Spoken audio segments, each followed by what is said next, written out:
Welcome to your worst nightmare. These aren't your grandma's horror stories. They are dark, twisted, and real.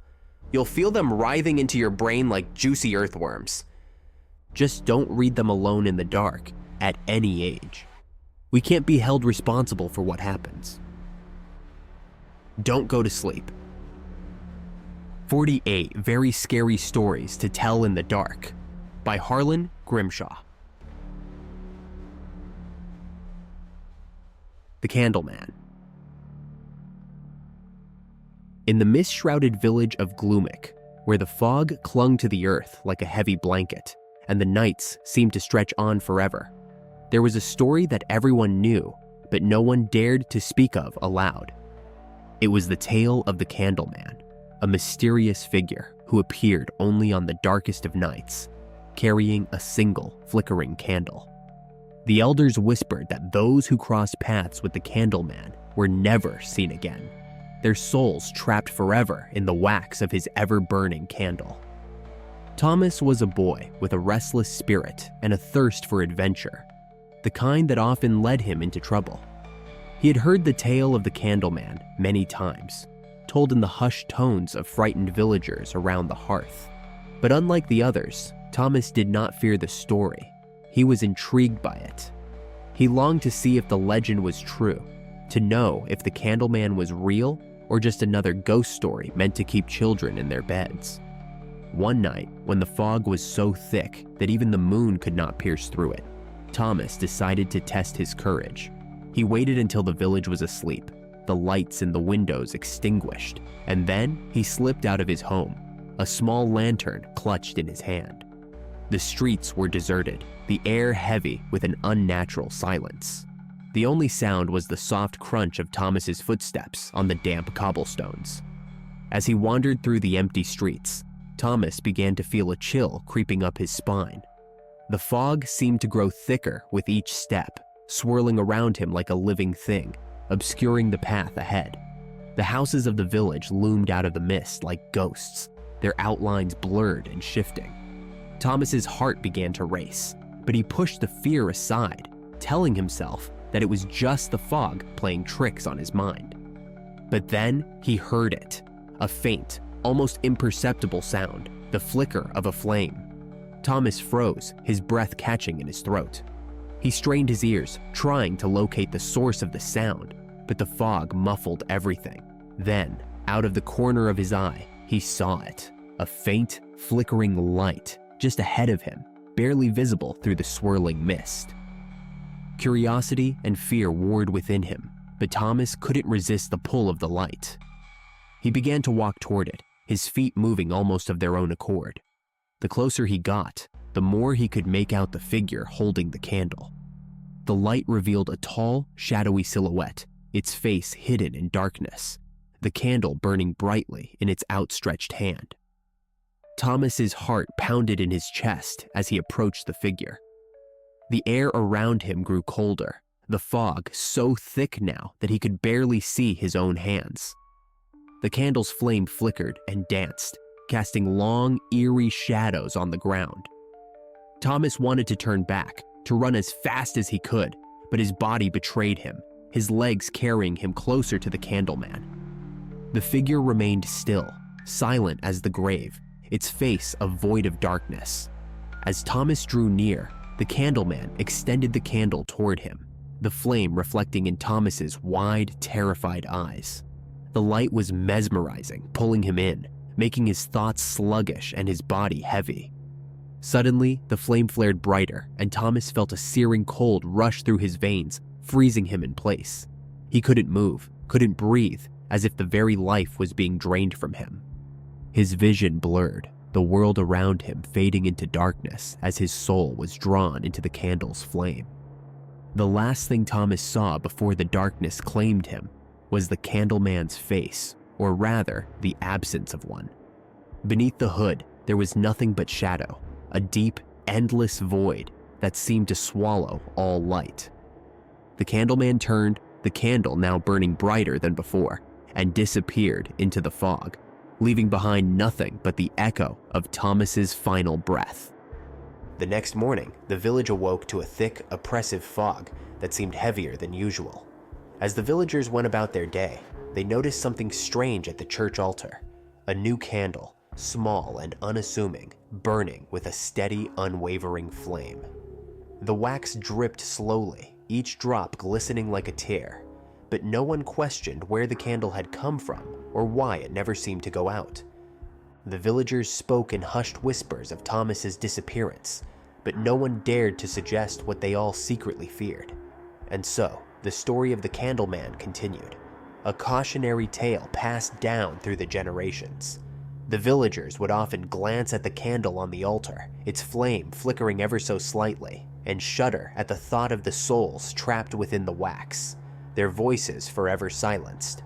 But at night, when the fog rolled in and the village was shrouded in darkness, some claimed they could hear the faint flicker of a flame and see a shadowy figure moving through the mist, carrying a candle that burned with the light of lost souls. And in those moments, the villagers would lock their doors and draw their curtains tight, praying that the Candleman would pass them by and that they would not become the next to vanish into the night. The Hungry Doll. In the quiet village of Greymoor, nestled between rolling hills and thick forests, there was a tale whispered among the children, a tale of a doll unlike any other. The story was simple yet terrifying. "Beware the hungry doll," they would say, a small porcelain figure with wide, staring eyes and a mouth that seemed too big for its face. The doll, it was said, came to life at night, feeding on the souls of those who dared to neglect it.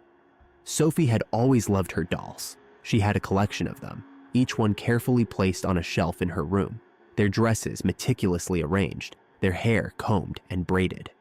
Her favorite was a rag doll with button eyes and a soft, stitched smile. But that changed one day when a package arrived from a distant relative, an aunt she had never met, who lived far away in a place Sophie could hardly remember. Inside the package was the hungry doll. Sophie's first impression was one of awe. The doll was exquisitely crafted, with a dress made of the finest silk and hair that shone like spun gold. Its porcelain face was delicate, almost lifelike, with wide, glassy eyes that seemed to follow her every move. But there was something unsettling about its mouth. It was slightly open, revealing teeth that seemed too sharp, too real. Sophie's mother, charmed by the doll's beauty, placed it on the shelf with the others. Sophie, however, couldn't shake the feeling that there was something wrong with the doll. She would catch its eyes staring at her, even when she wasn't looking directly at it. At night, the feeling intensified, as if the doll was watching her, waiting. The first night after the hungry doll arrived, Sophie was woken by a faint scratching sound, like tiny claws scraping against wood. She sat up in bed, her heart pounding, but the room was silent. She looked over at her shelf, where her dolls sat in a neat row, the hungry doll in the center, its wide eyes gleaming in the dim light. She told herself it was just her imagination, and eventually she fell back asleep. But the next morning, something was different. Her favorite rag doll had been moved. It was no longer sitting upright with the others, but was instead slumped over, its button eyes facing the wall as if it had been deliberately turned away from the hungry doll. Sophie frowned, but her mother dismissed it, saying it must have fallen over during the night. But Sophie knew her dolls never moved on their own. The scratching sounds continued every night, growing louder and more insistent. Sophie began to dread the nights, lying awake in bed, clutching her blankets tightly as the sounds crept through the darkness. She started to notice other changes too. Her dolls were often found in different positions, their faces turned away from the hungry doll, as if they were trying to escape its gaze. Sophie tried to ignore it, but the fear gnawed at her. She began to feel like a prisoner in her own room, unable to escape the doll's watchful eyes. She tried to move the hungry doll to a different shelf, but no matter where she placed it, its eyes seemed to follow her, always watching, always waiting. One night, Sophie awoke with a start, a cold sweat clinging to her skin. The room was deathly silent, the air thick with an oppressive stillness. She felt a presence in the room, something dark and malevolent. Slowly, she turned her head towards the foot of her bed, and there it was, the hungry doll standing on her bed, its wide eyes gleaming in the moonlight that filtered through the curtains. The doll's mouth began to open, slowly and deliberately, revealing sharp, needle-like teeth that gleamed in the dim light. Sophie's breath caught in her throat, her body frozen with fear. She wanted to scream, to run, but her limbs wouldn't obey her. The doll began to move, crawling up the bed, its tiny hands clutching the blankets as it drew closer. In a voice that sounded like the rustling of dead leaves, the doll whispered, "I'm hungry." Sophie's heart pounded in her chest as the doll crawled closer, its cold, porcelain hands reaching out to touch her skin. She felt a sharp pain as the doll's teeth sank into her, not tearing flesh, but something deeper, something more vital. It was as if the doll was draining her very life force, consuming her essence with every bite. Her vision blurred and a wave of exhaustion swept over her. The room grew darker, the world fading away as the doll continued its feast. Sophie tried to scream, but no sound came out. The last thing she saw was the doll's wide, staring eyes, filled with an insatiable hunger. When morning came, Sophie's parents found her lying in bed, pale and lifeless, her skin cold to the touch. The hungry doll sat on her chest, its eyes now dull, its mouth closed, the sharp teeth hidden once more.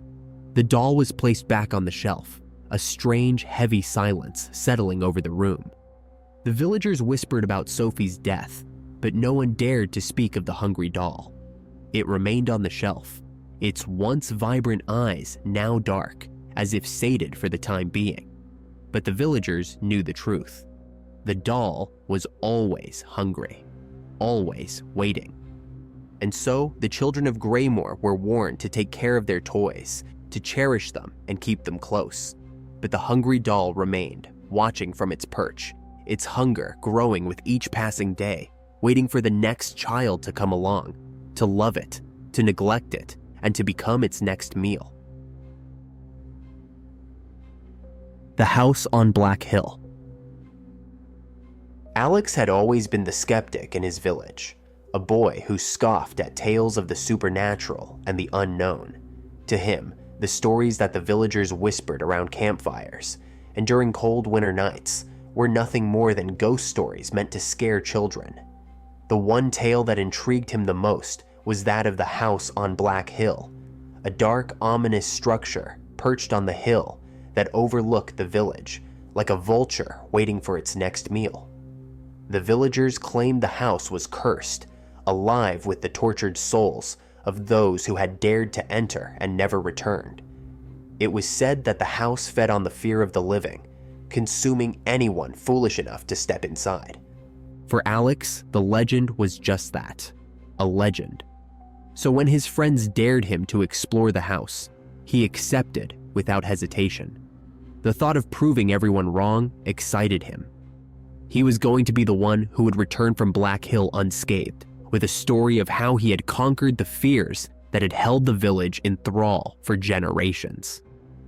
As dusk settled over the village, casting long shadows across the landscape, Alex made his way up Black Hill. The path was steep and winding, the air growing colder with each step. The house loomed ahead, an imposing silhouette against the darkening sky. Its windows were dark and empty, like lifeless eyes staring down at him, and its walls were covered in creeping ivy that seemed to pulse with a life of its own. When Alex reached the front door, he paused for a moment, taking in the eerie stillness that surrounded the house. The village below was far behind him now, the lights of home barely visible through the trees. He felt a twinge of unease, but quickly pushed it aside. He had come this far. There was no turning back. He reached out and pushed the door open. It creaked on its rusted hinges, and as soon as he stepped inside, the door slammed shut behind him with a force that rattled the walls. Alex spun around, but the door was now locked, the handle cold and unyielding under his hand. The air inside the house was thick and musty, filled with the scent of rot and decay. The wooden floorboards creaked beneath his feet, and the walls seemed to groan as if the house were alive and aware of his presence. Undeterred, Alex moved deeper into the house. The interior was dark, the only light coming from the fading twilight that filtered through the grimy windows. Dust hung in the air, and cobwebs draped the corners like ancient curtains. As he walked, he began to hear strange noises, footsteps echoing down empty hallways, whispers that seemed to come from the very walls themselves, and the soft, scraping sound of something dragging along the floor. The house seemed to shift around him, the layout changing as he moved from room to room. Hallways that should have led back to the entrance instead twisted and turned into unfamiliar corridors. Doors that had been open moments before were now sealed shut, and new doorways appeared where there had been none. It was as if the house were a living, breathing creature, trapping him within its labyrinthine interior. As the hours wore on, Alex's confidence began to wane. The whispers grew louder, more insistent, and the house itself seemed to pulse with a malevolent energy. The walls trembled and groaned, the floor beneath him vibrating with a rhythmic thrum that matched his own racing heartbeat. The house was feeding on his fear, drawing strength from his growing sense of dread. Finally, Alex found a staircase leading down to the basement. He hesitated at the top of the stairs, peering into the darkness below. The air that wafted up from the basement was damp and cold, carrying with it the faint stench of decay. He knew that whatever secrets the house held, they were hidden in the depths below. With a deep breath, Alex descended the staircase. The steps creaked under his weight, and the further down he went, the colder the air became. He reached the bottom and found himself in a large, cavernous room. The walls were slick with moisture, and the floor was covered in a thin layer of slimy black sludge. It was then that he felt it, a cold, slimy tendril brushing against his leg. He looked down in horror to see the floor itself beginning to move, the sludge writhing and coiling like living flesh. Panic surged through him, and he turned to flee, but the floor beneath him split open, revealing a gaping maw lined with sharp, jagged teeth. The walls around him trembled, the flesh-like material pulsing with a sickening rhythm. He tried to scream, but the sound was swallowed by the darkness as the maw closed around him, dragging him down into the depths of the house. The house consumed him, absorbing him into its structure, his body becoming one with the walls and floors. His screams joined the chorus of voices that echoed through the house, a cacophony of tortured souls forever trapped within its living, breathing confines. The next morning, the house on Black Hill stood silent and still, its windows dark and empty. The villagers, unaware of what had transpired, continued to live in fear of the house, its curse remaining unbroken. And the house waited, its hunger sated for now, but always ready to claim its next victim. The Haunted Mirror. Claire had always been fascinated by antiques, the allure of old objects with mysterious histories drawing her in like a moth to a flame. So when she found the mirror at a local market, she knew she had to have it. The mirror was beautiful, its ornate frame carved with intricate swirling patterns that seemed almost alive, shifting and changing when she glanced away. The glass was polished to perfection, reflecting the world with an almost unnatural clarity. It was a piece that spoke of forgotten times and untold secrets, and Claire was captivated. The old man who sold it to her was eager to get rid of it. His hands trembled as he wrapped it carefully in a cloth, his eyes avoiding hers as he muttered something about the mirror being old and temperamental. Claire didn't pay much attention to his words. She was too entranced by her new find. She carried the mirror home with a sense of excitement, eager to find the perfect spot for it in her bedroom. Once home, she hung the mirror on the wall opposite her bed, admiring how it caught the light and made her room feel larger, more mysterious. She stood in front of it, admiring her reflection, pleased with how the mirror seemed to enhance her features. But as she turned to leave, she thought she saw something move in the background, just a flicker, like a shadow passing quickly out of view. She shook her head, telling herself it was just her imagination, and went on with her day. That night, as Claire got ready for bed, she couldn't shake the feeling that something was off. The mirror seemed to draw her attention, pulling her gaze towards it even when she tried to look away.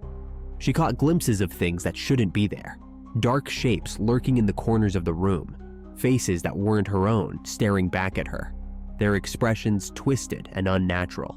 She tried to dismiss it as fatigue, but the unease lingered, making it difficult to fall asleep. Over the next few days, the strange occurrences only grew worse. The mirror's reflections became more distorted, more unsettling. Claire began to see her deepest fears play out in the glass. Visions of being lost in a dark, endless void, of faceless figures reaching out to drag her down into the shadows. The mirror seemed to taunt her, showing her things she never wanted to see, things that left her feeling cold and hollow.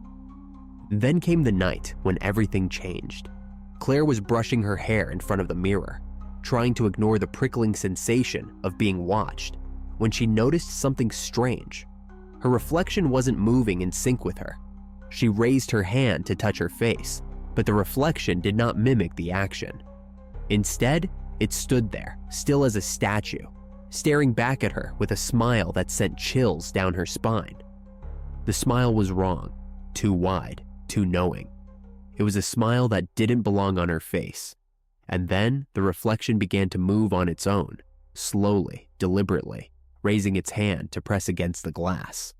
Claire's heart pounded in her chest as the room grew cold, the temperature dropping so rapidly that her breath misted in the air. The mirror started to glow with an eerie, sickly light, casting long, unnatural shadows across the room. A whisper filled the air, soft at first, but growing louder, more insistent. It was coming from the mirror, from the twisted reflection that now seemed more real than she did. The voice was cold and malevolent, telling her that it wanted her soul, that it had been waiting for someone like her, someone who could be trapped, someone who could take its place. Claire tried to tear her gaze away, but she couldn't. The mirror held her, its pull irresistible. She felt herself being drawn closer, her body moving against her will. The reflection's hand pushed against the glass, and to her horror, it began to break through, the surface of the mirror rippling like water. The hand reached out, its fingers cold and solid as they wrapped around her wrist, pulling her towards the glass. She struggled, but the force was too strong. With a final desperate scream, Claire was yanked into the mirror, her body passing through the glass as if it were a doorway. On the other side, she found herself in a twisted, nightmarish version of her bedroom. The walls were dark and warped, the air thick with a suffocating sense of dread. Everything was wrong, distorted, as if she were seeing the world through a funhouse mirror. And there, standing on the other side of the glass, was her reflection. Only it wasn't her anymore. It was the ghost, the malevolent spirit that had been trapped in the mirror for centuries, now free to walk in the real world, wearing her face. It turned and smiled at her one last time, a grin full of malice and triumph, before it stepped out of the room, leaving Claire trapped inside the mirror, pounding on the glass with no one to hear her screams. The next morning, Claire's family noticed a change in her. She was quieter, her movements a little too precise, her smile a little too wide. They dismissed it as fatigue or stress, never suspecting that the girl they saw was not their daughter, but a spirit that had taken her place. The haunted mirror remained in her room, its glass now dark and lifeless, waiting for the next unsuspecting soul to look into its depths and fall victim to the curse within. The Cursed Carnival. Sam had always been the type of boy who craved adventure. In the sleepy village where nothing exciting ever seemed to happen, he yearned for something more, something beyond the mundane routine of daily life. So when the traveling carnival rolled into town one foggy evening, its garish lights flickering in the distance, Sam's curiosity got the better of him. The villagers were suspicious of the carnival, whispering among themselves that it was cursed, that those who entered never returned the same. But Sam dismissed their warnings as silly superstitions, too eager to experience the thrill of the unknown. That night, after his parents had gone to bed, Sam slipped out of the house and made his way towards the carnival. The fog was thick, clinging to the ground like a living thing, and the further he went, the more the village seemed to disappear behind him. The music from the carnival floated through the mist, eerie and distorted, and the laughter of the few people there had an edge to it that made Sam's skin prickle. But he pressed on, his excitement outweighing the growing unease in his gut. As Sam reached the carnival, he noticed that something was off. The lights, which should have been bright and inviting, flickered weakly, as though struggling to stay alive. The rides moved with an agonizing slowness, creaking and groaning as if they were ancient, worn down by time. The workers, dressed in faded costumes, watched him with hollow eyes, their smiles plastered on their pale faces, but devoid of any warmth or joy. Despite the creeping sense of dread, Sam found himself drawn to a large tent at the center of the carnival, a sign above its entrance reading, "Enter if you dare." Without hesitation, Sam pushed aside the heavy canvas flap and stepped inside. The moment he crossed the threshold, the music outside cut off abruptly, leaving him in an eerie silence. The inside of the tent was dimly lit, with only a few flickering candles casting long, wavering shadows across the room. In the center of the tent stood a circle of mirrors, each one reflecting a different version of Sam.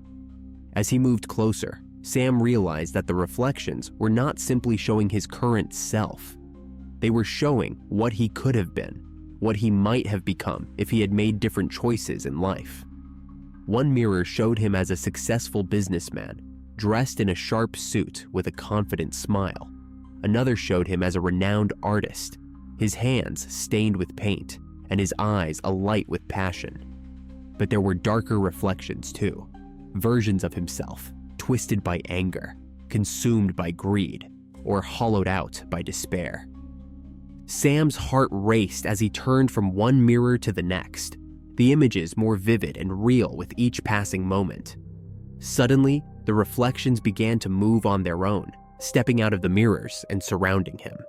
They closed in, their eyes gleaming with an unnatural light, their faces twisted into cruel smiles. Panicking, Sam backed away, only to find that the tent walls had vanished, leaving him trapped in a maze of mirrors and endless reflections.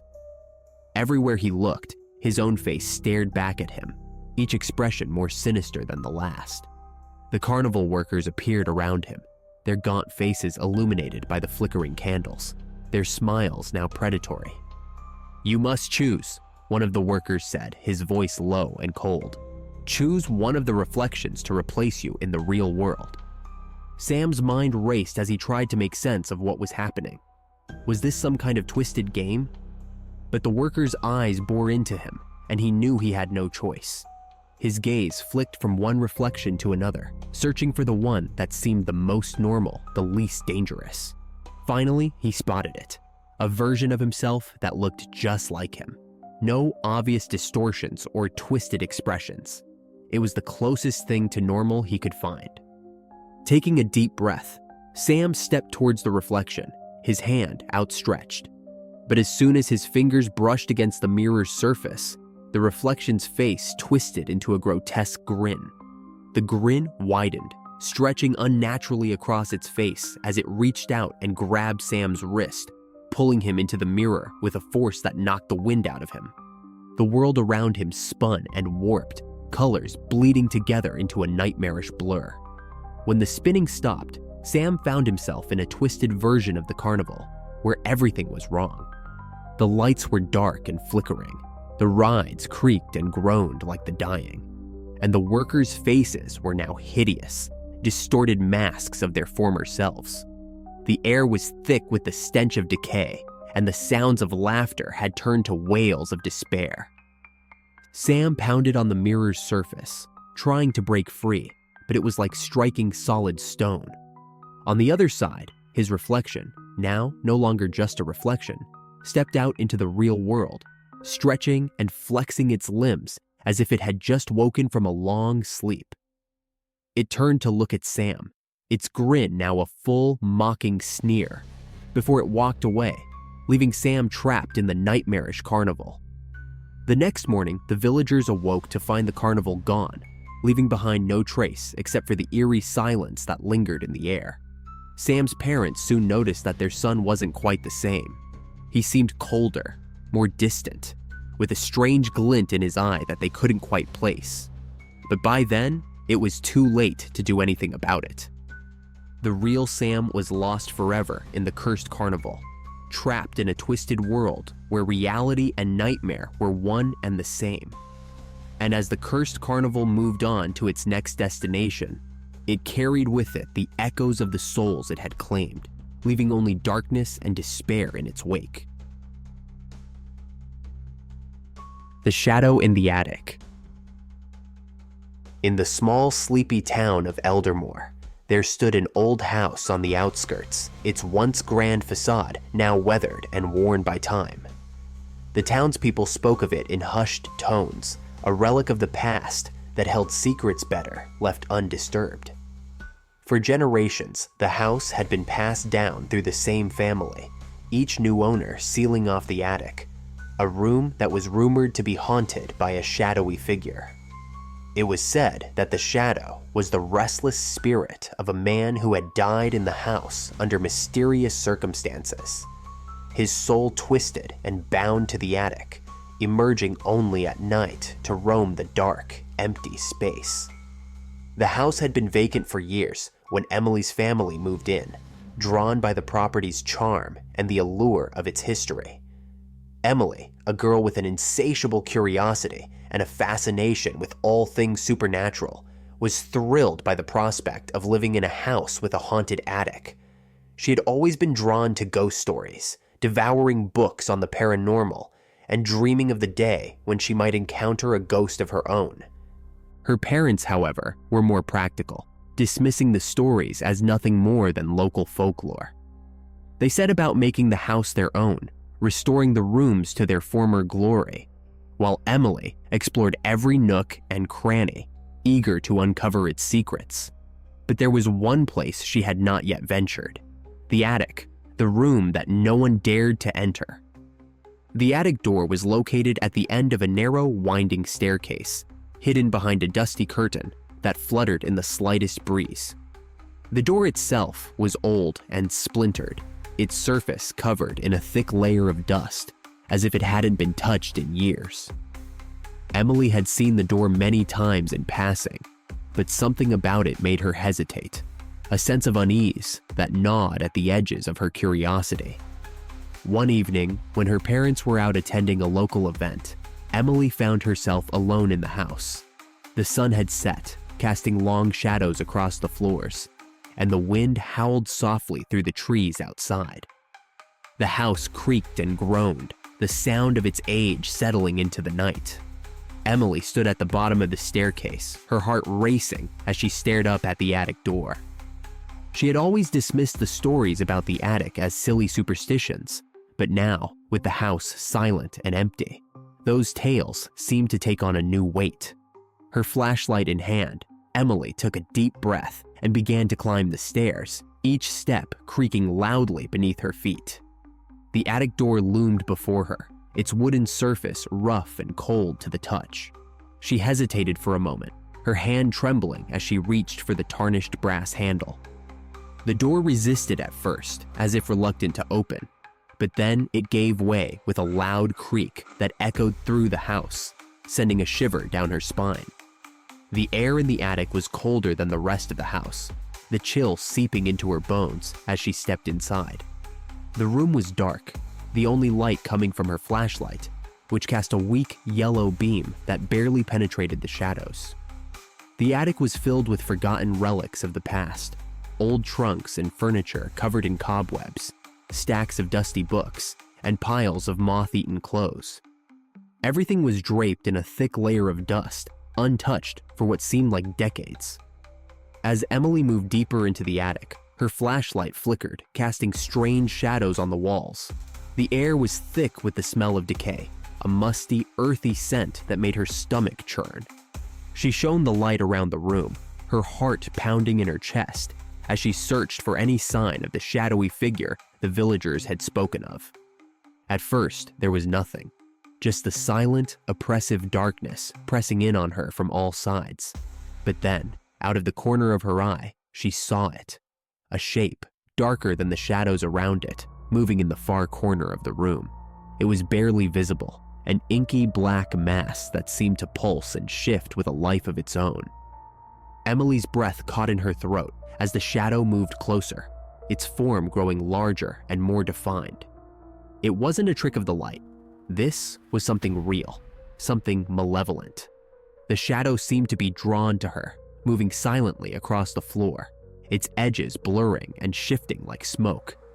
Her flashlight flickered again, the beam weakening as the shadow loomed before her, a formless, seething mass of darkness. The air grew colder, the smell of decay stronger, and Emily felt a wave of dread wash over her. She tried to step back, to turn and flee, but her feet wouldn't move. It was as if the shadow had rooted her to the spot, its presence suffocating, its cold tendrils wrapping around her like icy fingers. The shadow moved closer still, and Emily's flashlight flickered one last time before it went out, plunging the room into complete darkness. She could feel the shadow pressing against her, its cold, dark tendrils wrapping around her body, pulling her into the black void. She opened her mouth to scream, but no sound came out. Only the cold, empty darkness filled her senses, drowning her in its embrace.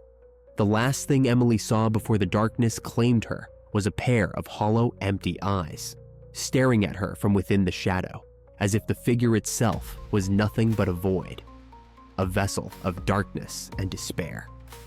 The next morning, when her parents returned home, they found the house silent and empty. The attic door was closed once more, the dust undisturbed, as if no one had entered. They called for Emily, searched every room, but she was nowhere to be found. The house stood still, its secrets locked away in the shadows of the attic. The villagers whispered that the shadow had claimed another soul, that Emily had joined the restless spirit that haunted the attic, her fate sealed by her own curiosity. The house remained as it always had, its attic door closed and forgotten, waiting for the next curious soul to open it and release the shadow from its dark prison. The Whispering Violin. In the remote village of Shadowmoor, nestled deep within a valley surrounded by towering, snow-capped mountains, the people lived simple, quiet lives. The village, isolated from the outside world by the rugged terrain, had its share of superstitions and old tales passed down through generations. One such tale was that of the whispering violin, an instrument of haunting beauty and malevolent power. The villagers spoke of it in hushed tones, warning of the curse that clung to its strings. Strings said to have been soaked in the tears of a lover scorned and betrayed. Esme was a girl with music in her soul. From a young age, she had been captivated by melodies and harmonies, finding solace in the notes that floated through her mind.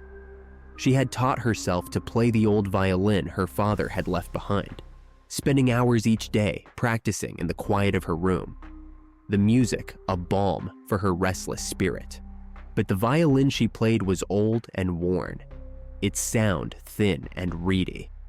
And Esme often dreamed of finding an instrument worthy of her love for music. One crisp autumn afternoon, as Esme wandered through the outskirts of the village, she stumbled upon an old, abandoned church. The building was crumbling, its stone walls covered in ivy, its roof sagging under the weight of years. Curiosity piqued, Esme pushed open the heavy wooden door, the hinges creaking in protest, and stepped inside. The interior of the church was dark and cold, the air thick with the scent of damp wood and decay.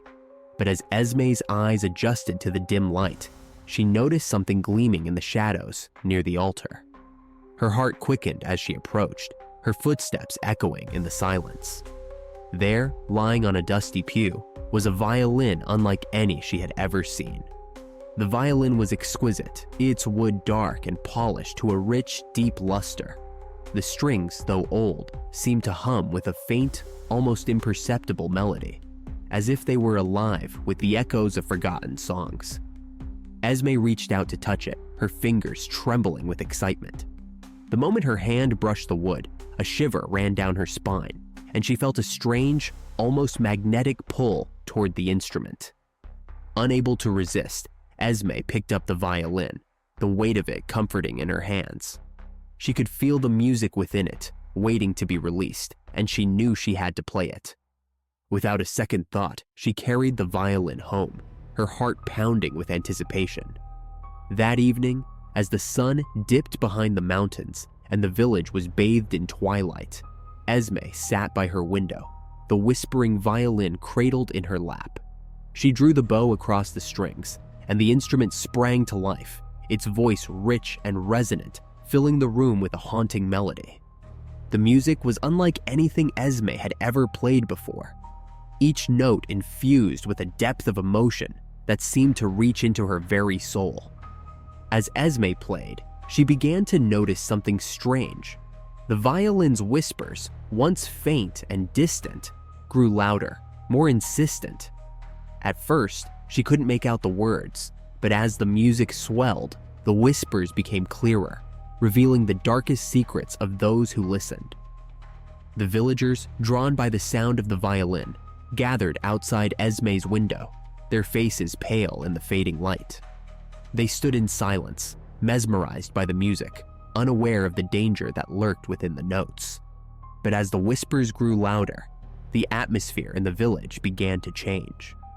The violin spoke of hidden affairs, of lies and betrayals, of long-buried grudges and unspoken resentments. The secrets were twisted and cruel, turning friends against each other, lovers into enemies. The villagers, their minds filled with the venomous whispers, began to argue and fight, the bonds that had held them together unraveling before Esme's eyes. Esme watched in horror as the village descended into chaos, the music still flowing from her fingers, even as she tried to stop. The violin had taken hold of her, its whispers filling her mind, drowning out her own thoughts. She tried to put the instrument down, but it was as if her hands were no longer her own, the bow moving across the strings with a life of its own. The violin's voice grew darker, more malevolent, and Esme felt a cold dread settle over her. The whispers told her of the violin's origin, a tale of a lover betrayed, of a heart broken beyond repair. The violin had been cursed by the scorned lover, its strings soaked in the tears of the broken-hearted. It fed on the misery it created, growing stronger with each note, each secret revealed. Desperate to break free of the violin's grip, Esme tried to destroy it. She threw it to the ground, but the instrument did not shatter. Instead, it lay there, humming with dark energy, the whispers growing louder, more frenzied. The villagers, driven mad by the secrets they had heard, began to turn on each other, their eyes wild with anger and fear. Esme realized too late the true nature of the violin. It was not just an instrument, it was a weapon, a tool of destruction designed to tear apart the fabric of the village. The violin would not allow her to stop playing, its curse binding her to the music, to the darkness it spread. As the final note rang out, the violin's whispers reached a crescendo, filling Esme's mind with a cacophony of voices. Her vision blurred, her strength drained, and she felt her body collapse to the floor, the violin still clutched in her hands. The whispers faded into silence, and the village was left in ruins, the people broken and scattered, their lives forever altered by the secrets they had heard. When the villagers finally returned to Esme's house, they found her lifeless body, the whispering violin lying beside her. The instrument was silent, its strings still, its curse complete. The villagers, fearful of the violin's power, buried it deep within the earth, hoping to seal away its darkness. But the whispering violin was not so easily silenced. It lay dormant, waiting for the next musician to find it, to pick it up and play its cursed melody. the legend of the whispering violin lived on, a tale of sorrow and betrayal, a warning to those who would seek to uncover the secrets hidden within the music. And in the quiet of the night, when the wind howled through the mountains, some swore they could still hear the faint strains of a violin, whispering in the darkness, waiting for the next soul to fall under its spell. The Hollow Eyes. In the village of Pine Haven, nestled on the edge of a dense, foreboding forest, the nights were long and the shadows seemed to whisper secrets that no one dared to speak aloud. The villagers lived in constant fear of the woods, for they knew the stories, tales of dark spirits and ghostly apparitions with hollow, empty sockets where their eyes should be. These specters, known as the Hollow Eyes, were said to be the souls of those who had died within the forest, their eyes stolen by the malevolent forces that lurked among the ancient trees. The elders warned the young never to venture too close to the forest, especially after dusk, when the Hollow Eyes were said to roam freely, searching for souls to drag into the darkness. But Anna, a girl of fierce curiosity and unyielding courage, was not like the others. She had heard the tales of the Hollow Eyes all her life, whispered around the hearth during long winter nights, but she refused to believe them. To her, they were just stories, meant to keep children from straying too far from home. One crisp autumn evening, as the sun dipped low behind the trees and the sky blazed with the fiery colors of twilight, Anna made up her mind. She would prove to the villagers that the stories were nothing more than myths. With a lantern in hand, she slipped out of her home, her footsteps quiet on the worn path that led to the edge of the forest. The air grew colder as she approached the tree line, the towering pines casting long, dark shadows across the ground. The forest loomed before her, a wall of darkness that seemed to breathe and pulse with an unseen life. For a moment, Anna hesitated, her heart fluttering with a flicker of fear, but she pushed it aside, lifting her lantern high and stepping boldly into the woods. The trees closed in around her, their branches intertwining above her head like the twisted fingers of ancient giants. The further she went, the more oppressive the air became, thick with the scent of damp earth and decay. The light from her lantern flickered, casting weak beams that barely penetrated the darkness. The shadows seemed to shift and move at the edges of her vision, but whenever she turned to look, there was nothing there. As night fell, the forest grew darker, the world around her consumed by the inky blackness. Anna's footsteps were the only sound, the crunch of leaves beneath her boots, a hollow echo in the stillness. But soon, even that was drowned out by a faint, whispering sound, a chorus of voices that seemed to come from all directions at once. Anna! She froze, her blood running cold as the voices called her name, soft and insistent. The whispers grew louder, more urgent, as if the forest itself was speaking to her, urging her to go deeper, to find what lay hidden in the darkness. Her heart pounded in her chest, but she forced herself to keep moving, her grip tightening on the lantern's handle.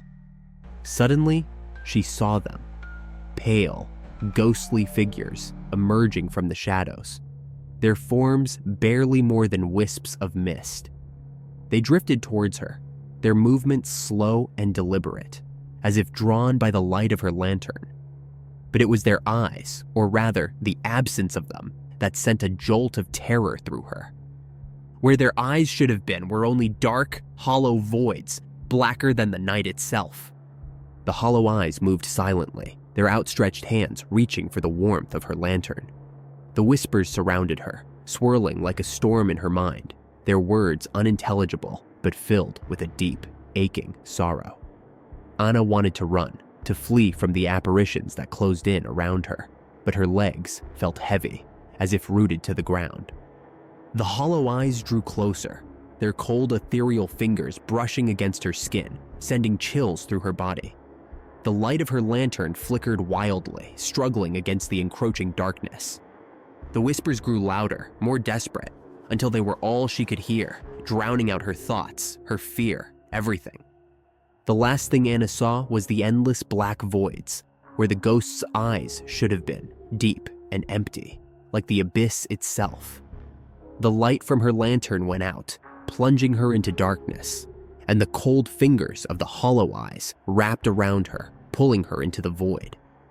The next morning, when the villagers ventured to the edge of the forest, they found Anna lying on the ground, her body still and cold. Her lantern was beside her, its glass cracked and its flame extinguished. But it was her eyes that horrified them most. Her once bright eyes were gone, replaced by hollow, black voids, as if they had been carved out by some unseen hand. The villagers buried Anna that day, their hearts heavy with sorrow and fear. They spoke of the hollow eyes in hushed voices, their belief in the old tales now unshakable. They knew that Anna's spirit had been claimed by the forest, another lost soul to wander the woods with empty sockets, searching for someone to take her place. And on dark, foggy nights, when the wind howled through the trees and the shadows seemed to move with a life of their own, the villagers would lock their doors and pray that they would never see the hollow eyes, those ghostly apparitions with their terrible, empty stares.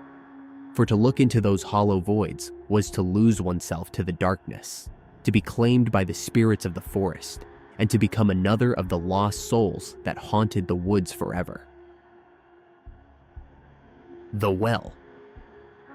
In the heart of a small, isolated village stood an ancient well, its stone walls worn smooth by centuries of use.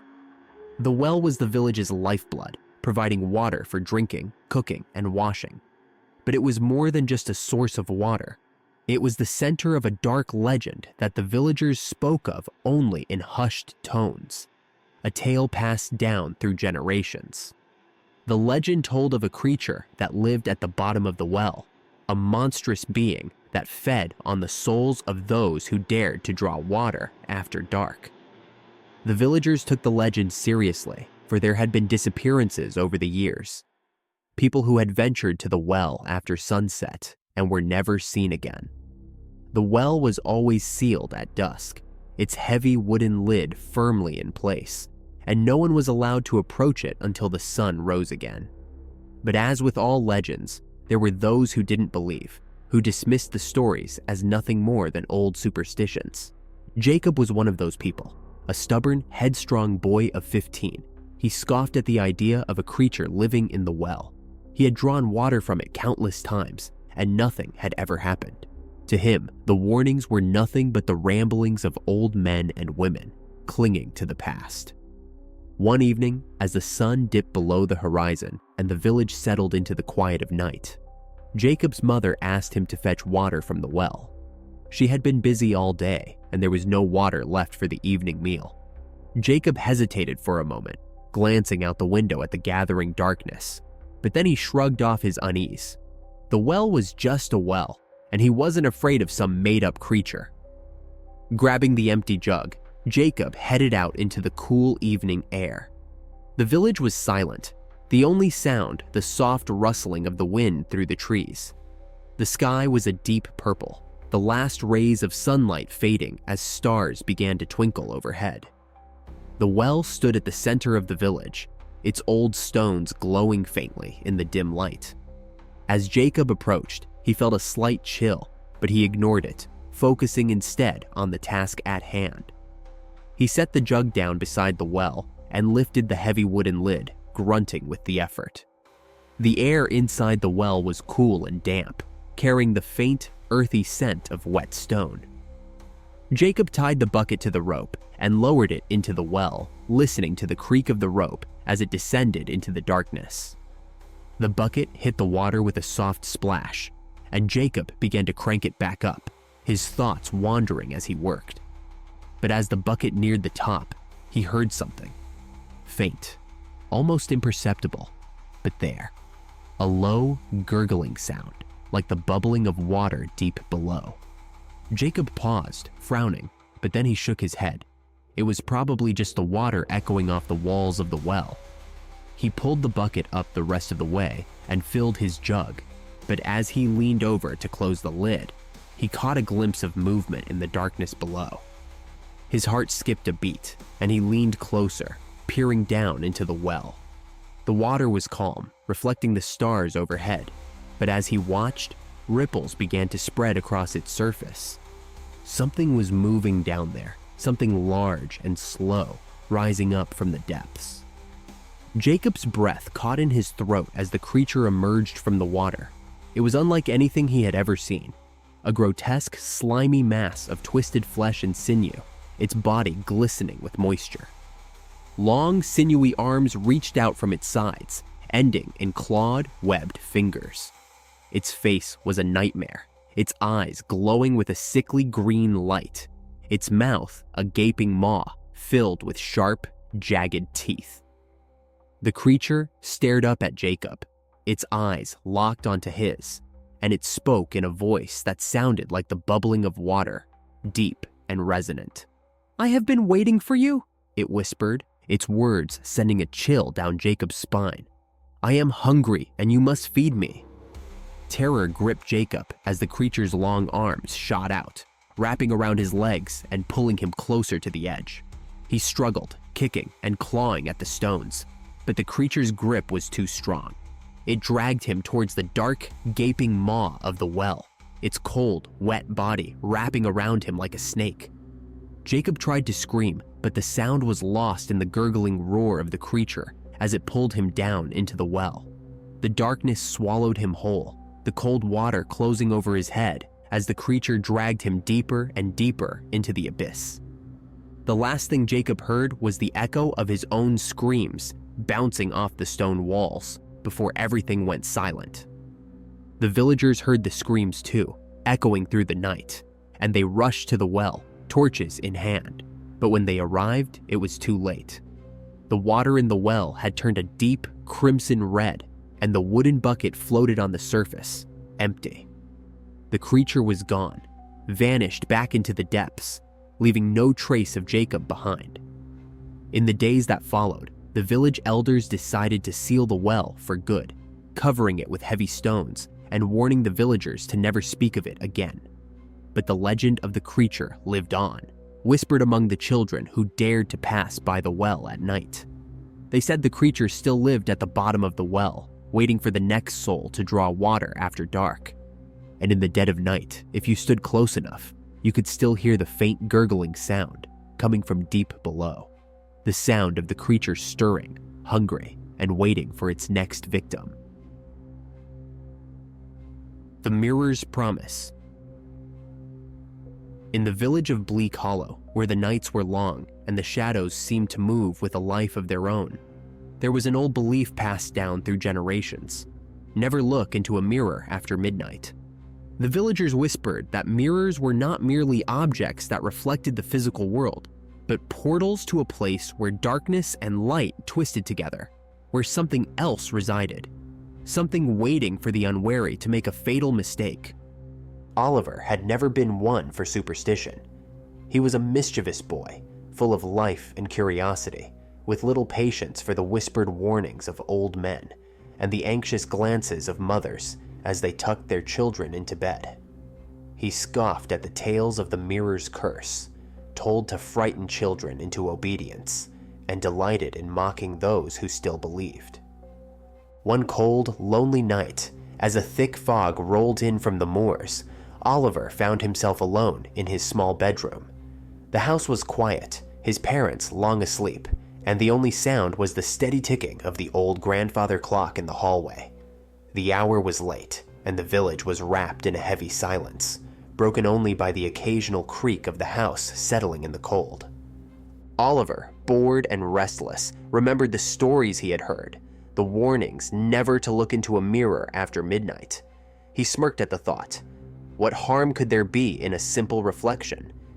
He decided, in a fit of defiance, to test the old superstition for himself.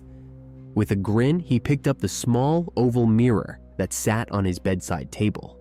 The frame was old and tarnished, the glass slightly warped with age. Holding it in his hands, he glanced at the clock. The hands crept toward midnight, each tick of the second hand drawing him closer to the forbidden hour. Finally, the clock struck 12. A low chime echoed through the house, sending a shiver down Oliver's spine despite himself. Ignoring the sudden flutter of unease in his chest, he raised the mirror to his face and peered into the glass. At first, there was nothing out of the ordinary. His own reflection stared back at him, the same tousled brown hair and mischievous blue eyes he saw every day. He waited, half expecting something to happen immediately, but the seconds ticked by and nothing changed. Oliver let out a relieved, albeit slightly disappointed, laugh. "Foolish tales," he muttered to himself. But as he moved to put the mirror down, something caught his eye. The reflection, his reflection, didn't lower the mirror with him. It remained raised, the glass still held in the reflection's hand, as if stuck in a moment that should have passed. Oliver froze, his heart skipping a beat. Slowly, he lifted the mirror again, and the reflection smiled at him. It wasn't a friendly smile. It was a smile that belonged to someone who knew secrets, who harbored dark intentions. The smile grew wider, and Oliver noticed something else. His reflection's eyes, once identical to his own, now glinted with a malevolent light, a spark of something not entirely human. "Hello, Oliver," the reflection said, its voice low and smooth, like silk sliding over steel. Oliver's breath caught in his throat. He wanted to drop the mirror, to smash it, but he couldn't move. The reflection's eyes held him captive, pulling him deeper into the glass. He watched in horror as the reflection began to move, lifting its hand to touch the glass from the inside, the same way Oliver's hand held it from the outside.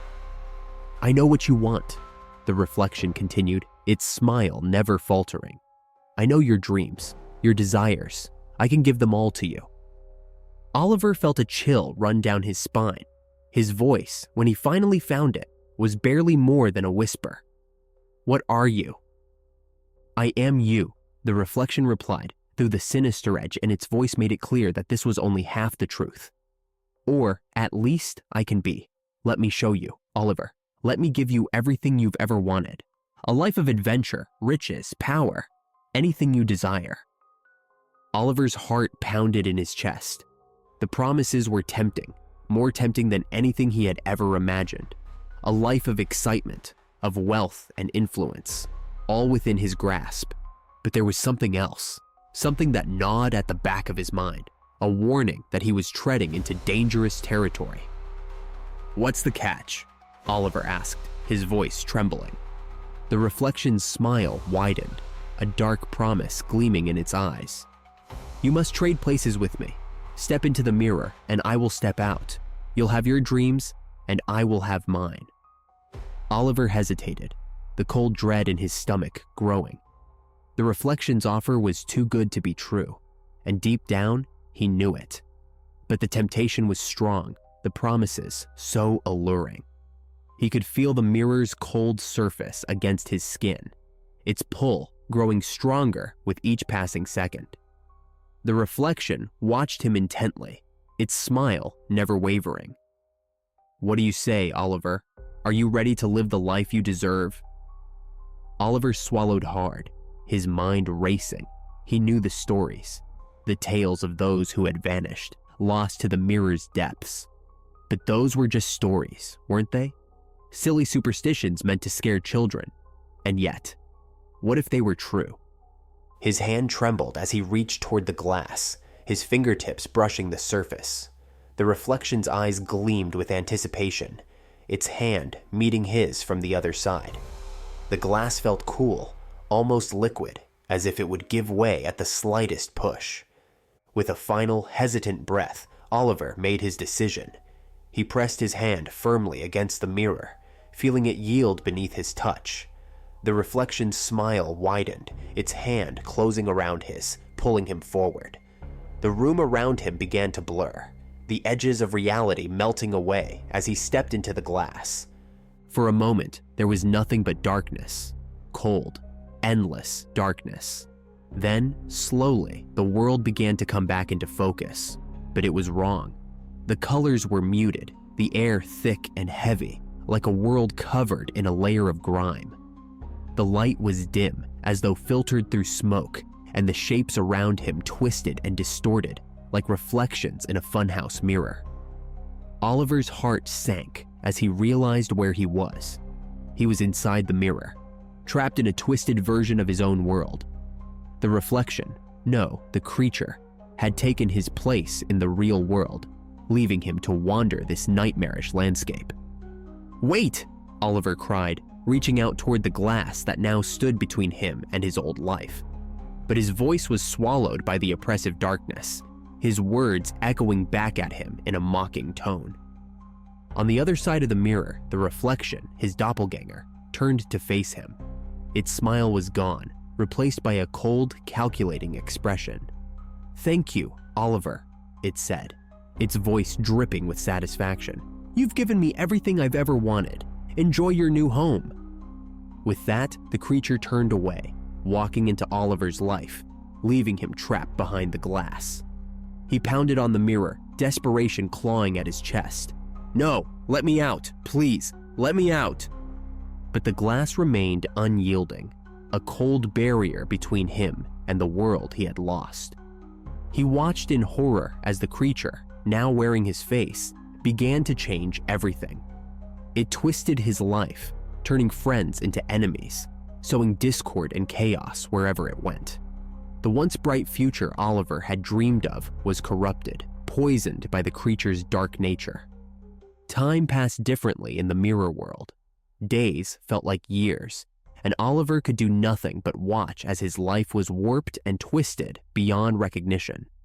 The creature reveled in its new power, its control growing stronger with each passing day. It ruled with an iron fist, manipulating those around it with a cunning that Oliver had never possessed. And all the while, Oliver remained trapped in the mirror, a silent witness to the destruction of everything he had once held dear. He had traded places, and now he was paying the price, a price far steeper than he could have ever imagined. As the days turned into weeks, and the weeks into months, Oliver's hope began to wither. The mirror's promise had been a lie, a cruel trick to lure him into a prison of his own making. And now, he was condemned to live out eternity in this dark, twisted reflection of his world, forever longing for the life he had so foolishly given away. In the village of Bleak Hollow, the warning lived on: never look into a mirror after midnight. For those who did would find themselves staring into the eyes of something else, something waiting, always waiting to take their place. The Grinning Man. In the quaint, peaceful town of Willow Creek, where everyone knew each other and nothing unusual ever happened, there was a story that sent shivers down the spines of even the bravest souls. The tale was of the Grinning Man, a sinister figure who appeared only at night, his face twisted into a grotesque, permanent smile. The Grinning Man was said to haunt the streets, peering into windows with wide, unblinking eyes, spreading fear wherever he went. Most dismissed the legend as a mere ghost story, something to frighten children and entertain the bored. But for those who claimed to have seen him, the memory of that twisted grin was something they could never forget. Sarah was one of the few in Willow Creek who had no time for ghost stories. A strong-willed and independent girl, she had always been brave, often scoffing at the town's superstitions. The Grinning Man was just another tall tale, she thought, something invented to keep kids from staying out too late. But one cold, moonlit night, as she was walking home from a friend's house, Sarah's skepticism would be tested. The night was still, the streets eerily quiet, with only the occasional rustle of leaves or the distant bark of a dog breaking the silence. As Sarah walked, she felt a slight chill, but she brushed it off, tightening her coat around her.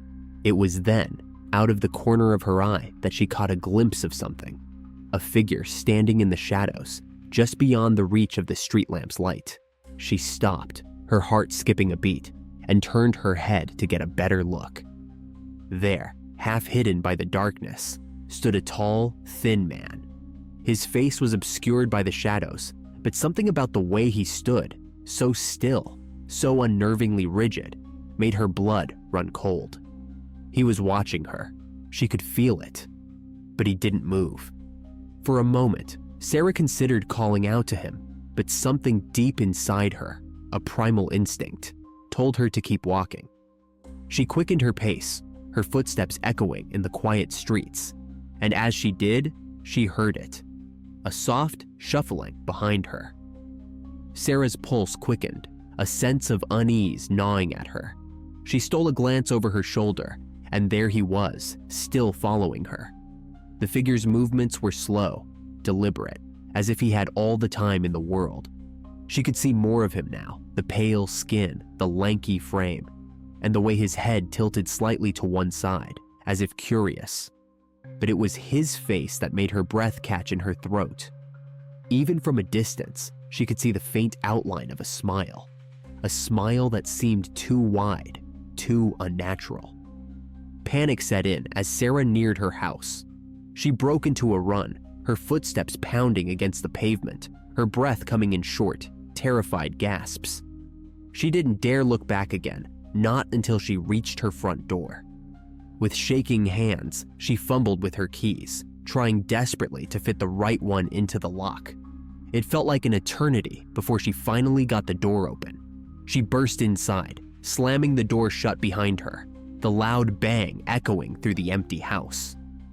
For a moment, she pressed her back against the door, her heart racing as she tried to calm herself.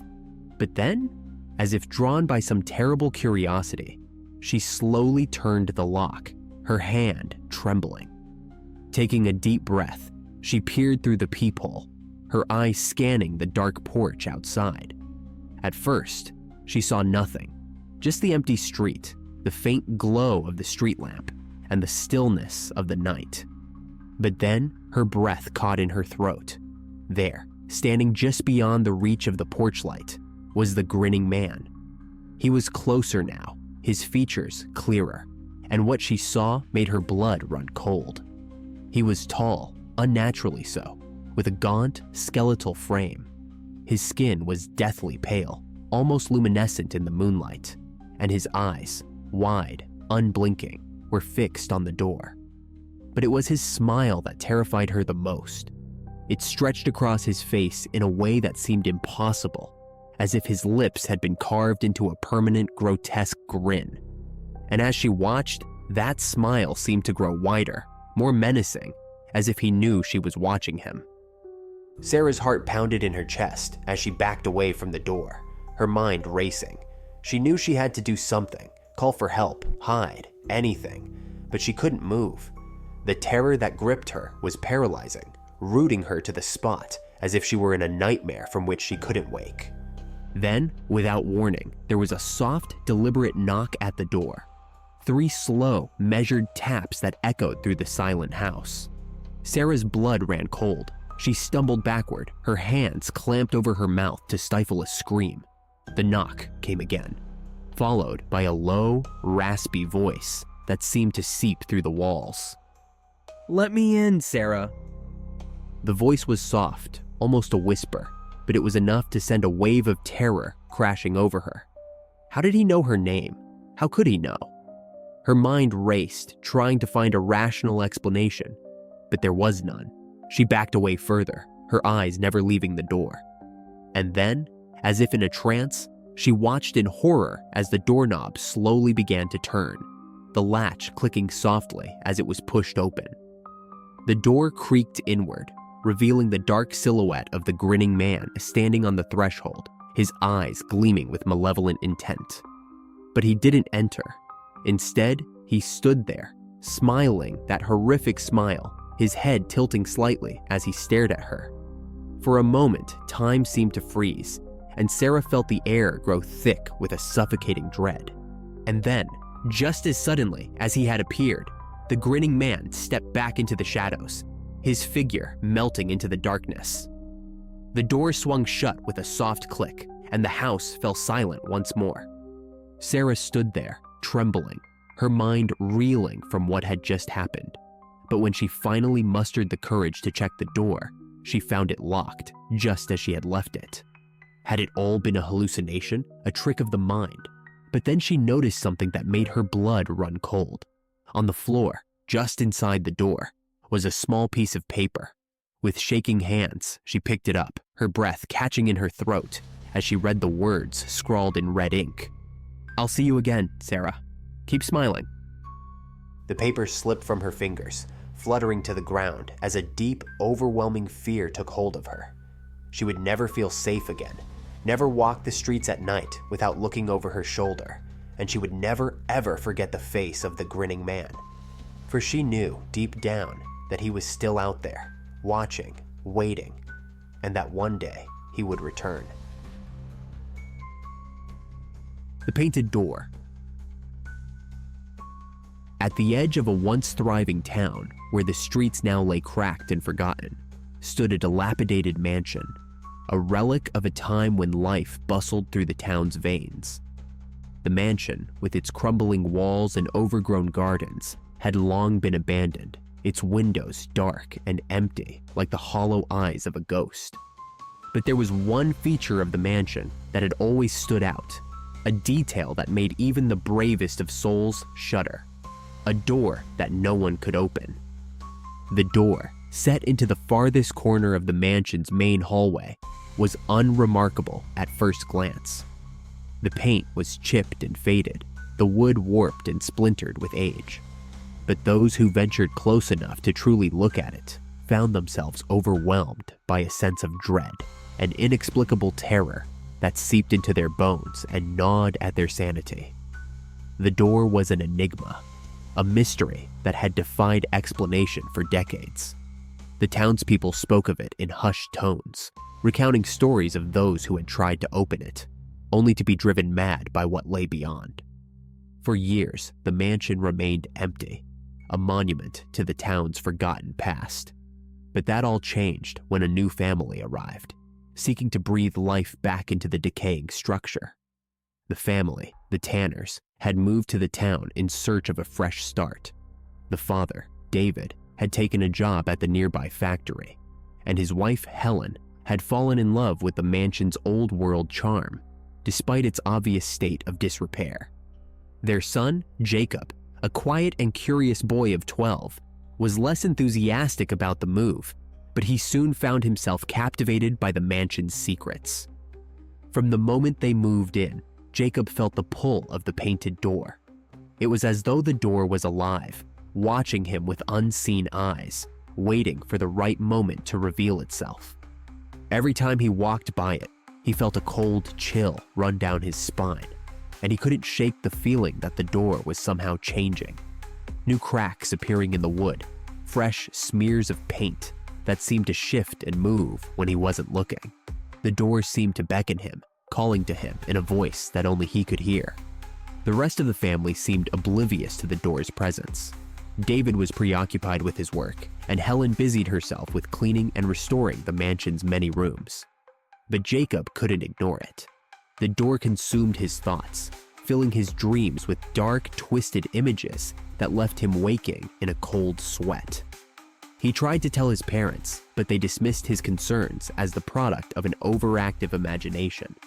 Determined to uncover the door's secrets, Jacob began to spend more time in the hallway, watching, waiting for something, anything to happen. It wasn't long before his patience was rewarded. One stormy night, as the wind howled through the trees and rain lashed against the windows, Jacob lay awake in his bed, the sound of the storm echoing in his ears. He was restless, his mind churning with thoughts of the door. Unable to sleep, he decided to go downstairs, hoping to calm his nerves with a glass of water. As he reached the bottom of the stairs, he heard it, a faint, rhythmic knocking coming from behind the painted door. The sound was barely audible over the storm, but it sent a jolt of fear through him. His heart pounded in his chest as he approached the door, the knocking growing louder with each step. Standing before the door, Jacob hesitated, his hand trembling as he reached for the doorknob.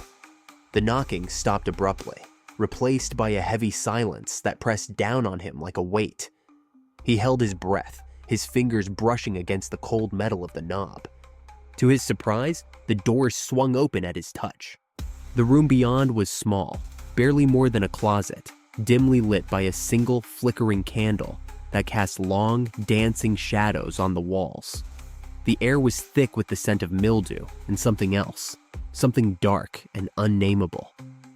Jacob's eyes widened as he took in the sight before him. Walls covered in paintings, each one more disturbing than the last. The paintings depicted scenes of terror and despair, twisted visions that seemed to crawl from the darkest corners of the human mind.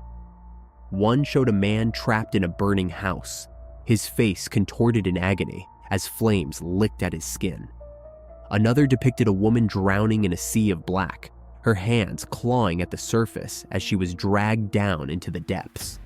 Each painting was so vivid, so lifelike, that Jacob felt as though he could hear the screams of the figures trapped within the frames. As he moved deeper into the room, Jacob's gaze was drawn to a painting in the center of the wall. It was larger than the others, its frame ornate and gilded, but what caught his attention was the scene it depicted. It showed a family standing outside the mansion, their faces turned toward the viewer. The father was tall and strong, the mother graceful and kind, and the boy looked exactly like Jacob. His heart raced as he realized that the painting was of his own family, captured in perfect detail as they had appeared on the day they moved into the mansion. The figures were frozen in time, their expressions blank, almost lifeless. But as Jacob stared at the painting, the figures seemed to shift, their faces slowly twisting into expressions of fear and anguish.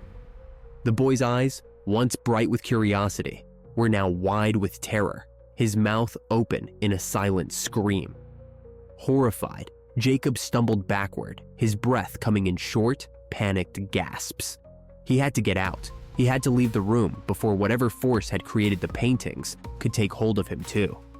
He turned to flee, but the door slammed shut with a deafening bang, trapping him inside. The candle flickered wildly, casting grotesque shadows on the walls as the paintings seemed to close in around him. Jacob pounded on the door, his fists bruising against the unyielding wood. "Help! Let me out!" he screamed. But his voice was swallowed by the darkness, the walls closing in tighter, the air growing thick and suffocating.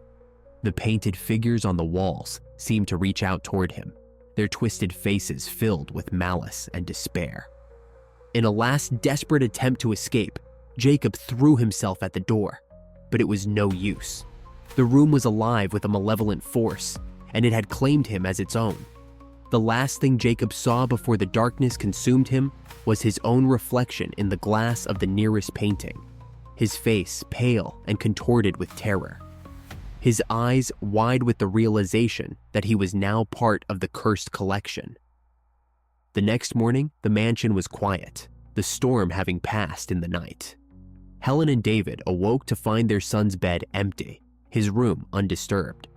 Panic set in as they searched the house, calling his name, but there was no sign of Jacob anywhere. It was as though he had simply vanished. Their search eventually led them to the hallway, where the painted door stood, closed as it always had been. But this time, something was different. The door, once chipped and faded, was now smooth and freshly painted, the wood gleaming in the morning light.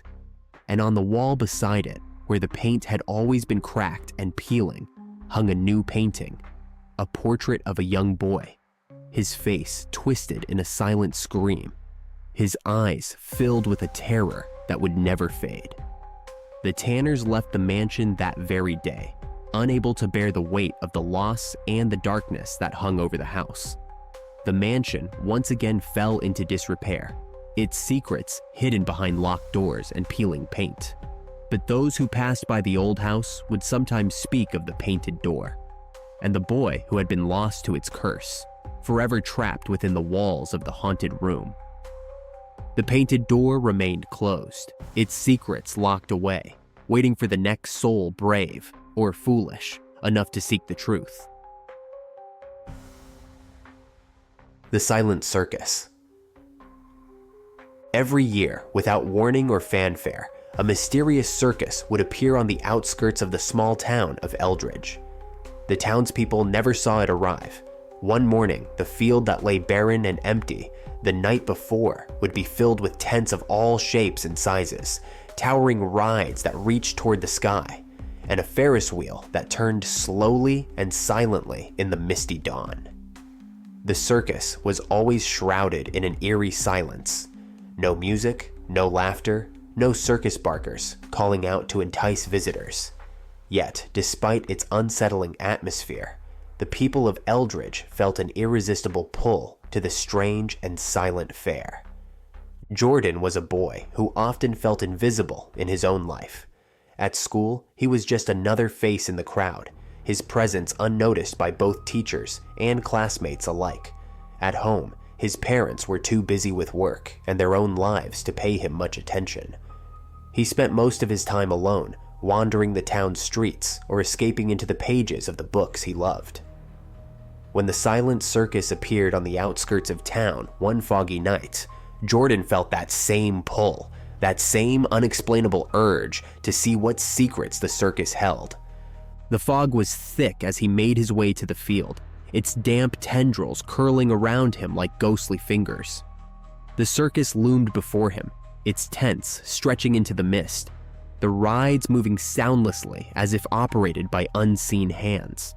There were no lights, no signs of life, but Jordan was not afraid. He was too intrigued by the circus's strange, otherworldly presence to be afraid. As he wandered through the circus grounds, Jordan noticed that the attractions were unlike any he had ever seen. There were no traditional games or rides. Instead, the booths and tents seemed to offer something more personal, something darker. He passed by a mirror maze, its glass surfaces warped and clouded, showing reflections that didn't quite match his movements. There was a game where the prizes were not stuffed animals or toys, but objects that looked oddly familiar. Belongings of the people of Eldridge, lost items that had vanished without a trace. And then there were the rides, their mechanisms hidden, the carts and swings moving with an unnatural smoothness, as if powered by some invisible force. Despite the eerie atmosphere, Jordan felt a strange sense of belonging. The circus seemed to know him, to understand the loneliness that had been his constant companion. It was as if the circus had been waiting for him, drawing him in with the promise of something he couldn't quite name. As he walked deeper into the circus, Jordan noticed a small, tattered tent set apart from the rest. A sign hung above the entrance, its letters faded and barely legible. Fortunes told. The tent seemed out of place, old and worn, with a sense of decay that contrasted sharply with the pristine, if silent, splendor of the rest of the circus. Yet, as Jordan approached, the flap of the tent rustled and he felt a beckoning pull, urging him to step inside. He hesitated for only a moment before pushing aside the flap and entering the dimly lit space. Inside, the air was thick with the scent of incense, and the light from a single flickering candle cast long shadows on the walls. At the center of the tent sat a woman, her face obscured by a hood, her hands resting on a small, round table draped in a faded velvet cloth. Her fingers, long and thin, were adorned with rings that caught the candlelight, glinting like tiny trapped stars. Jordan swallowed hard, suddenly unsure of why he had come. The woman lifted her head slightly, revealing just a glimpse of her face, a sharp chin, pale lips, and eyes that glowed with an unnatural light. She gestured for him to sit, and though every instinct told him to run, Jordan found himself compelled to obey. "Welcome, Jordan," the woman said, her voice soft and melodic, yet tinged with something cold and distant. "I've been expecting you." Jordan's breath caught in his throat. How did she know his name? Who are you?" he asked, his voice trembling. The woman leaned forward, her eyes locking onto his. "I am the keeper of the silent circus," she replied, "the guardian of its secrets and the bearer of its curse." "Curse?" Jordan stammered, his fear mounting. The fortune teller nodded slowly. "This circus is not what it seems. It is a trap, a place where the souls of the lost and forgotten are collected. Each attraction is designed to ensnare a different type of person, feeding on their fears and desires until they are consumed. The circus takes what it wants, and it never lets go." Jordan's heart pounded in his chest. He had heard stories about people who had gone missing after visiting the silent circus, but he had never believed them until now. "Why are you telling me this?" he asked, his voice barely above a whisper. "Because," the woman said, her voice growing softer, more sorrowful, "I am a prisoner of this place, bound to the circus until I can find someone to take my place.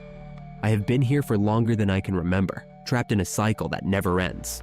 And now, Jordan, the circus has chosen you." Jordan's blood ran cold. He wanted to run, to escape this nightmare, but he could feel the circus's pull tightening around him, binding him to this place. "There must be a way out," he pleaded. "I don't want to be trapped here." The fortune teller's eyes darkened, and she sighed heavily. "There is a way," she said, "but it comes at a cost. You can take my place, become the new guardian of the circus, and I will be free.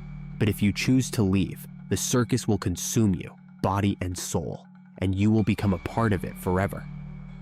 Jordan's mind raced. He could feel the circus closing in on him, its silent attractions coming to life, their unseen mechanisms whirring and clicking as they prepared to ensnare him. He had to choose, and quickly. The fortune teller's gaze bore into him, her eyes pleading. "Please, Jordan," she whispered. "I have been here for so long. I don't want to be here anymore. Let me go."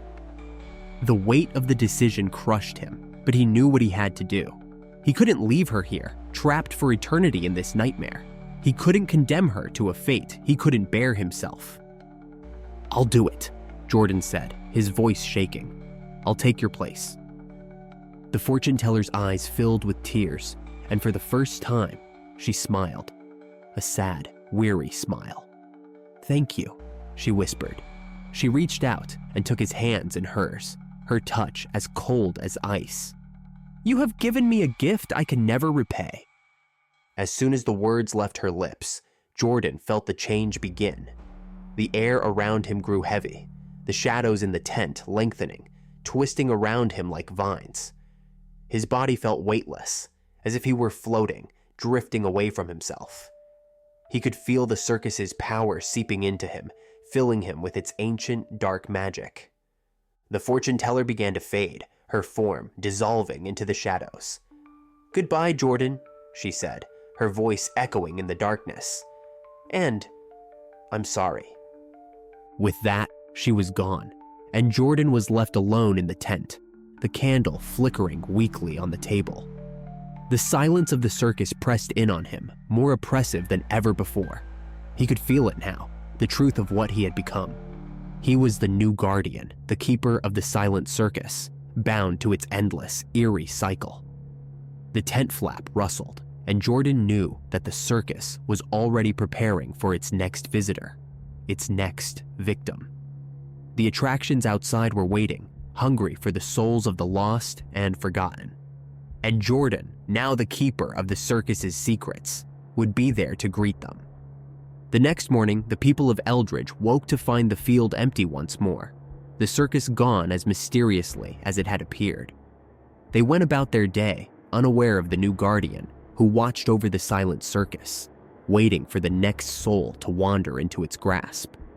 And deep in the shadows, Jordan stood, his existence now tied to the circus, waiting for the cycle to begin again. The candle in the window. In the quiet, fog-bound village of Ashburn, where the moors stretched endlessly beneath a perpetually gray sky, there was an old, desolate manor perched at the very edge of the sprawling, barren land. The manor had stood for centuries, its once grand walls now crumbling, its windows darkened by time and neglect, except for one. In a single window on the upper floor, a candle burned every night, its flickering light visible from the village. The villagers spoke of the candle with a mixture of awe and fear, for it was said to be a beacon for lost souls, guiding them to the manor where they could find peace. But those who ventured to the manor often did not return, and the stories that came back were enough to keep most people away. Kevin had always been fascinated by the manor and the mysterious candle.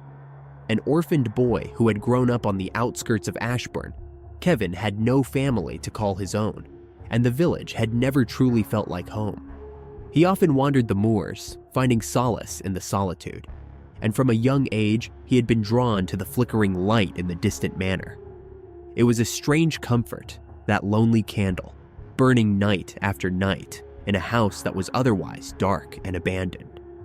The other villagers warned him to stay away, telling tales of those who had been lured by the candle's light, only to disappear into the manor's shadowy depths. But Kevin couldn't shake the feeling that the candle was calling to him, that it was somehow meant for him. The thought gnawed at him, filling him with an insatiable curiosity. One cold, foggy night, when the village was quiet and the fog lay thick on the ground, Kevin decided he could wait no longer. He wrapped himself in his tattered coat, slipped out of the small room he called home, and began the long walk across the moors toward the manor. The path was treacherous, the fog so dense that it seemed to swallow the world around him. But the candle's light flickered in the distance, guiding his steps. As he neared the manor, the fog seemed to thicken, the air growing colder with each step. The silence was oppressive, broken only by the distant sound of the wind howling through the moors. Kevin could feel an eerie presence watching him, a sensation that sent shivers down his spine, but he pressed on, determined to uncover the truth behind the candle. The manor loomed before him, its stone walls dark and foreboding, the windows staring out like empty eyes. But there, in the upper window, the candle burned brightly, its flame unwavering despite the chill in the air. Kevin hesitated for only a moment before pushing open the creaking front door and stepping inside. The interior of the manor was just as desolate as he had imagined. The walls were bare, the floors covered in dust, and the air was thick with the smell of burning wax. The candle in the window cast long, flickering shadows across the room, but the rest of the house was shrouded in darkness, the cold seeping into his bones. Kevin took a deep breath and began to explore the manor, his footsteps echoing off the walls. The silence was unnerving, the darkness pressing in on him from all sides. As he moved from room to room, he began to see things, shadowy figures that seemed to flit in and out of the corners of his vision. At first, he thought it was just his imagination, tricks of the light and the fog playing on his mind. But as he ventured deeper into the manor, the figures became more distinct, more real. They were the lost souls the villagers had spoken of, drawn to the candle's light, but now trapped within the manor's walls. Their faces were gaunt and pale, their eyes hollow and full of despair. They watched him silently, their forms barely more than wisps of smoke, as if they were barely clinging to existence. The sight of them filled Kevin with a deep sense of unease, but he couldn't turn back now. He had to find the source of the candle's light, to understand what power it held.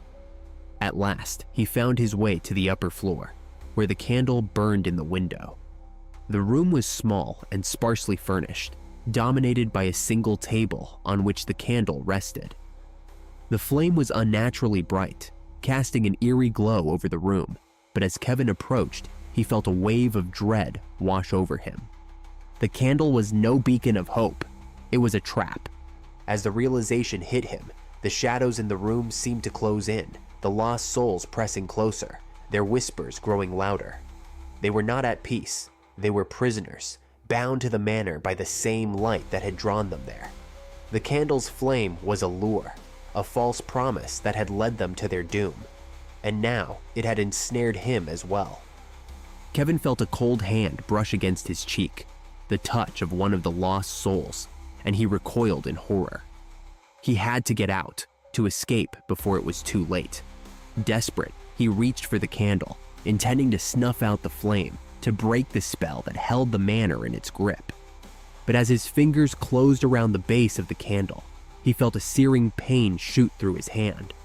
The flame flared up, bright and blinding, and Kevin screamed as the heat coursed through him, burning not his flesh but his very soul. The room seemed to spin, the shadows dancing around him, their whispers rising to a fever pitch. "Too late!" the voices hissed. "Too late!" Kevin tried to pull away, to extinguish the flame, but the candle's light had taken hold of him. He could feel it pulling him in, binding him to the manor, to the darkness that dwelled within. The shadows laughed as his vision blurred, the world fading away as the light consumed him. When the last of the wax melted away, the flame flickered and died, plunging the room into darkness. But the candle's work was done. Kevin was gone, his soul bound to the manor, his body lost to the shadows. The next night, as the fog rolled in and the village settled into uneasy sleep, the candle in the window burned once more. Its light flickered in the distance, a beacon for the lost, a false hope for those who wandered the moors in search of something more. And deep within the desolate manor, the shadows whispered of a new keeper for the candle, a boy who had sought the truth and found only darkness, his fate sealed by the light that had once called to him. The villagers of Ashbourne continued to tell the story of the candle in the window, warning their children to stay away from the manor at the edge of the moor. But the candle burned on night after night, waiting for the next soul to be drawn to its light, to be consumed by the darkness that had claimed so many before. The Midnight Train. In the small fog-drenched town of Hollow Creek, where the nights were long and the mornings slow to rise, there was an old legend that sent shivers down the spines of even the bravest souls. It was the story of the Midnight Train, an ancient, rusted locomotive that appeared only at the stroke of midnight. The townsfolk whispered of the train's ghostly passengers, souls of those who had died in a terrible accident many years ago, forever trapped between this world and the next, searching in vain for a way to reach the afterlife. Daniel had always been fascinated by trains. The clickety-clack of wheels on tracks, the hiss of steam, the shrill cry of the whistle. These were sounds that filled him with a sense of wonder and excitement. But even more than that, Daniel loved a good ghost story. And when he heard about the Midnight Train, a thrill of anticipation tingled in his chest. The other children in town were too afraid to even speak of the train, but Daniel was different. He wanted to see it for himself, to find out if the stories were true. It was on a cold, foggy night, with the mist hanging thick in the air like a ghostly shroud, that Daniel decided to put his plan into action. His parents had long since gone to bed, and the town was quiet, the streets deserted. Daniel crept out of his house, careful not to make a sound, and made his way through the fog towards the old, abandoned station at the edge of town. The station had once been a bustling hub of activity, but now it stood in ruins, its roof caved in, its platform overgrown with weeds. The air was damp and heavy, the fog swirling around Daniel's legs as he walked onto the platform. He could barely see a few feet in front of him, the fog so thick it seemed to swallow up the world. But Daniel wasn't afraid. He was determined to see the Midnight Train, to prove to himself that the stories were just that, stories. As the clock in the town square struck midnight, Daniel's heart skipped a beat. The night was eerily silent, the fog hanging in the air like a living thing. And then, faint at first, but growing louder, he heard it, the distant sound of a train whistle, a mournful, ghostly wail that sent chills down his spine.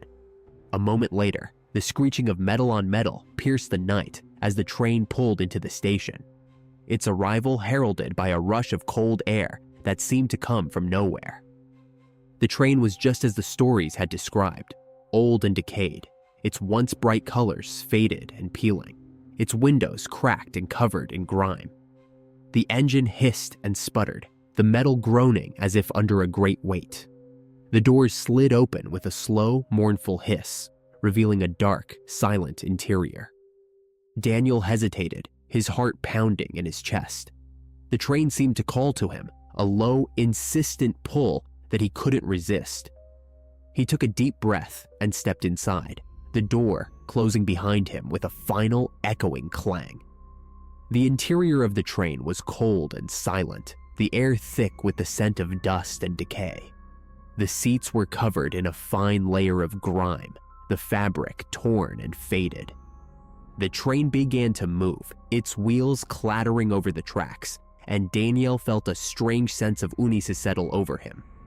He looked around, and for the first time, he noticed the other passengers. They were ghostly figures, pale and transparent, their eyes hollow and vacant, their faces devoid of emotion. They sat in the seats around him, their bodies still, their gazes fixed on the floor. As the train picked up speed, hurtling through the foggy night, the ghosts began to stir. Their heads turned slowly towards Daniel, their eyes locking onto him with a chilling intensity. They whispered in unison, their voices soft and echoing, like the rustle of leaves in the wind. Help us find peace." Daniel's heart raced as he realized the true nature of the train. It was not just a ghostly relic, it was a vessel carrying the souls of the dead, forever trapped in an endless loop, unable to reach their final destination. The train was cursed, doomed to ride the tracks for all eternity, its passengers lost between worlds, searching for a way to move on. Panic gripped Daniel as the whispers grew louder, more insistent. The ghosts moved closer, their hollow eyes filled with desperation and sorrow. He wanted to scream, to jump from the train and run, but his body was frozen, his feet rooted to the floor. The train hurtled through the darkness, the scenery outside a blur of shadows and fog, the station's light fading into the distance. As the train sped on, Daniel realized with a growing sense of dread that he had sealed his own fate. By boarding the midnight train, he had become one of its passengers, bound to ride the tracks for eternity, just like the ghosts who now surrounded him. The last thing Daniel saw was the faint light of the station disappearing in the distance before the train vanished into the fog, leaving no trace behind. The next morning, the platform was empty, shrouded in mist, with no sign of the train or the boy who had dared to board it. The villagers searched for Daniel, but he was never seen again. The legend of the midnight train grew stronger after that night, a cautionary tale for those who might be tempted to venture to the old station at midnight. The train still rides the tracks, its ghostly whistle echoing through the night, carrying the souls of the lost, forever searching for the peace they will never find. The creeping fog. In the coastal village of Grimsby, the sea mist was more than just a weather phenomenon. It was a living entity, feared and revered by the townspeople. The fog rolled in thick and heavy, blanketing the village in a damp, impenetrable shroud. The villagers told stories of the creeping fog, how it swallowed people whole, dragging them into the cold, unforgiving sea, never to return. It was said that the fog was alive, a sentient force that sought out those who wandered too close to the cliffs, luring them to their doom. Lydia had always been fascinated by the sea and the mysterious fog that seemed to breathe with a life of its own. A girl of 16 with a love for adventure and a streak of stubbornness, Lydia often found herself drawn to the cliffs that overlooked the churning waters below. She would stand at the edge, watching the waves crash against the rocks, feeling the salt spray on her face, and listening to the distant, mournful call of the foghorn. Her parents had warned her countless times about the dangers of the fog, but Lydia had never believed the old stories. To her, they were just tales meant to scare children and keep them away from the cliffs. But the more she heard about the creeping fog, the more intrigued she became. What was it about the mist that filled the villagers with such dread? Why did they avoid it as if it were a living, breathing monster? One evening, as the sun dipped below the horizon and the first tendrils of mist began to curl in from the sea, Lydia decided to find out for herself. She slipped out of her house and made her way to the cliffs, the fog already starting to thicken around her. The air was cold and damp, the mist wrapping around her like a wet blanket. The village behind her disappeared into the fog, leaving her alone on the narrow path that led to the edge of the cliffs. As she walked, Lydia noticed something strange. The fog seemed to be moving with a purpose, curling around her legs and pulling her towards the edge. The sea below roared with an unnatural fury, the waves crashing against the rocks with a sound that echoed through the mist. The fog grew thicker, denser, until Lydia could barely see a few feet in front of her. It was as if the world had been swallowed by the mist, leaving her in a cold, silent void. And then she heard a faint, melodic humming coming from the fog. The sound was soft at first, barely audible over the roar of the sea, but it grew louder, more insistent, as if calling out to her. Lydia's heart pounded in her chest, a strange mixture of fear and curiosity driving her forward. The humming seemed to wrap around her, pulling her deeper into the mist, guiding her steps as if by an unseen hand. Lydia followed the sound, her feet moving as if of their own accord, her breath coming in short, shallow gasps. The fog pressed in around her, cold tendrils wrapping around her arms and legs, pulling her closer to the edge of the cliff. The humming grew louder, more urgent, filling her ears with a haunting, otherworldly melody. And then she saw them, shadowy figures moving in the mist, their forms barely visible through the thick fog. They drifted towards her, their arms outstretched, beckoning her to join them. Their faces were twisted and inhuman, their eyes dark voids that reflected the endless depths of the sea. The fog pulled at her, dragging her closer to the edge, the figures in the mist growing clearer with each step. Lydia tried to resist, her heart pounding in her chest, but the fog was too strong. It wrapped around her, cold and relentless, pulling her towards the edge of the cliff. The figures in the mist were closer now, their faces twisted in grotesque smiles, their eyes empty and lifeless. Lydia's mind screamed at her to turn back, to run, but her body refused to obey. The edge of the cliff loomed before her, the sea churning and roaring below. The fog enveloped her, cold and suffocating, pulling her over the edge and into the void. The last thing Lydia saw was the twisted, inhuman faces of the figures in the mist, their eyes reflecting the darkness of the sea, before she plunged into the cold, unforgiving waters below. The next morning, the villagers found nothing but a trail of footprints leading to the edge of the cliff, disappearing into the mist. Lydia was gone, swallowed by the creeping fog that had claimed so many before her. The villagers whispered her name, their voices tinged with sorrow and fear, but they knew there was no hope of finding her. The fog had taken her, just as it had taken others before her, and it would take others again. The fog rolled back out to sea, its hunger sated for now, but always waiting, always watching, for the next soul to wander too close to the edge. The story of Lydia, the girl who defied the fog, became another cautionary tale, told to keep the children of the village away from the cliffs. But the fog, with its haunting melody and twisted shadows, remained, a living, breathing force that could never be tamed. The Headless Horseman. In the village of Black Hollow, nestled deep within a valley surrounded by dark, ancient woods, the people lived in constant fear of the Headless Horseman. The legend had been passed down through generations, each telling more terrifying than the last. On foggy nights, when the mist rolled in thick and heavy, it was said that the ghostly rider would appear, searching for his lost head.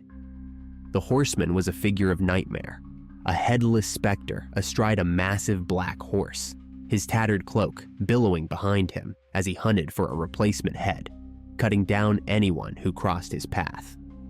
William, a boy of 15 with a taste for adventure and a stubborn disbelief in old superstitions, had heard the story many times before. The villagers would gather around the hearth, their faces lit by the flickering flames, and speak in hushed tones of those who had disappeared into the woods, never to return. But William was not like the other villagers. He scoffed at their fear, dismissing the legend as nothing more than a tale to scare children. He was determined to prove that the Headless Horseman was just a myth, a figment of their imagination. One particularly foggy night, when the air was thick with mist and the moon was hidden behind a veil of clouds, William decided to venture into the woods. He was certain that the villagers were wrong, that there was nothing out there but trees and shadows. Ignoring the warnings of his mother and the pleas of his friends, he set out with only a lantern to light his way, determined to explore the forest and uncover the truth. As William walked, the sounds of the village faded into the distance, replaced by the eerie silence of the forest. The trees towered above him, their branches twisted and gnarled, reaching out like skeletal fingers in the gloom. The fog curled around his feet, swirling in thick, heavy tendrils that seemed to pull him deeper into the woods. Despite his initial confidence, a sense of unease began to creep over him. The air was cold and damp, and the silence was oppressive, as if the forest itself was holding its breath. The deeper William ventured, the more the fog thickened, until it became almost impossible to see more than a few feet ahead. He could no longer tell which direction he was going.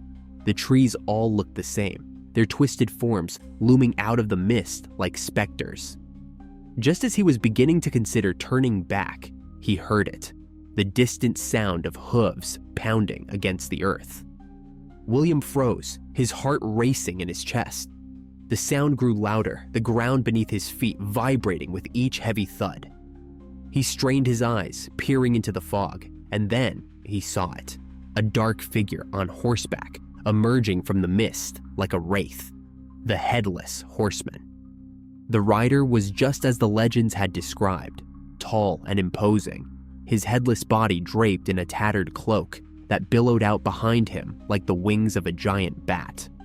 The horse he rode was a massive beast, its coat as black as night, with eyes that glowed a deep, malevolent red.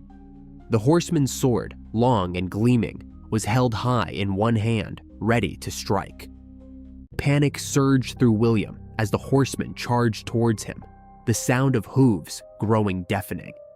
He turned and ran, his feet pounding against the forest floor as he fled through the fog. The branches of the trees clawed at him, tearing at his clothes and skin, but he didn't dare slow down. He could feel the horseman closing in, the chill of death in the air as the ghostly rider bore down on him. Just as the horseman's sword sliced through the air, William tripped over a gnarled root and fell to the ground, the blade missing him by mere inches. He scrambled to his feet, his heart pounding in his chest. But as he looked around, he realized something terrifying. The horseman was not chasing him. Instead, the spectral rider was leading him deeper into the woods, steering him towards something he had not noticed before, an ancient, overgrown grave. The grave was marked by a crumbling headstone, covered in moss and nearly obscured by the encroaching roots of the forest. The horseman dismounted from his horse, the movement eerie and silent. With a bony hand, he pointed to the grave, the gesture slow and deliberate. William stared in horror, understanding dawning too late. The legend had not warned of this. The horseman was not searching for a replacement head, he was searching for a successor. The ground beneath William's feet began to shift, the earth opening up with a deep guttural rumble. The fog thickened, wrapping around him like a shroud, as the grave yawned open, revealing the dark, cold void below. The horseman stood motionless, watching as William was slowly dragged towards the open grave. He tried to fight, to scramble away, but the pull of the earth was too strong. As he was swallowed by the ground, the last thing William saw was the horseman mounting his steed once more, the red glow of the horse's eyes piercing the fog. The horseman rode away, disappearing into the mist, his curse passed on to a new victim. The earth closed over William, and the woods fell silent once more. The next morning, the villagers found William's hat at the edge of the woods, lying abandoned in the dirt. There was no sign of the boy, no trace of where he had gone. But as they stood at the edge of the forest, they heard it, the faint, distant sound of hooves echoing through the trees, growing fainter as it faded into the depths of the woods. And they knew, with a deep, chilling certainty, that the Headless Horseman had found his successor. The Whispering Dollhouse. The manor at the edge of town was a place of whispers and shadows, a grand old house whose best days had long since passed. Its walls, once vibrant with color, were now faded and peeling, the tapestries hanging limp with dust. The windows, streaked with grime, let in only slivers of light, casting the once grand rooms into a perpetual twilight. The villagers spoke of the manor in hushed tones, passing on stories of its former grandeur and the tragic fate of the family that had once called it home. But the truth of what lay within the manor was a secret known only to the walls that had witnessed it all. Eliza was a curious girl of 12, with bright eyes that missed nothing and a mind that was always seeking out the hidden and the mysterious. When her family moved into the manor, she saw it not as a place of decay, but as a world of secrets waiting to be uncovered. Her parents, busy with their own lives, paid little attention to the manor's many rooms, leaving Eliza to explore its dusty corridors and forgotten chambers at her leisure. It was on one of these solitary explorations that Eliza found the attic. The entrance was hidden behind a door at the end of a narrow, winding staircase, nearly invisible beneath layers of dust and cobwebs. The door creaked ominously as she pushed it open, revealing a space that had clearly been untouched for decades. The air was thick with the scent of old wood and forgotten memories, and the only light came from a single grimy window that cast long shadows across the floor. The attic was cluttered with old trunks and forgotten treasures, but what caught Eliza's eye immediately was the dollhouse. It sat on a small table in the center of the room, covered in a thick layer of dust, its once bright paint faded and chipped. The dollhouse was large, intricately detailed, with tiny rooms furnished with delicate miniature furniture. Inside, the tiny figures of dolls stood frozen in place, their lifelike faces eerily expressive, as though they had been caught mid-movement. Eliza felt a shiver run down her spine as she approached the dollhouse, her curiosity battling with a sense of unease. The dolls were unsettling in their stillness, their glassy eyes staring blankly ahead. But there was something about the dollhouse that drew her in, something that made her reach out and brush the dust from its roof. As her fingers touched the wood, she felt a faint vibration, almost like a heartbeat, pulsing through the dollhouse. Startled, she pulled her hand back, but the sensation lingered, tingling in her fingertips.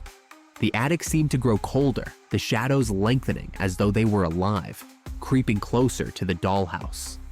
Despite the chill, Eliza felt an inexplicable urge to open the dollhouse, to see what lay within. She lifted the roof with trembling hands, revealing the rooms inside. Each one was meticulously detailed, from the tiny lace curtains to the miniature books on the shelves. The dolls were positioned throughout the house, some sitting at a dining table, others standing in the hallways. As Eliza peered closer, she noticed that each doll's face was frozen in an expression of fear or sorrow, their tiny hands raised as though in defense or supplication. A whisper, so faint she could barely hear it, brushed against her ear. "Help us! Free us!" Eliza jumped, looking around the attic, but she was alone.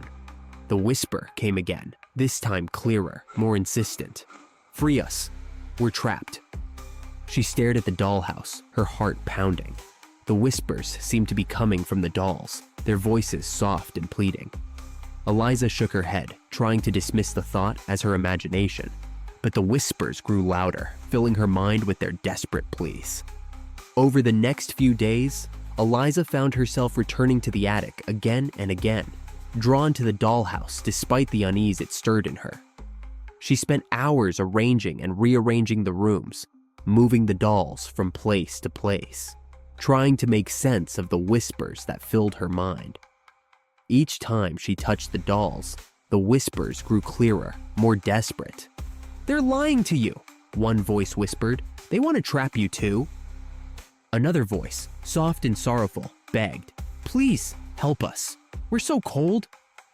The more Eliza listened, the more the dollhouse seemed to change. The rooms, once pristine and orderly, became dark and twisted, the furniture broken and scattered, the walls stained with shadows that seemed to shift and move. The dolls, once frozen in fear, now seemed to follow her with their glassy eyes, their faces twisted in agony as they reached out to her. One night, unable to sleep, Eliza crept back to the attic, the dollhouse calling to her with a pull she could no longer resist. As she opened the dollhouse, she noticed something different. The dolls were moving. At first, it was subtle, a hand twitching, a head turning slightly. But soon, the movement became more pronounced, the dolls acting out scenes within the tiny rooms. To her horror, Eliza realized that the scenes were reflections of her own life, dark, twisted versions of events that had happened or were yet to happen. She watched as a doll, dressed in a tiny version of her own nightgown, stood at a miniature window peering out into the darkness. Another doll, resembling her mother, lay in a tiny bed, her face contorted in pain as shadowy figures loomed over her. The whispers became frantic, overlapping in a cacophony of voices that filled the attic. "Break it! Destroy the dollhouse! It's too late! She's here!" Eliza backed away from the dollhouse, her heart racing. She knew then that the dollhouse was cursed, a prison for the souls of the manor's previous inhabitants, each one forced to relive their darkest moments over and over again. The dolls were not just figures. They were the trapped souls of the dead, and the dollhouse was feeding on them, growing stronger with each passing day. Desperate to escape, Eliza grabbed a heavy book from one of the attic's dusty shelves and swung it at the dollhouse. The impact sent the tiny furniture flying, but the dollhouse itself remained intact. The whispers turned to screams, the dolls writhing in their tiny rooms, their movements frantic and terrified. Eliza struck the dollhouse again and again, but it was as though an invisible force was protecting it, keeping it whole. The attic seemed to close in around her, the walls darkening, the shadows growing deeper and more oppressive. The whispers reached a fever pitch, a chorus of despair and fury that echoed in her mind. Suddenly, the dollhouse emitted a blinding light, and Eliza was thrown backward, crashing into the attic wall. She lay dazed, her vision swimming as the light engulfed the room.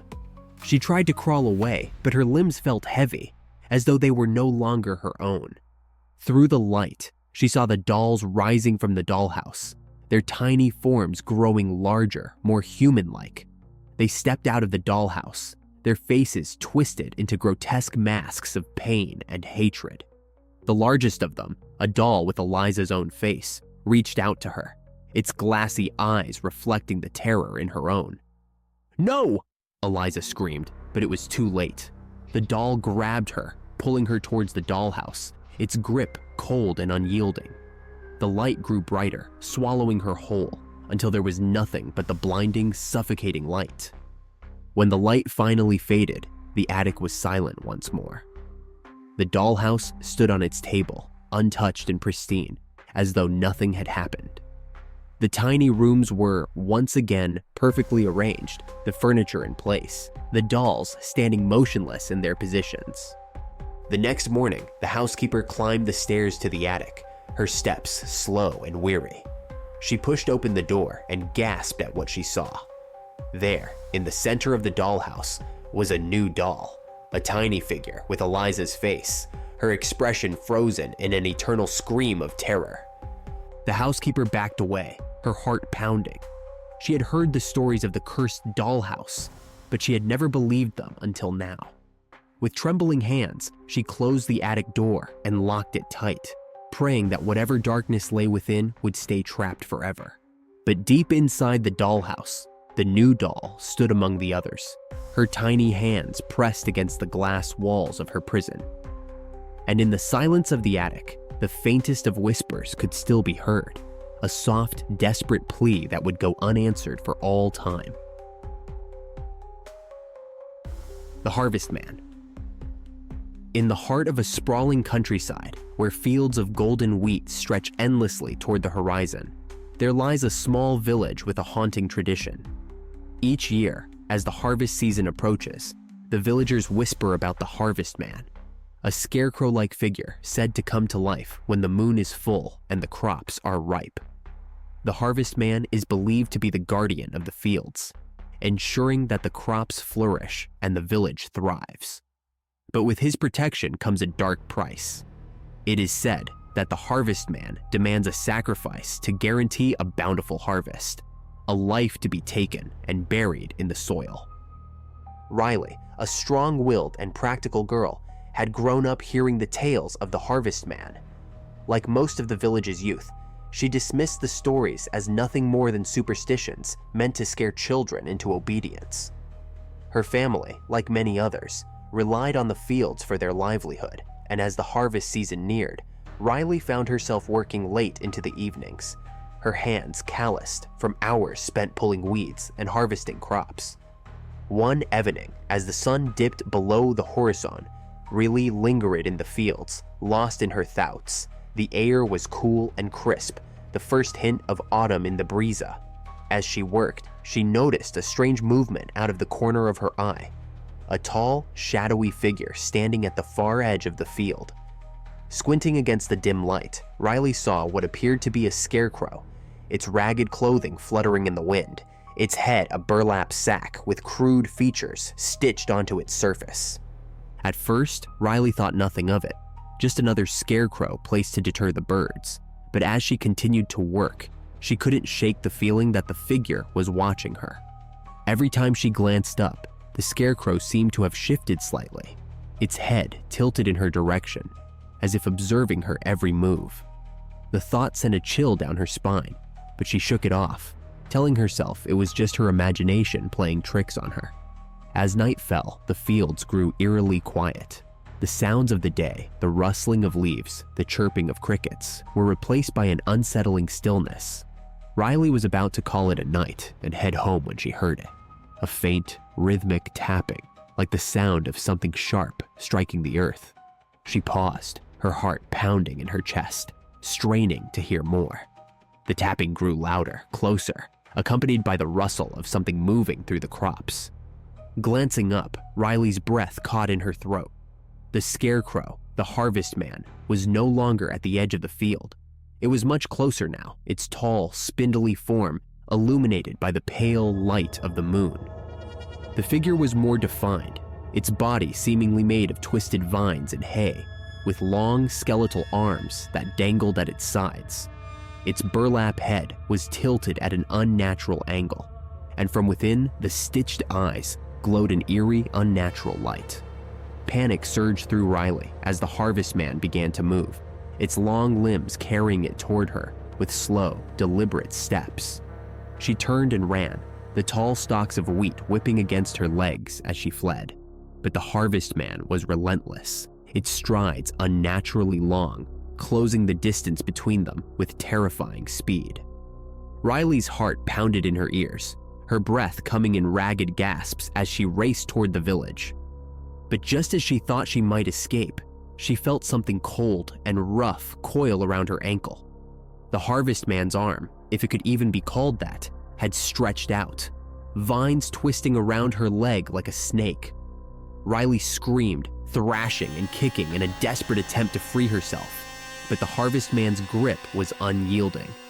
It dragged her backward, pulling her toward the edge of the field, where the earth had been freshly turned, a gaping pit waiting for its next occupant. As Riley struggled, the harvest man leaned over her, its grotesque face hovering inches from hers. When it spoke, its voice was a low, raspy whisper, like the rustling of dry leaves in the wind. "A sacrifice must be made," it intoned, its breath cold against her skin. "The fields demand it. The earth must be fed." Riley's mind raced, her thoughts a blur of terror and disbelief. She clawed at the ground, trying to find purchase, but the harvest man's strength was overwhelming. With a final, desperate cry, she tried to plead with the figure, to reason with it, but her words were swallowed by the darkness.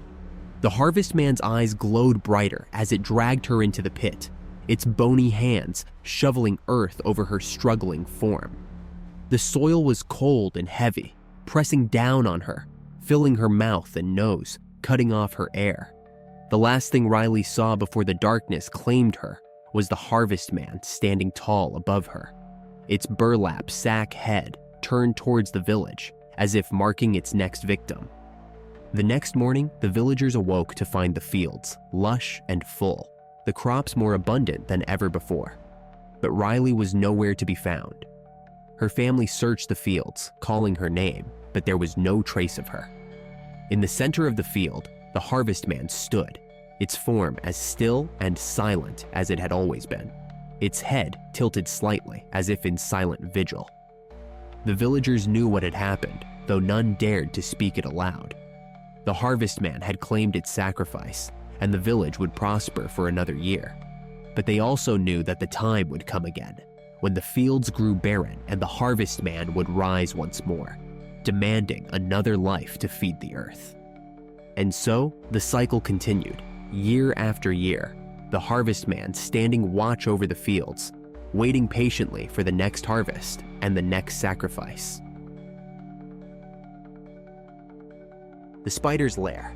In the secluded village of Duskmire, nestled at the edge of a vast and ancient forest, there existed a chilling tale passed down through generations. The story spoke of a monstrous spider that lurked deep within the woods, weaving its massive webs between the trees. The villagers claimed that the spider lured unsuspecting souls into its lair with promises of unimaginable treasure, only to ensnare them in its deadly web and drain them of their blood. Most villagers avoided the forest, wary of the ominous legend, but there were always those who believed they could outsmart the ancient creature. Clara, a determined and fearless girl, had heard the tales of the spider since she was a child. Her family was struggling. Her father, once a proud farmer, was now too sick to work, and their crops had failed for the third year in a row. Desperation gnawed at Clara's heart as she watched her mother fret over their dwindling supplies. The promise of treasure, hidden deep within the forest, was too tempting to ignore. It could be the answer to their prayers, the salvation her family desperately needed. Armed with nothing but a flickering lantern and her father's old hunting knife, Clara made up her mind to venture into the forest. She was determined to find the spider's lair, retrieve the treasure, and return before dawn. As she entered the woods, the air grew colder, and the trees seemed to close in around her, their gnarled branches twisting like the fingers of some ancient, malevolent entity. The deeper Clara ventured, the darker the forest became. The light from her lantern struggled to penetrate the thick fog that clung to the ground like a shroud. Every rustle in the underbrush, every snap of a twig, sent a shiver down her spine, but she pressed on, driven by the thought of her family's suffering. The stories of the spider's victims whispered in the back of her mind, but she pushed them aside, focusing on the task at hand. After what felt like hours of walking, Clara finally stumbled upon a clearing. The moonlight filtered through the canopy above, casting an eerie glow on the scene before her. There, between two towering trees, was the spider's web, a massive, intricate structure that glistened like silver in the moonlight. The web was as wide as a house, its threads thick and sticky, stretching from one tree to the other. At the center of the web lay a pile of bones and tattered clothes, the grim remnants of the spider's previous victims. Clara's breath caught in her throat as she approached the web, her lantern casting long, dancing shadows across the clearing. Her heart pounded in her chest, but she steeled herself, determined to find the treasure that the stories had promised. Just as she took another step forward, the ground beneath her feet suddenly gave way. Clara screamed as she plummeted into a hidden pit, her lantern slipping from her grasp and shattering on the ground below.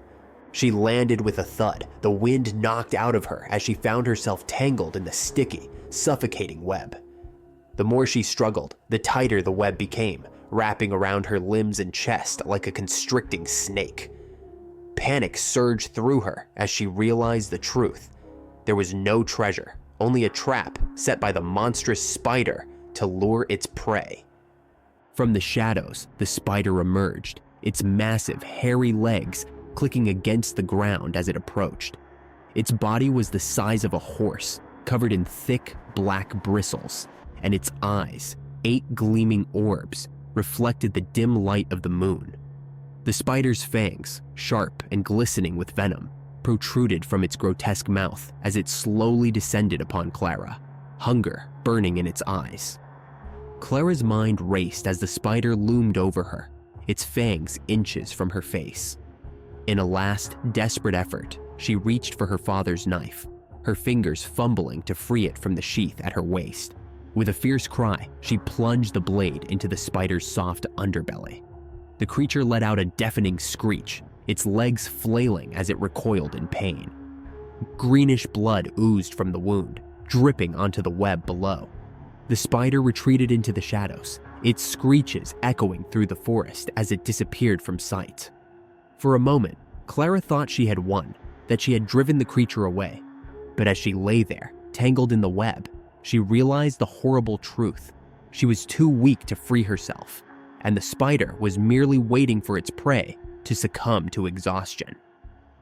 The forest fell silent once more, the only sound the faint rustling of the web as it tightened around her. Clara's strength ebbed away with each passing minute, her vision growing dim as the cold night air settled over the clearing. The stories had been true. There was no treasure, only a deadly snare that had claimed countless lives before hers. As the first light of dawn began to creep over the horizon, Clara's breath grew shallow. She knew she wouldn't last much longer. The last thing she saw before darkness claimed her was the glimmer of the spider's eyes, watching her from the shadows, waiting patiently for her to succumb. The forest would soon claim another victim, and the web would be ready for the next unfortunate soul drawn by the promise of riches. And so the legend of the spider's lair continued, a tale of greed and doom whispered by the villagers to warn others from venturing into the cursed woods. The Witching Hour. In a small village tucked away in a forgotten corner of the world, the clocks had stopped at midnight for as long as anyone could remember. The villagers spoke in hushed tones about the witching hour, a cursed hour that lingered eternally, trapping those who were unfortunate enough to be awake in a twisted version of reality. They believed it was the work of a powerful witch, wronged in her final moments, who had cursed the town to live in a perpetual state of dread as her last act of vengeance. Sophie, a young girl with a restless mind and a persistent case of insomnia, had never given much thought to the old tales. But on this particular night, as she lay in bed staring at the ceiling, she noticed something strange. The clock on her nightstand had stopped at exactly midnight. She frowned and reached for it, shaking it gently, but the hands remained frozen. Curious, she glanced around the room, her eyes landing on the wall clock, which also displayed the same time, midnight. Even the antique grandfather clock, downstairs, known for its steady chimes, had fallen silent. A shiver ran down her spine as she peered out of her window. The world outside seemed eerily still, bathed in the cold, silver light of the full moon.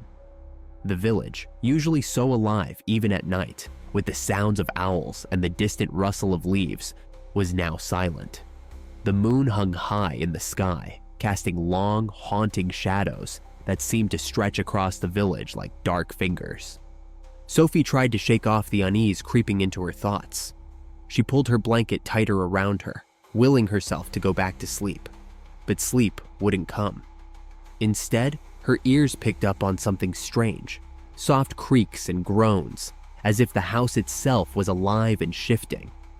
The shadows on the walls began to move, not in the usual gentle flicker of candlelight, but with a life of their own, crawling across the room as if they were searching for something. Her heart pounded as she realized she was no longer in the familiar world she knew. She had slipped into the witching hour, a time when the boundaries between the living and the dead, the real and the unreal, became blurred. Fighting the fear threatening to paralyze her, Sophie climbed out of bed. Her bare feet touched the cold wooden floor, and she winced as the boards creaked beneath her. The air in the room had grown thick, almost suffocating, and it smelled faintly of something old, like a forgotten cellar that had been sealed for centuries. The door to her bedroom, which had been closed when she went to bed, now stood ajar, revealing a corridor bathed in moonlight. With trembling hands, Sophie picked up her lantern and stepped into the hallway. The shadows seemed to follow her, skittering along the walls, whispering her name in voices that barely rose above a breath. As she moved through the house, nothing felt right. The furniture was askew, as if it had been pushed by some unseen force. The paintings on the walls now depicted twisted, nightmarish versions of the serene landscapes they once were.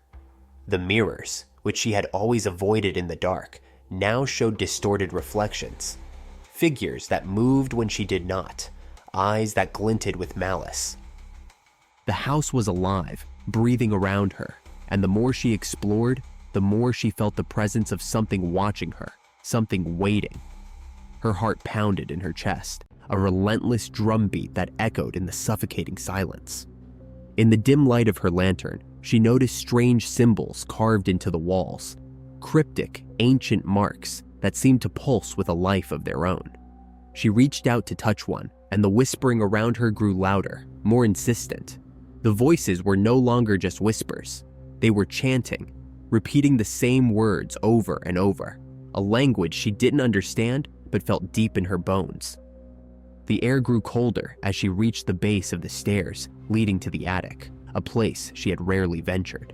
The chanting rose to a crescendo as she climbed, her legs heavy, as if the house itself were trying to pull her back, to stop her from reaching whatever awaited her above.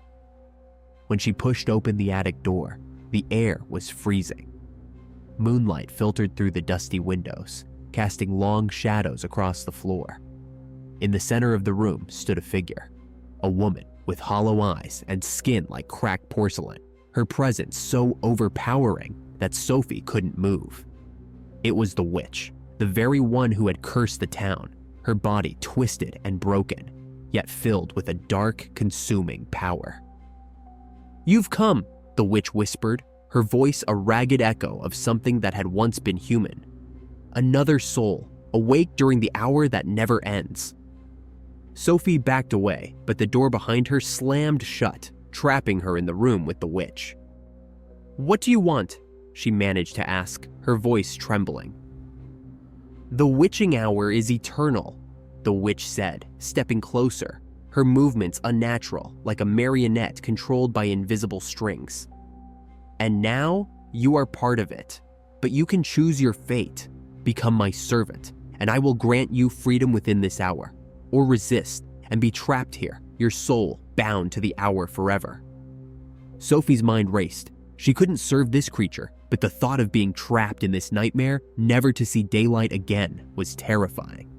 She gathered what courage she had left and shook her head. "I won't be your servant," she said, her voice firmer than she felt. The witch's hollow eyes seemed to darken, and a smile twisted her cracked lips. "Then the hour is yours, for all eternity," she hissed, before her form dissolved into the shadows, her laughter echoing through the attic. The room warped and twisted around Sophie, the walls seeming to close in on her. She stumbled back, her head spinning, until she found herself back in her bed. For a moment, she thought it had all been a terrible dream, but the room was just as cold, just as still, and the clock on her nightstand still read midnight. Breathing heavily, she turned to the mirror on her wall, hoping to see something familiar, something real. But the reflection that stared back at her wasn't her own. The witch's face, twisted and grinning, looked out at her, eyes gleaming with dark satisfaction. Sophie tried to scream, but no sound came out. Her reflection mirrored her terror, the witch's mouth stretching into an impossibly wide grin. She could feel the witch's presence inside her, twisting her thoughts, warping her reality. She was no longer Sophie, the girl with insomnia. She was something else entirely, something cursed, something bound to the witching hour. The clocks remained frozen at midnight, the village trapped in the hour that never ends. And Sophie, or what she had become, waited in the darkness, ready to ensnare the next soul unfortunate enough to awaken during the cursed hour. The Wishing Well. In the heart of a remote, fog-shrouded village nestled between craggy hills, stood an ancient well. This was no ordinary well, the villagers whispered. It was a wishing well, its waters rumored to be enchanted. Generations had passed down tales of how the well could grant the deepest desires of those who tossed in a coin and made a sincere plea. But with the well's magic came a dire warning. Wishes made at the well always came at a steep, unforeseen price. The villagers, wary of its dark power, rarely approached the well, leaving it to stand as a silent, brooding reminder of the perils of desire. Samuel, a boy no older than 14, lived with his family on a small, struggling farm at the edge of the village. The land was barren, their crops withered, and their livestock weak. Samuel's parents toiled from dawn until dusk, their faces lined with worry and exhaustion, while his younger siblings went to bed hungry more often than not. Samuel could no longer bear to see his family suffer, and each night, as he lay awake, listening to the wind rustling through the skeletal trees, the tales of the wishing well echoed in his mind. Desperation gnawed at Samuel's heart, and one cold, moonless night, he made up his mind. Slipping out of bed, he crept quietly through the house, careful not to wake his family. He clutched a single, worn coin, the only one he had, in his hand, its edges smooth from years of handling. With a deep breath, Samuel set out towards the well, the village silent around him, save for the distant howls of wolves in the hills. The well stood at the center of an overgrown clearing, its stones slick with moss and age. Samuel approached cautiously, his heart pounding in his chest as he peered into the dark, yawning mouth of the well. He hesitated for a moment, the warnings of the villagers ringing in his ears, but the image of his family's gaunt faces spurred him on. Closing his eyes, he whispered his wish: wealth and prosperity for his family, enough to lift them out of their misery. With a trembling hand, he tossed the coin into the well. The water below rippled, the sound unnaturally loud in the still night. As Samuel leaned over to listen, a voice, soft and eerie, like the wind through the trees, echoed up from the depths of the well, promising that his wish would be granted. Samuel shivered at the sound, an icy dread settling in his bones, but he forced himself to stand tall, believing that he had done what was necessary. In the days that followed, Samuel's wish seemed to come true. The once barren fields around their farm began to bloom with vibrant crops, their soil rich and fertile. The animals, once frail and sickly, grew strong and healthy, their coats glossy under the sun. And, as if by magic, money began to appear. A hidden stash of coins beneath the floorboards, a forgotten debt repaid by a distant relative. Samuel's family rejoiced, their spirits lifted by the sudden turn of fortune, and for a brief moment, Samuel felt a flicker of hope. But with the newfound prosperity came a creeping shadow that darkened their lives. It started with his mother, who began to complain of strange, unexplainable fatigue. Her once lively eyes grew dull, and her skin turned pale as if drained of life. Soon after, his father was struck by the same affliction, his strong frame withering away as if something was siphoning his strength. Even Samuel's younger siblings, who had been so full of energy, became listless, their faces hollow and their laughter gone. Samuel watched in horror as his family, once revitalized by the wealth, now wasted away before his eyes. He had wished for their prosperity, but instead, he had brought them to the brink of death. The realization struck him like a blow. This was the terrible price of the well's magic. The wealth that had come so easily was being paid for with the lives of those he loved. Determined to undo the curse he had unleashed, Samuel returned to the well, his heart heavy with guilt and fear. The night was as dark as the one when he had first made his wish, the well's silhouette looming like a grim sentinel. He approached it with a sense of dread, knowing that the well's magic was not to be taken lightly. As he stood at the edge of the well, he shouted into its depths, pleading for the well to take back his wish. The water below was still, the air around him heavy and oppressive. Then, the same eerie voice echoed up from the well, but this time it was filled with mocking laughter. "Wishes cannot be undone," the voice whispered, "but another sacrifice may break the curse." Samuel's blood ran cold as the voice continued, offering him a choice. If he wished to save his family, he would have to offer something even more precious, his own life. The well demanded a soul to balance the scales, and Samuel knew that it was the only way to atone for his mistake. With a heavy heart, he climbed onto the edge of the well, the darkness below yawning like an abyss. Taking a final, trembling breath, Samuel whispered a tearful goodbye to his family and threw himself into the well's icy depths. The water churned violently, the sound of his screams echoing through the village, waking the villagers from their slumber. They rushed to the well, but when they arrived, they found it dry and empty, the water gone as if it had never existed.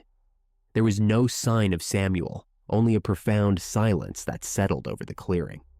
The next morning, Samuel's family awoke to find themselves miraculously cured. The color had returned to their cheeks, their strength restored as if they had never been ill. But the wealth they had gained was gone, vanished as if it had never existed. The family searched for Samuel, calling his name, but he was nowhere to be found. The villagers, hearing of what had happened, sealed the well, fearful of its dark power. But the legend of the wishing well lived on, a cautionary tale of greed and sacrifice, whispered by those who remembered the boy who had given everything to save his family.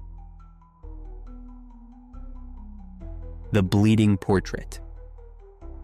Nora had always been drawn to the mysteries of the supernatural, so when her family moved into the grand, decaying mansion at the edge of the village, she couldn't contain her excitement. The mansion was steeped in history and whispered secrets, but what intrigued her most was the legend of the Bleeding Portrait, a painting of a beautiful woman that was said to bleed every night at midnight. The portrait, hung in the main hall, was a source of fear and fascination for the villagers, who believed it was cursed, haunted by the spirit of a woman who had been murdered within the mansion's walls long ago. From the moment Nora saw the portrait, she felt a strange connection to it. The woman in the painting was stunning, with flowing dark hair and deep, sorrowful eyes that seemed to hold a world of pain. Yet there was something else in those eyes, something that made Nora feel as if the woman were watching her, following her every move. The mansion was cold and drafty, its hallways filled with echoes and the scent of dust and decay. But it was the portrait that captivated Nora, drawing her back to the main hall again and again. Her family was less enthused. They avoided the hall at night, muttering about the coldness of the room and the uneasy feeling that crept over them whenever they passed by the portrait. But Nora was determined to uncover the truth. The rumors of the bleeding portrait had circulated for generations, and she was eager to see for herself if the legend was real. One night, unable to sleep, Nora decided that this would be the night she would find out. She wrapped herself in a thick blanket and tiptoed downstairs, careful not to wake her parents. The mansion was eerily silent, the only sound the creaking of the old wooden floors beneath her feet. She made her way to the main hall, her heart pounding in her chest as she approached the portrait. The woman in the painting seemed to stare directly at Nora, her sorrowful expression more pronounced in the dim light. Nora glanced at the clock on the wall. It was almost midnight. She took a deep breath and settled herself in a chair opposite the portrait, her eyes never leaving the woman's face. As the clock struck midnight, the air in the room grew colder, and Nora felt a shiver run down her spine. She watched in stunned silence as a dark stain began to spread across the canvas, starting from the woman's eyes. Blood, thick and crimson, slowly trickled down her cheeks, pooling at the bottom of the frame.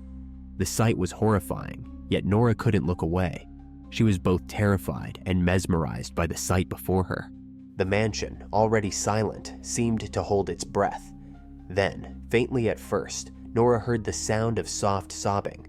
The sound echoed through the hall, filling the space with a sorrow so deep it was almost tangible.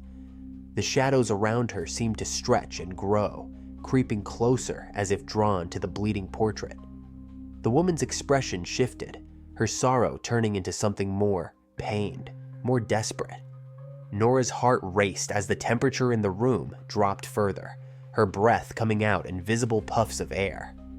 Nora was about to flee, the primal instinct to run screaming at her to leave this place, when something even more impossible happened. The woman in the portrait moved. Her painted hand reached out from the canvas, her fingers curling as if grasping for something, grasping for Nora. The hand was no longer paint, but flesh, cold and clammy, and it gripped Nora's wrist with an iron force. Nora screamed, but the sound was swallowed by the oppressive atmosphere in the room. She tried to pull away, but the hand's grip only tightened, dragging her closer to the canvas. The world around her began to spin, the walls of the mansion blurring and fading into darkness. The last thing she saw was the woman's face, her eyes now filled with an unholy light, her mouth twisted into a grim smile. When Nora's parents awoke the next morning, they found the house as they had left it, except for one thing. In the main hall, the portrait still hung in its place, but the woman's expression had changed. Her once sorrowful eyes now burned with a vengeful fire, and her lips were curled into a cruel smile. But what struck them most was the new figure that had appeared in the background of the painting. Nora, her face frozen in an expression of sheer terror, was now a part of the portrait. Her features were unmistakable, but her eyes, once filled with life and curiosity, were now wide and vacant, forever trapped in the painted world she had dared to explore. The blood continued to drip from the woman's eyes, and the house remained as cold and silent as ever, its secrets hidden within its cursed walls. The villagers, hearing of the latest misfortune to befall the mansion, whispered among themselves but dared not approach.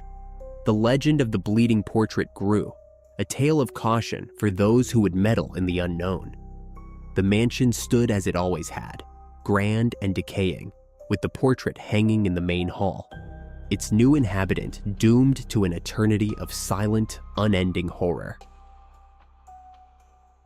The Puppet Master.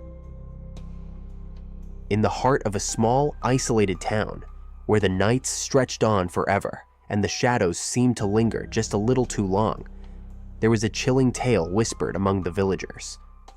They spoke of the Puppet Master, a sinister figure said to control the townsfolk like marionettes, manipulating them to fulfill his dark, twisted desires. Some believed the Puppet Master was a spirit of vengeance. Others said he was a remnant of an ancient curse. But all agreed on one thing: those who fell under his control were never the same again.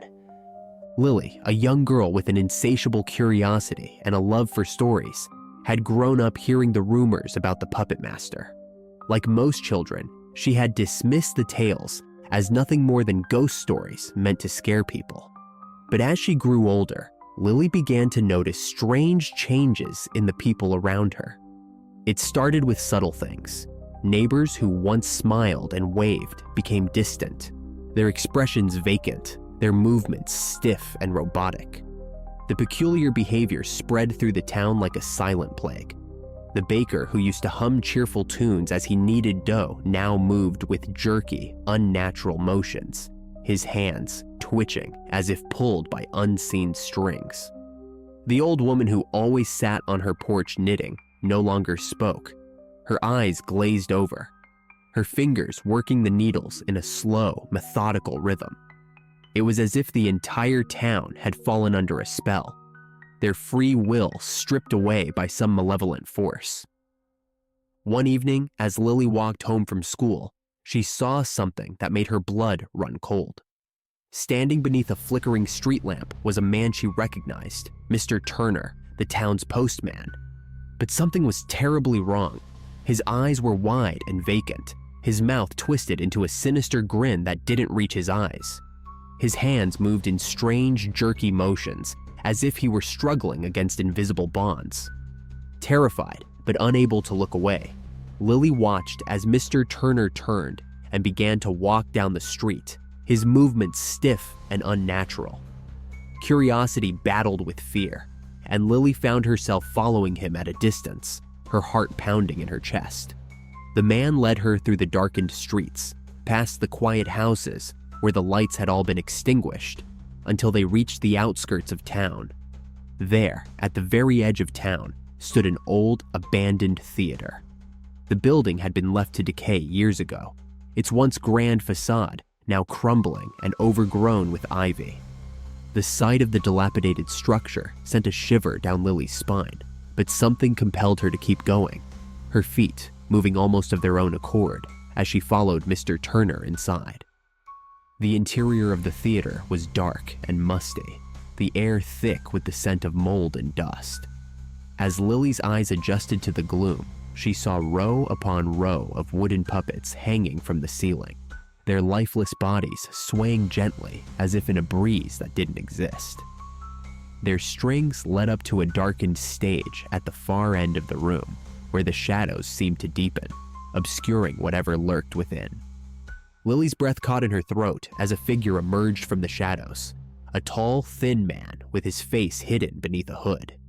His fingers twitched and flexed as if manipulating invisible strings, and as he moved, the puppets above him began to twitch and jerk in response, their limbs moving in eerie synchronization with the puppet master's hands.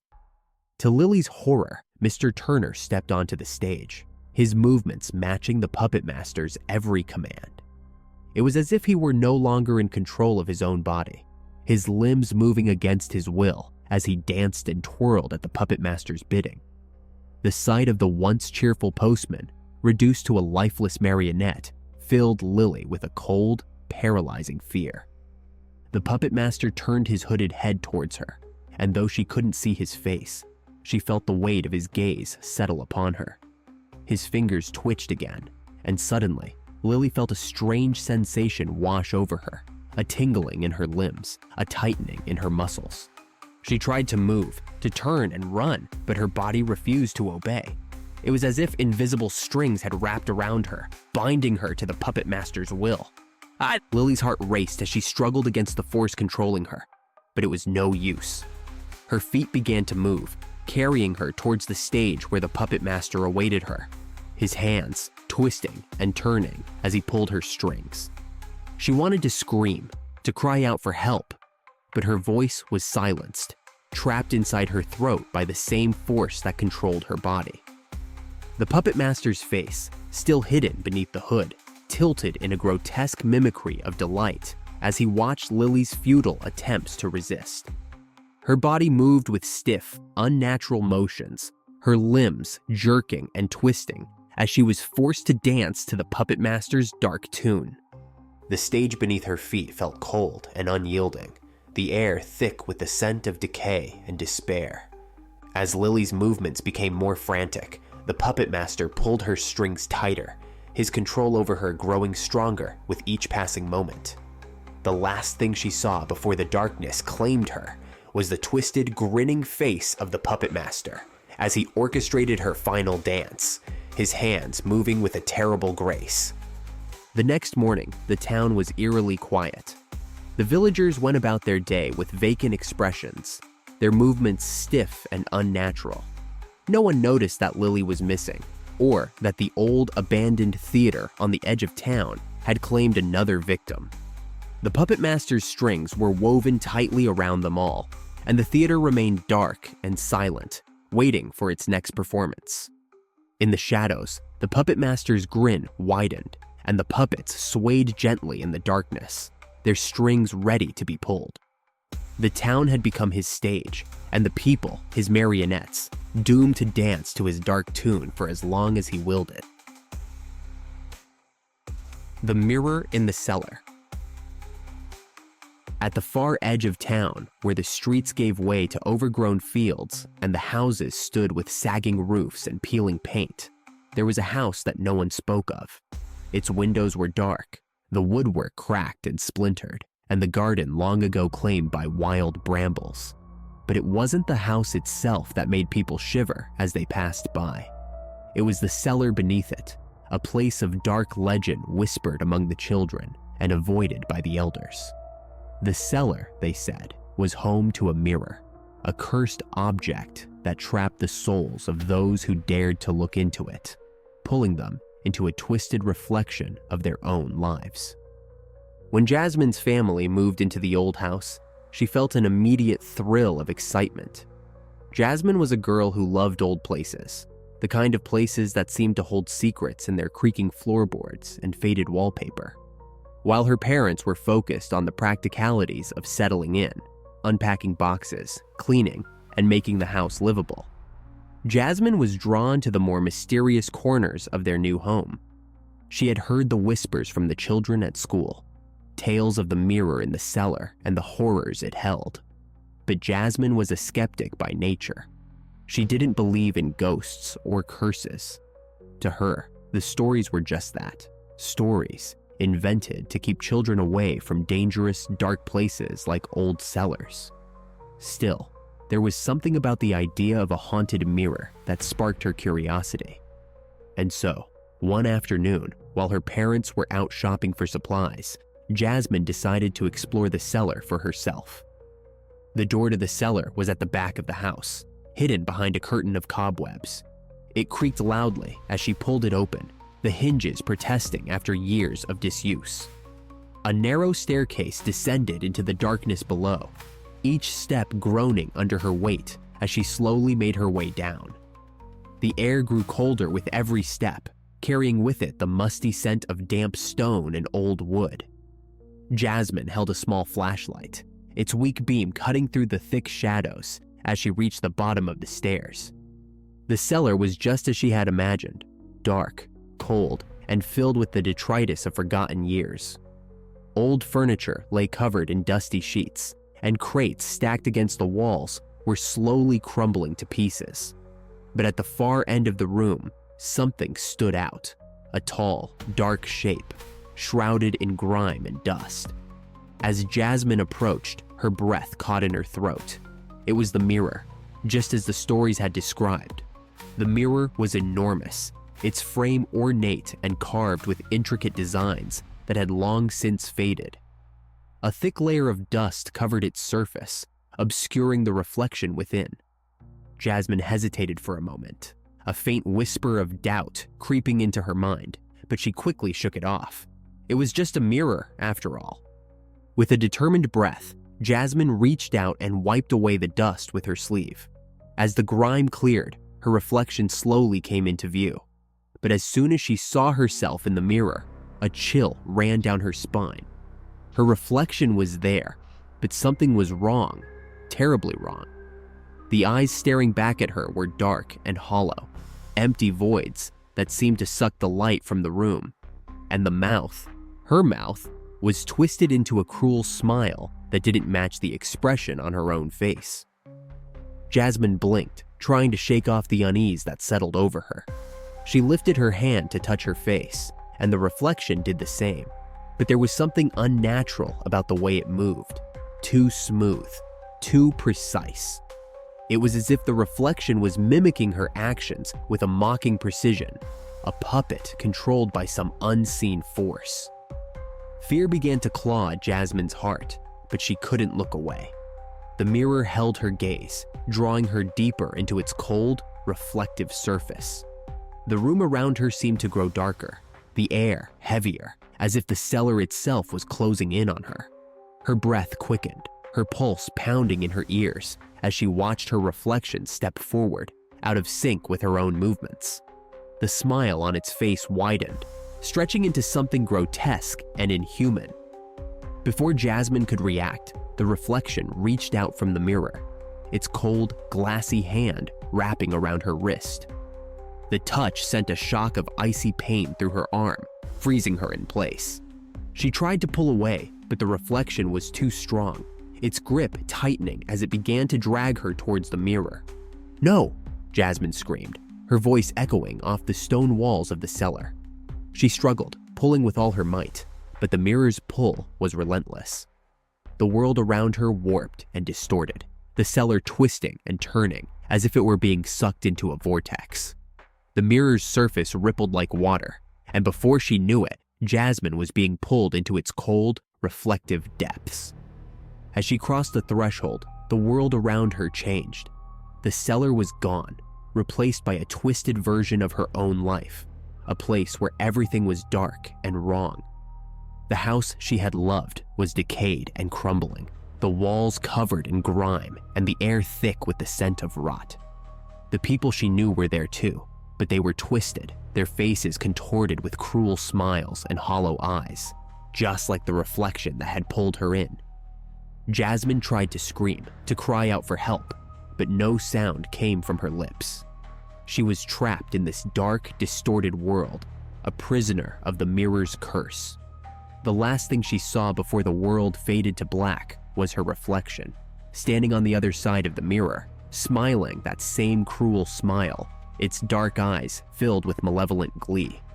The next family to move into the old house found the mirror in the cellar, its surface cracked and dusty. When they looked into it, they saw only their own reflections, never knowing that Jasmine was trapped inside, waiting in the twisted world beyond the glass, her soul bound to the mirror, waiting for someone to take her place. The stories about the mirror in the cellar continued to be whispered, but no one knew the truth. The mirror remained in the cellar, waiting for its next victim to peer into its depths and be lost forever. The House of Echoes. On the outskirts of a forgotten town lies a mansion known only as the House of Echoes. Abandoned for decades, the mansion is a decaying relic of a bygone era, its once grand facade now overtaken by ivy and rot. The townsfolk avoid it, speaking in hushed whispers of the terrible events that transpired there. A family slaughtered in their beds with no sign of the killer. Some say the house itself was cursed, a beacon for restless spirits. No one has dared to enter the mansion in years, but there are always rumors. Lights flickering in the windows, shadows moving behind the cracked glass, and the faint sound of voices carried on the wind. Lucas, a young man fascinated by the paranormal, decides to investigate the mansion. He's heard the stories all his life and is determined to uncover the truth behind the House of Echoes. Armed with only a flashlight, a notebook, and his camera, Lucas arrives at the mansion just as the sun begins to set. The air is thick with the scent of damp earth and decay, and the wind whispers through the trees, as if warning him to turn back. But Lucas is undeterred. He pushes open the rusted iron gate, its hinges groaning in protest, and steps onto the overgrown path leading to the front door. The mansion looms before him, its windows dark and empty, like the hollow eyes of a skull. He takes a deep breath and pushes open the door, the wood creaking loudly as it swings inward.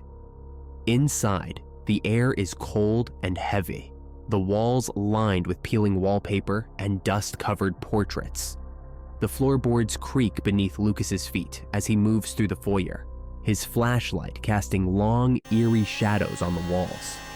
He can feel the weight of the house pressing down on him, as if the very walls are alive, watching his every move. He begins his investigation, taking photos and notes as he explores the first floor. The rooms are filled with decaying furniture, cobwebs hanging like tattered curtains in the corners.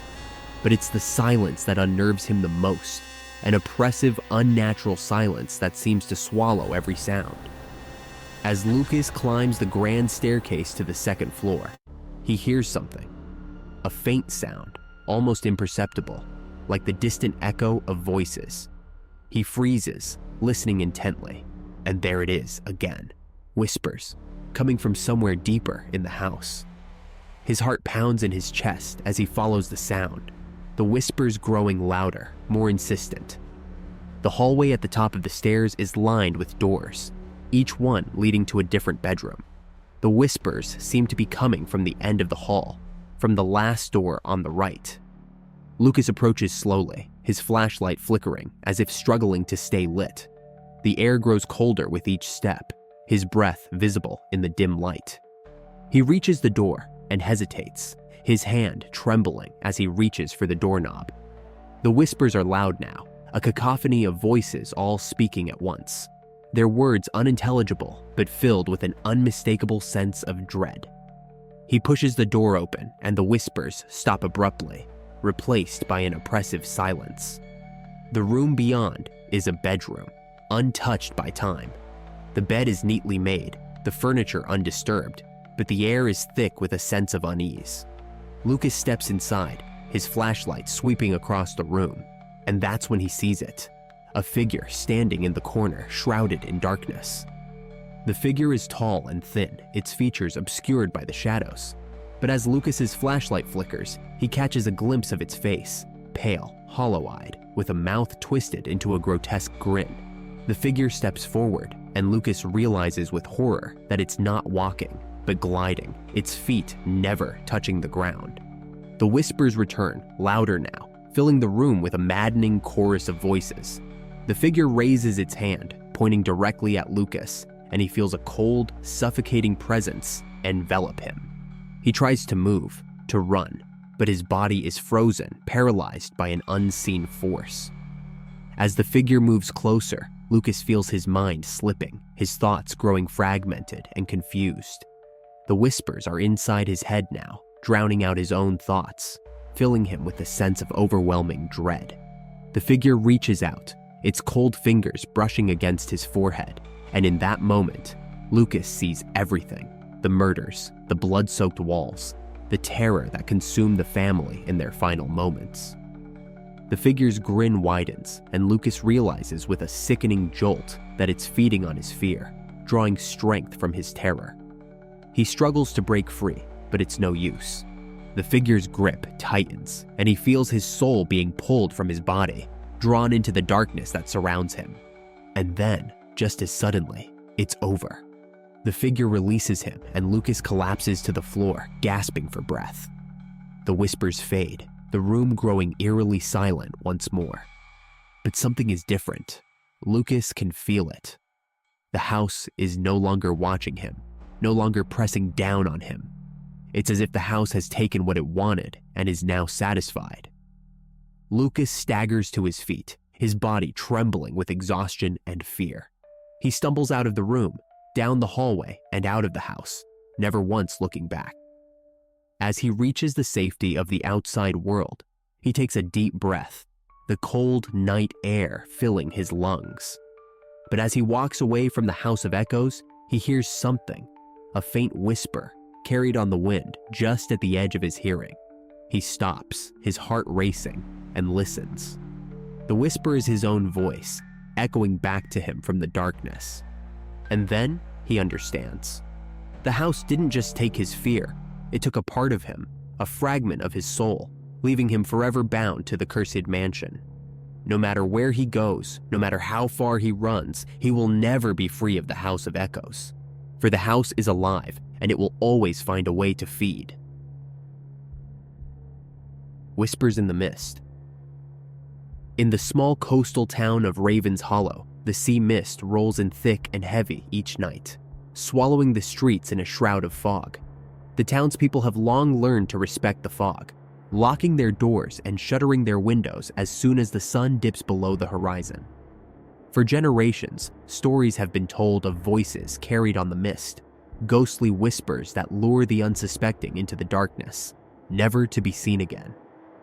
Savannah Gray, a skeptic and aspiring journalist, arrives in Raven's Hollow to investigate these legends for an article she's writing on urban myths. Confident that the stories are nothing more than superstition, she is determined to uncover the truth behind the mysterious disappearances that have plagued the town for over a century. Savannah checks into the only inn in town, a quaint but worn establishment overlooking the harbor. The innkeeper, a stern woman named Mrs. Wittershins, eyes her with suspicion when Savannah mentions her reason for visiting. "You'd do best to leave those stories alone, dear," Mrs. Wittershins warns, handing over the room key. The fog doesn't take kindly to outsiders poking their noses where they don't belong. Undeterred, Savannah spends her first day exploring the town, interviewing locals who mostly refuse to speak of the fog and the whispers. The few who do talk share chilling accounts of loved ones vanishing into the mist, lured by voices that sounded eerily familiar. That evening, Savannah decides to experience the fog for herself. Armed with a voice recorder and a flashlight, she ventures out as the sun sets and the first tendrils of mist creep into the streets.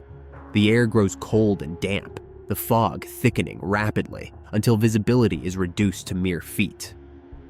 As she walks down the deserted main street, she hears nothing but the distant lapping of waves against the docks. Minutes pass, and Savannah begins to think the tales are indeed just stories meant to scare children. But then, faintly at first, she hears it. A soft, almost imperceptible whisper carried on the damp air. She stops and listens intently. The whisper comes again, clearer this time, and to her astonishment, it sounds like her late mother's voice, tender and loving. "Savannah, come here, sweetheart." Her heart skips a beat. Her mother had passed away years ago, and hearing her voice now sends a chill down her spine. She rationalizes it as her mind playing tricks, a result of the eerie atmosphere. But the voice comes again, more insistent. "Savannah, I've missed you. Follow me." Against her better judgment, Savannah follows the sound, turning down a narrow alley that leads toward the docks. The fog grows denser, swirling around her in ghostly patterns. Her flashlight flickers, casting long, distorted shadows on the cobblestone path. The voice leads her further into the maze of alleys, each one darker and more confining than the last. Along the way, other voices join in, a chorus of whispers calling her name, some familiar, others strange and unsettling. The cacophony surrounds her, disorienting and hypnotic. Savannah realizes she's lost. The familiar structures of the town have vanished into the fog, replaced by decaying buildings and twisted alleyways that shouldn't exist. Panic sets in as she tries to retrace her steps, but every turn leads her deeper into the unknown. The whispers grow louder, closer, now echoing directly beside her ears. She feels a cold breath on her neck and spins around, but sees nothing except the impenetrable fog. Her flashlight dies completely, plunging her into darkness. Heart pounding, she fumbles for her phone to use as a light source, but it has no signal and the battery drains rapidly before shutting off entirely. Surrounded by darkness and whispers, Savannah starts to run, her footsteps echoing loudly on the wet stones. As she runs, shadows materialize in the fog, indistinct figures that move alongside her, their forms flickering in and out of existence. One steps directly into her path, and she crashes into it, falling hard onto the ground. Looking up, she sees the shadow looming over her, its features becoming clearer. A grotesque, twisted version of her mother's face, eyes hollow and mouth stretched into an unnatural grin. "Stay with us, Savannah," it croons, its voice a distorted mockery of her mother's. "Join us in the mist." Savannah screams and scrambles backward, only to feel cold, clammy hands grasping at her from all sides. The shadows close in, their faces contorted and nightmarish, voices overlapping in a maddening symphony. She musters all her strength and breaks free, sprinting blindly through the fog. Her lungs burn and her legs ache, but she refuses to stop, driven by sheer terror. Finally, she bursts through the wall of mist and collapses onto a familiar street illuminated by the warm glow of street lamps. The fog recoils behind her, retreating as if repelled by the light. Gasping for breath, Savannah looks around and realizes she's back near the inn. The streets are still empty, but the oppressive presence has lifted. She staggers back to her room and locks the door, trembling uncontrollably as the whispers fade into silence. The next morning, the sun shines brightly over Raven's Hollow, the town appearing peaceful and idyllic. Savannah, still shaken, decides to leave immediately, abandoning her investigation. She hastily packs her belongings and heads downstairs, where Mrs. Wittershins awaits with a knowing look. "Had a rough night, did we?" the innkeeper asks, her eyes scrutinizing Savannah's pale face and trembling hands. Savannah nods silently, too exhausted and frightened to respond. As she drives away from Raven's Hollow, relief washes over her with each mile she puts between herself and the cursed town. She vows never to return and contemplates giving up her pursuit of the paranormal altogether.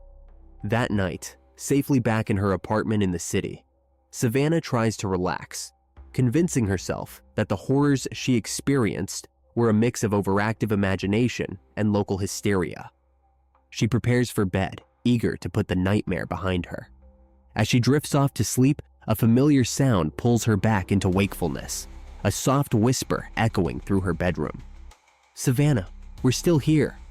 Her eyes snap open and she sees tendrils of fog seeping in through the cracks around her window and under the door, swirling and coalescing at the foot of her bed.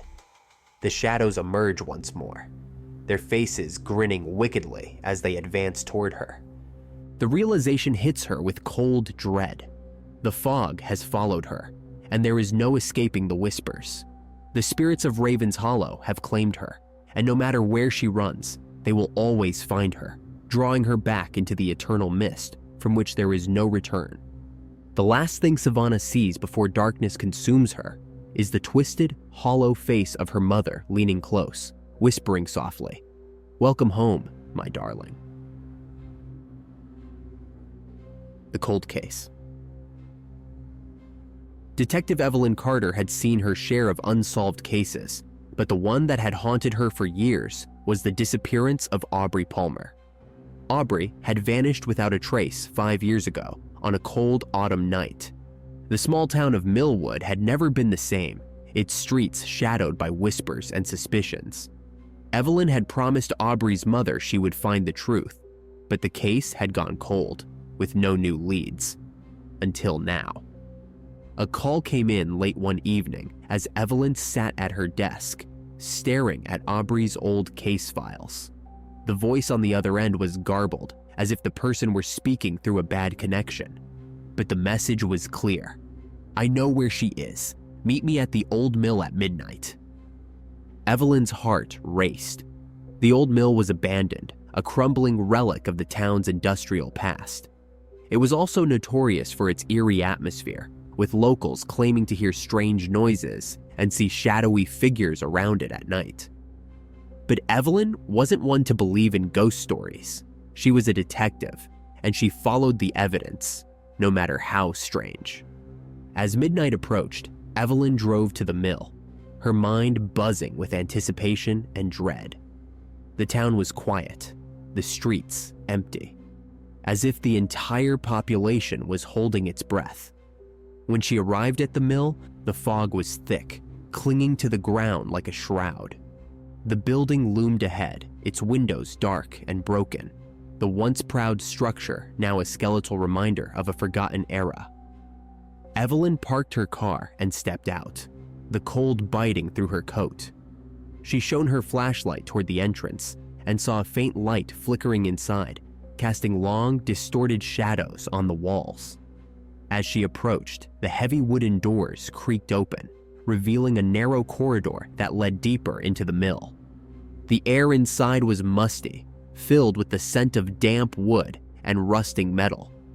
Her footsteps echoed off the walls as she ventured further in, the light ahead guiding her like a beacon. As she turned a corner, the light flickered and went out, plunging her into darkness. She paused, straining to hear anything in the silence that pressed around her. A creak of wood behind her made her spin around, her hand instinctively reaching for her gun. But there was nothing, just the empty corridor, stretching back into the gloom. She turned back, only to find the light ahead had returned, now stronger and more insistent, almost as if it were pulling her forward. Evelyn followed the light until she reached a large open room filled with old machinery, its hulking shapes barely visible in the dim glow. In the center of the room was an old wooden chair, and sitting on it was a man she didn't recognize. His face was gaunt, eyes hollow, and his clothes were ragged. He held a small, flickering lantern in one hand, the other hand resting on his lap. "Who are you?" Evelyn demanded, her voice firm despite the tension coiling in her chest. The man looked up, his eyes locking onto hers. "You don't remember me, do you, detective?" His voice was hoarse, barely above a whisper. "But you've been looking for me for a long time." Evelyn's mind raced, trying to place his face, but nothing came to her. "I don't know you," she said, taking a cautious step forward, her hand still on her gun. "But if you know where Aubrey is, you need to tell me now." The man smiled, a cold, mirthless expression that sent a shiver down her spine. "Aubrey isn't lost, detective. She's right here, in this very room." Evelyn's blood ran cold. She scanned the room, her flashlight beam darting over the machinery, the walls, the floor. But there was nothing, no sign of Aubrey or anyone else. "You're lying," she said, her voice hardening.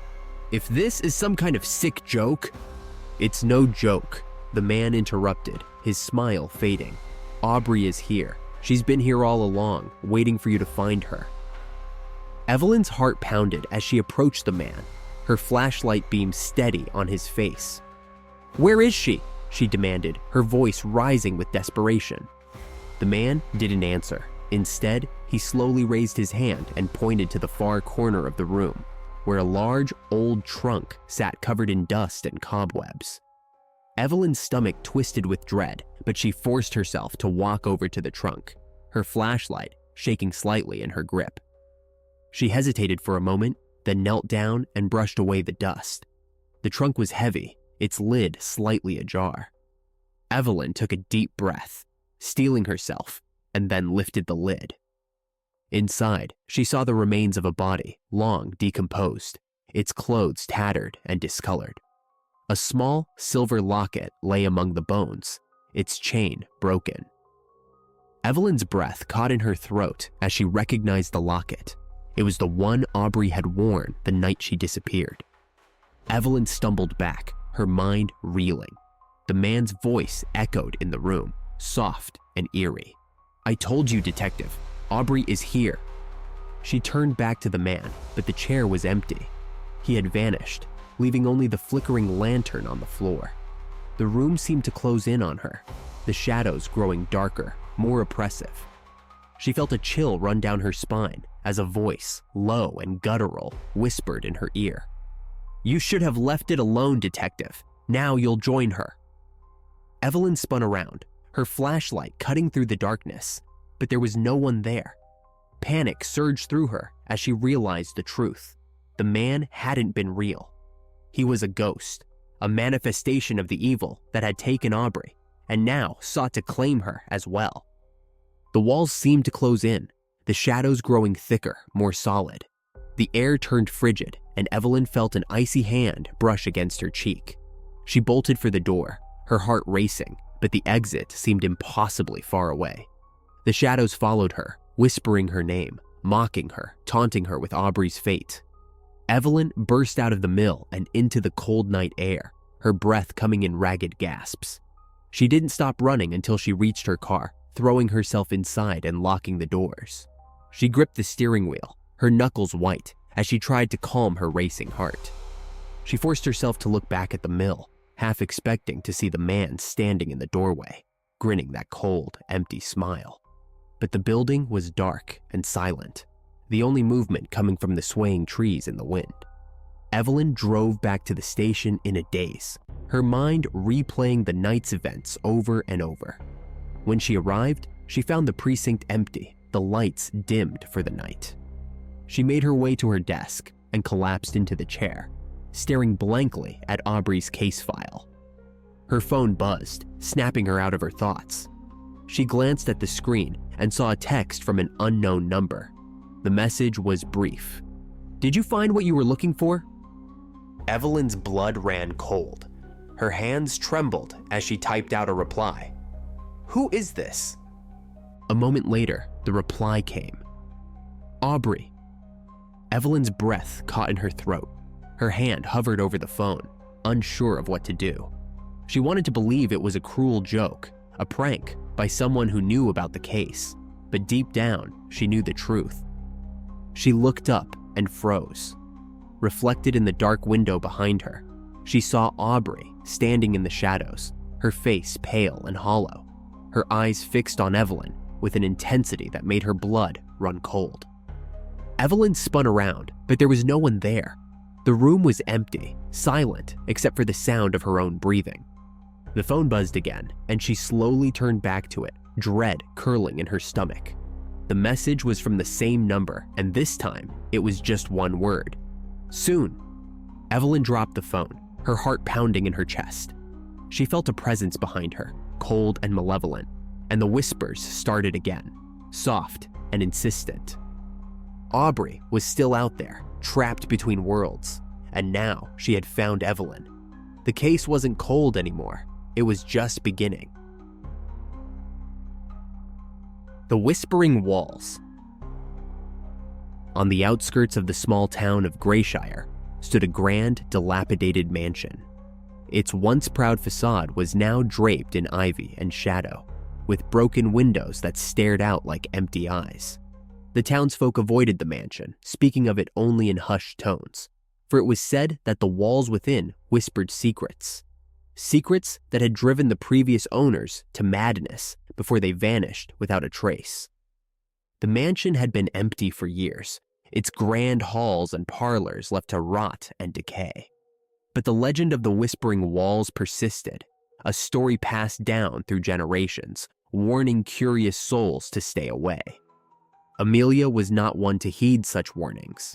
A girl of 15 with a love for mysteries and a thirst for adventure, she had spent much of her young life exploring the forgotten corners of the town, abandoned buildings, overgrown gardens, and the like.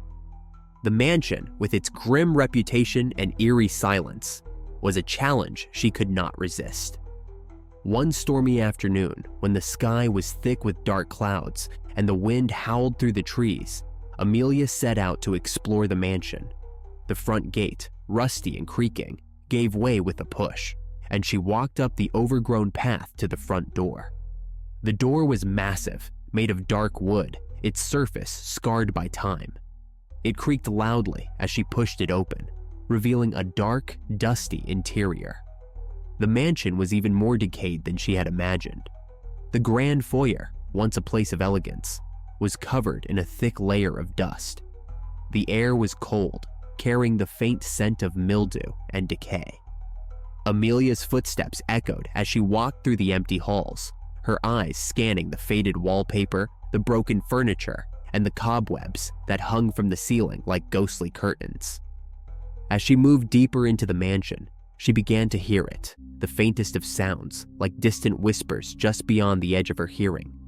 She paused, straining to listen, but the whispers faded into silence. Shaking her head, she continued on, dismissing the sound as nothing more than the wind playing tricks on her mind. But the further she went, the louder the whispers became. They seemed to follow her, growing more distinct, though she still couldn't make out the words. It was as if the walls themselves were speaking, murmuring secrets just beyond her understanding. A shiver ran down her spine, but curiosity drove her forward. The whispers led her to a room at the very heart of the mansion, a room she had never heard mentioned in any of the stories. The door was ajar, and as she pushed it open, she was met with a blast of cold air that sent a chill through her bones. The room was dark, the only light coming from the stormy sky outside, filtering through a small, grime-covered window. The walls of the room were unlike any she had seen in the mansion.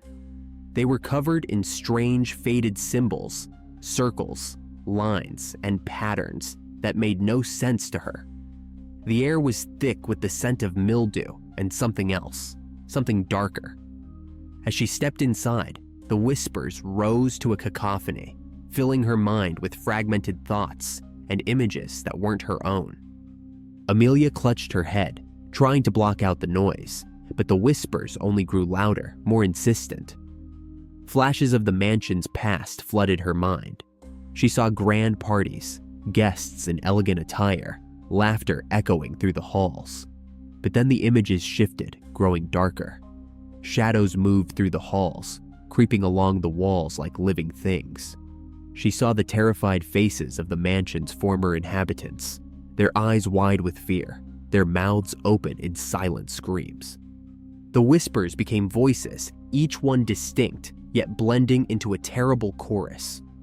They spoke of betrayal, of anger, of a darkness that had taken hold of the mansion and refused to let go. The walls seemed to pulse with energy, drawing closer, as if they were alive, feeding on her fear. Panic gripped Amelia as she realized the truth. The whispers were the trapped souls of those who had lived in the mansion, their spirits bound to the walls by a dark curse.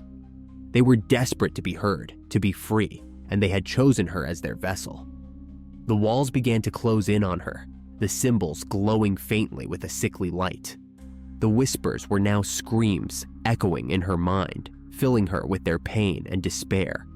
She turned to run, but the door slammed shut, the sound like a gunshot in the silent room. She was trapped. Amelia pounded on the door, her screams joining the voices in the room, but there was no escape. The walls pressed closer, the whispers drilling into her mind, breaking her down piece by piece. She could feel herself fading, her thoughts becoming fragmented, her body growing cold. The last thing she heard before everything went dark was the sound of her own voice, now a part of the endless whispering, as her soul was absorbed into the walls. The mansion remained empty, its secrets locked away behind its decaying walls. The whispers continued, faint but persistent, waiting for the next curious soul to venture inside. The townspeople still spoke of the mansion, warning their children to stay away, but no one ever dared to enter. The walls of the mansion held too many secrets, and they whispered to anyone brave enough to listen. The Vanishing Room. In the heart of a modern city, there stands an old, towering apartment building that has witnessed the passage of time for over a century. The residents have come and gone, but there's one thing they all know: never stay in room 714. Stories of people disappearing, never to be seen again, circulate like urban legends, passed down from tenant to tenant. The room's reputation is so sinister that it's been sealed off for years, the key lost, and the door bolted shut. But when Nathan, a young journalist eager for a breakthrough story, moves into the building, he becomes obsessed with uncovering the truth behind the legends. He's heard the whispers from his neighbors, seen the way their faces pale at the mere mention of room 714, and he's determined to find out what really happened there. Nathan's curiosity turns into an obsession. He spends hours in the building's dusty archives, reading old news articles and police reports about the room. The more he learns, the more bizarre the stories become. A couple who moved in and vanished without a trace. A reclusive artist who was never seen again after locking himself inside.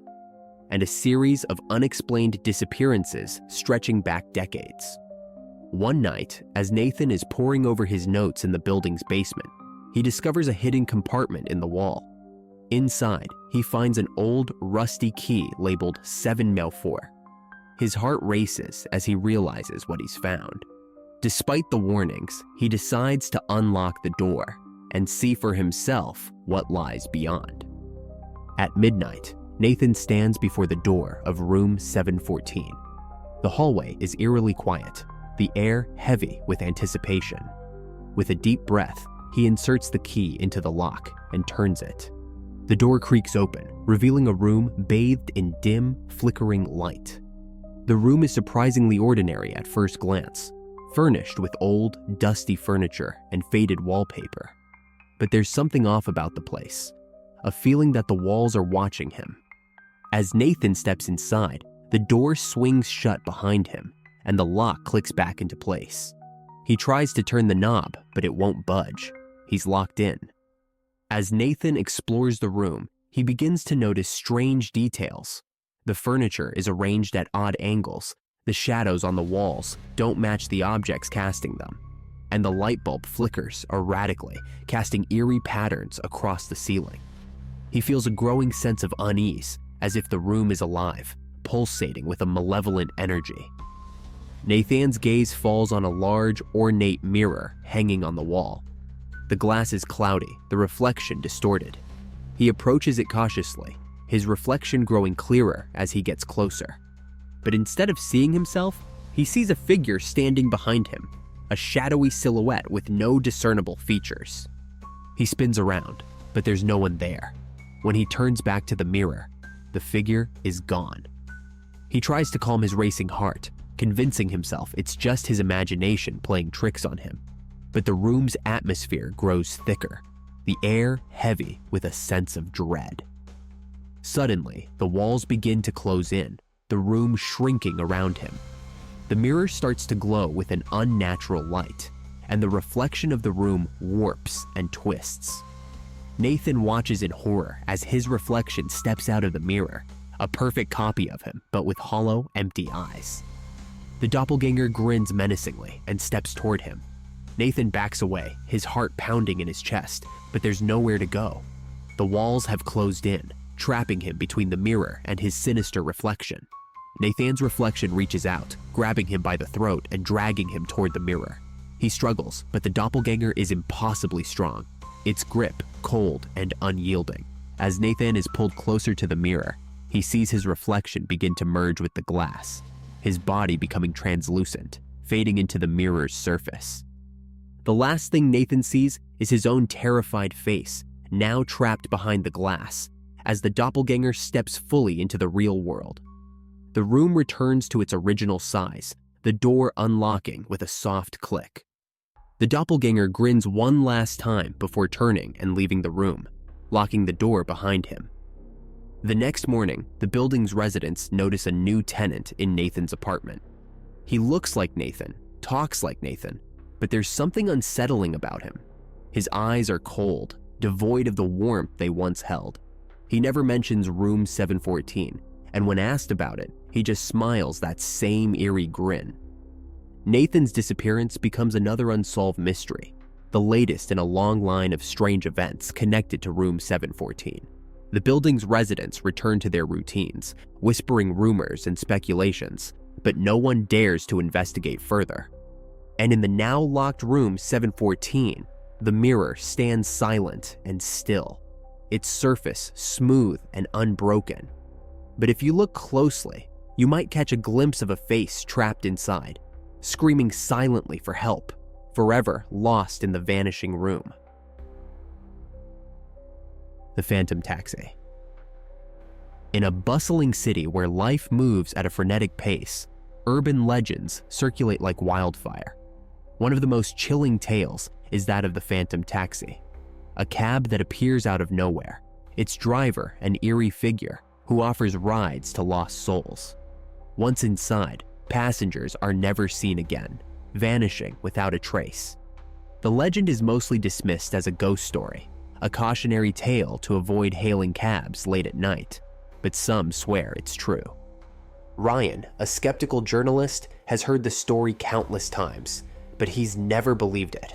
He's the kind of person who needs hard evidence, not ghost stories. But one late night, after working a grueling shift, he finds himself stranded in the rain with no ride home. As he stands on the curb, soaked to the bone, a taxi pulls up beside him. The taxi is old, its yellow paint faded and peeling, but it looks serviceable enough. Ryan hesitates for a moment, remembering the stories, but shakes it off as nonsense. He opens the door and slides into the back seat, mumbling his address to the driver. The driver nods without a word and pulls away from the curb. The interior of the cab is dark and musty, the only light coming from the dim, flickering dashboard. Ryan leans back, exhausted, as the city's lights blur past the rain-streaked windows. Something feels off, but he can't quite place it. As they drive, Ryan notices that the route is unfamiliar. The streets are deserted, the buildings old and crumbling, as if they've driven into a forgotten part of the city. He sits up, his unease growing, and asks the driver if they're going the right way.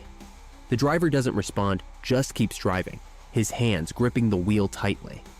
Ryan leans forward, trying to get a better look at the driver's face, but it's hidden in the shadows, obscured by the brim of a dark cap.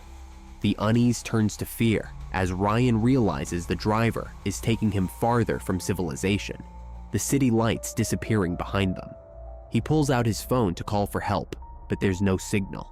The cab continues down the empty streets, the engine's low rumble the only sound in the oppressive silence.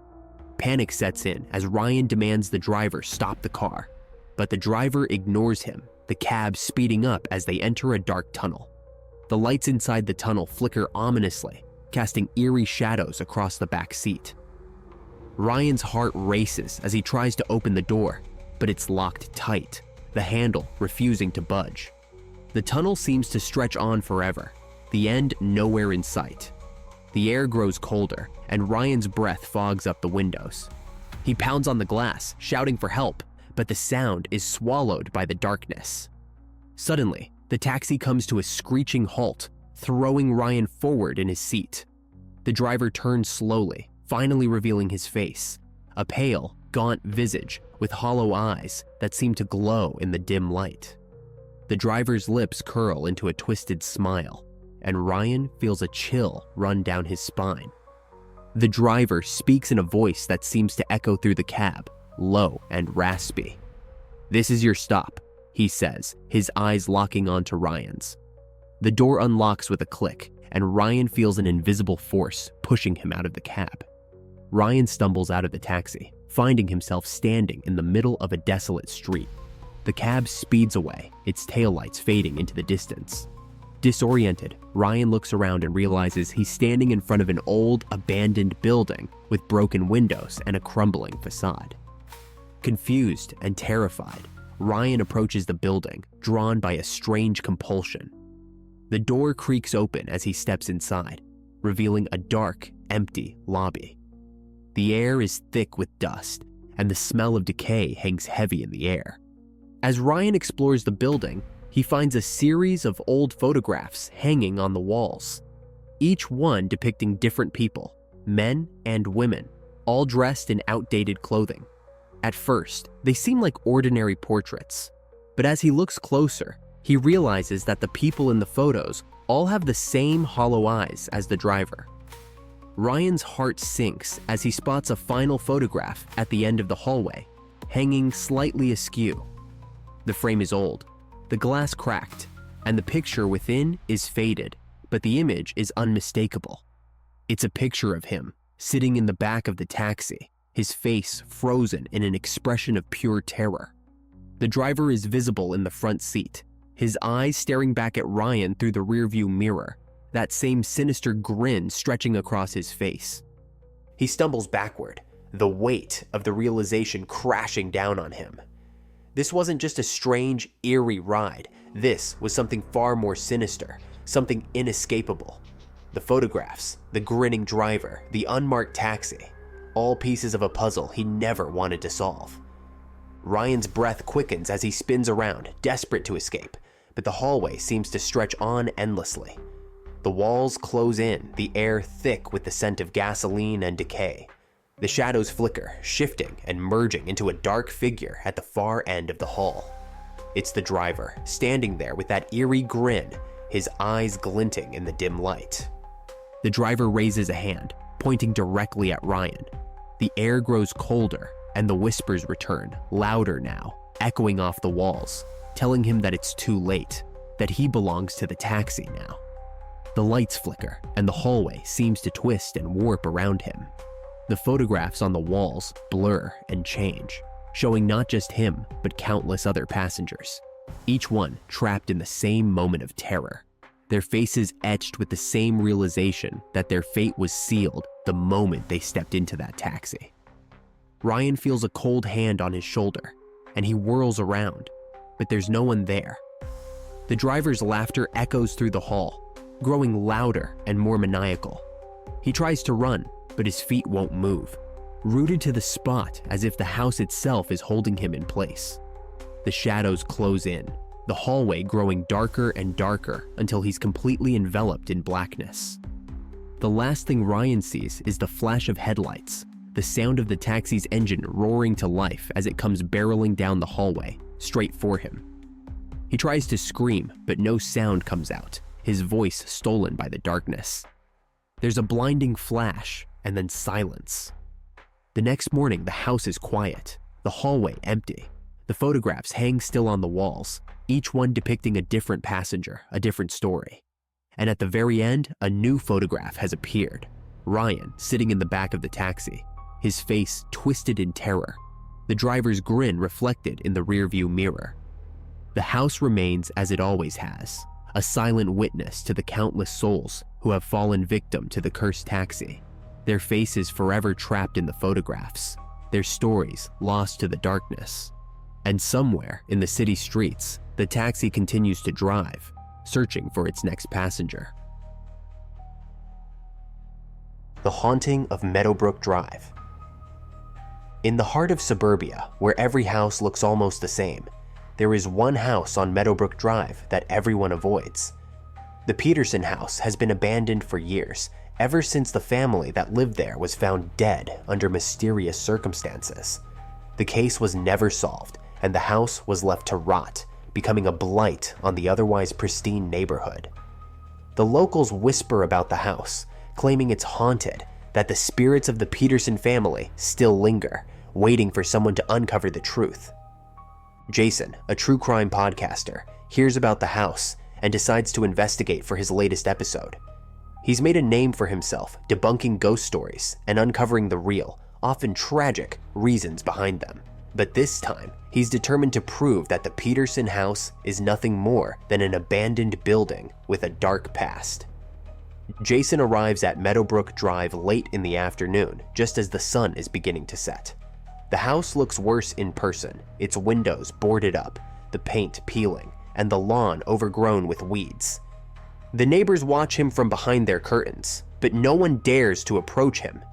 He sets up his recording equipment and begins his investigation, documenting every step as he explores the house.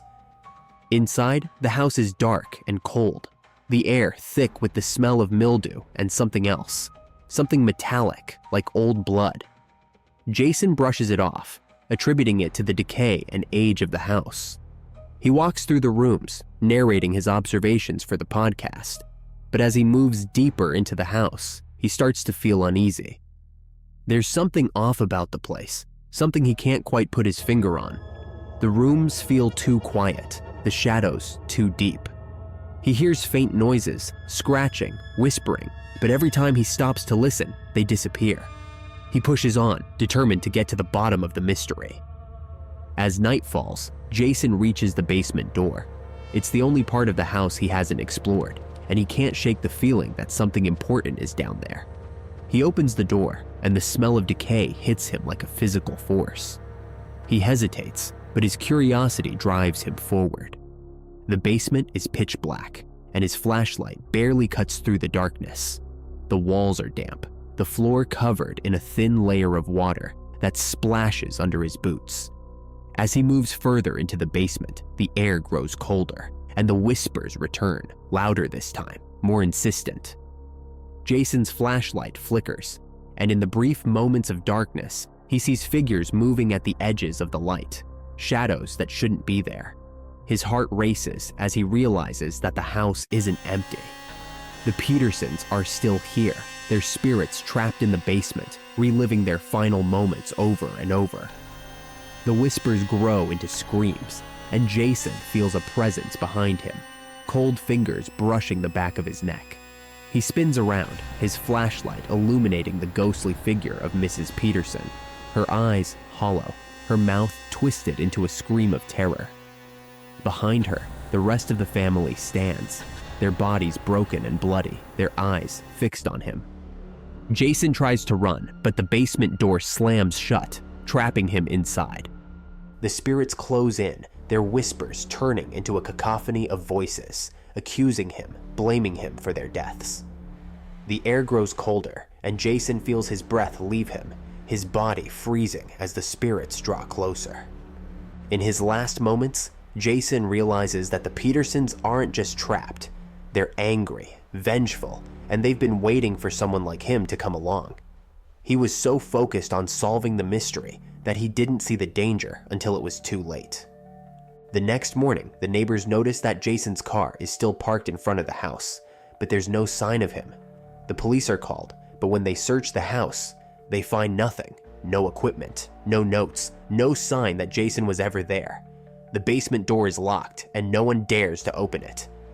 Jason's podcast remains unfinished, his fate a mystery. The house on Meadowbrook Drive remains empty, its windows dark and silent.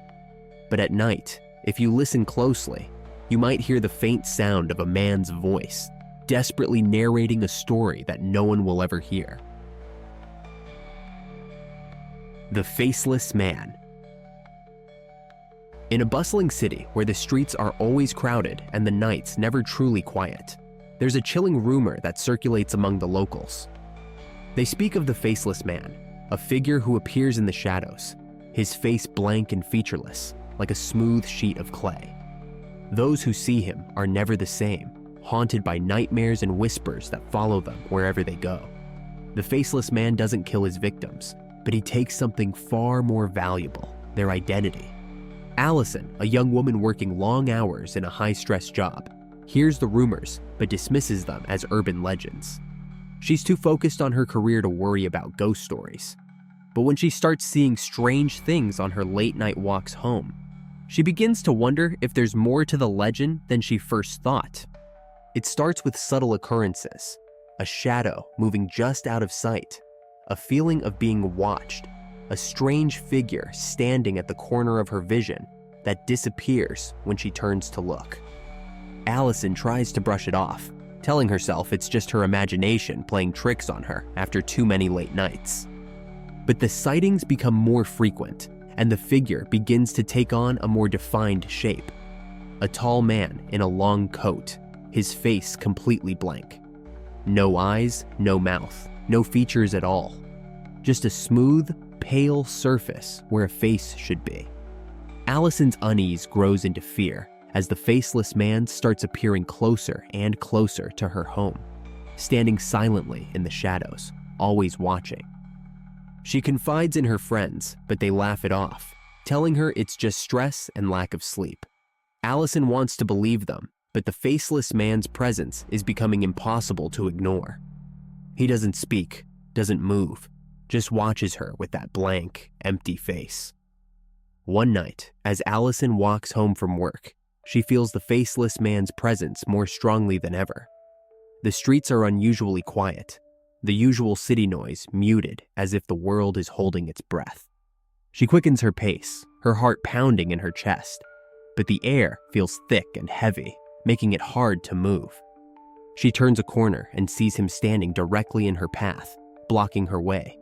His faceless head tilts slightly as if he's considering her, and Allison feels a cold wave of terror wash over her. She tries to run, but her feet won't move, as if they're rooted to the spot. The faceless man raises a hand, his fingers long and thin, and points directly at her. Allison feels a strange sensation, like something is being pulled from her, drawn out of her very soul. Her vision blurs, and she feels herself fading, her thoughts slipping away, as if someone is erasing her from existence. Allison wakes up in her apartment, disoriented and confused. The memories of the faceless man are hazy, like a bad dream she can't quite remember. She tries to go about her day, but something feels wrong. People she knows don't seem to recognize her, treating her like a stranger. Her reflection in the mirror looks the same, but there's something off about it, something she can't put her finger on. As the days pass, Allison's sense of self begins to erode. She forgets small things at first, her favorite foods, her daily routines, but it quickly escalates. She forgets her own name, her past, who she is. The people around her seem to forget her too, as if she's fading from their memories. It's as if she's becoming a ghost in her own life, a stranger to herself. One night, as she's walking down the same street where she first encountered the faceless man, she sees him again. This time, he's not watching her. He's walking away, disappearing into the shadows. Allison feels a strange sense of resignation as she realizes that he didn't just steal her identity, he replaced it. She's becoming like him, a faceless, featureless figure with no past, no future, just an empty existence. Allison's transformation is complete. She no longer remembers who she was, and when she looks in the mirror, she sees nothing but a blank, featureless face staring back at her. She's become the faceless man, doomed to wander the streets, searching for the next person to take her place. The city moves on, unaware that the faceless man has claimed another victim. The legend continues to circulate, a ghost story told in hushed tones, but no one knows that the real horror isn't the faceless man himself. It's the fate of those he leaves behind, forgotten by the world, erased from existence, their souls lost in the darkness forever. House of the Seven Veils. Mara had always been fascinated by the occult, drawn to the dark and the forbidden like a moth to a flame. When she heard about the House of Seven Veils, she knew she had to see it for herself. The mansion was said to be the site of unspeakable rituals, where a secret society practiced ancient rites under the cover of night. But no one who entered the house ever came back to tell their tale. Undeterred by the warnings, Mara found herself standing before the house on a moonless night, her breath visible in the cold air. The mansion was hidden deep within the woods, its dark silhouette barely visible through the trees. The air was heavy with the scent of decay, and the forest was unnaturally silent, as if holding its breath in anticipation of what was to come. The door creaked open as she approached, revealing a dark hallway lined with candles that flickered with a sickly green light. The walls were draped in heavy black fabric, giving the impression of a funeral shroud. As Mara stepped inside, the door slammed shut behind her, and the temperature dropped. She could feel the presence of something ancient and malevolent watching her, waiting for her to make the first move. She walked down the hallway, her footsteps echoing through the empty house. The walls seemed to close in around her, the fabric whispering as she passed. She reached the end of the hallway and found herself in a circular room with 7 doors, each one draped in a different colored veil. A tall, hooded figure stood in the center of the room, its face hidden in shadow. "Welcome," the figure intoned, its voice low and filled with menace. "You have come seeking knowledge, have you not?" Mara nodded, her heart pounding in her chest. The figure gestured to the doors around her. "Each veil represents a path," it said, "but only one will lead you to the truth. Choose wisely." Mara hesitated, her eyes scanning the veils. There was something about the way they moved, as if they were alive, writhing and pulsing with a life of their own. She felt a sense of dread growing in her stomach, but she pushed it aside. She had come too far to turn back now. She reached out and pulled aside the veil closest to her, revealing a doorway that led into darkness.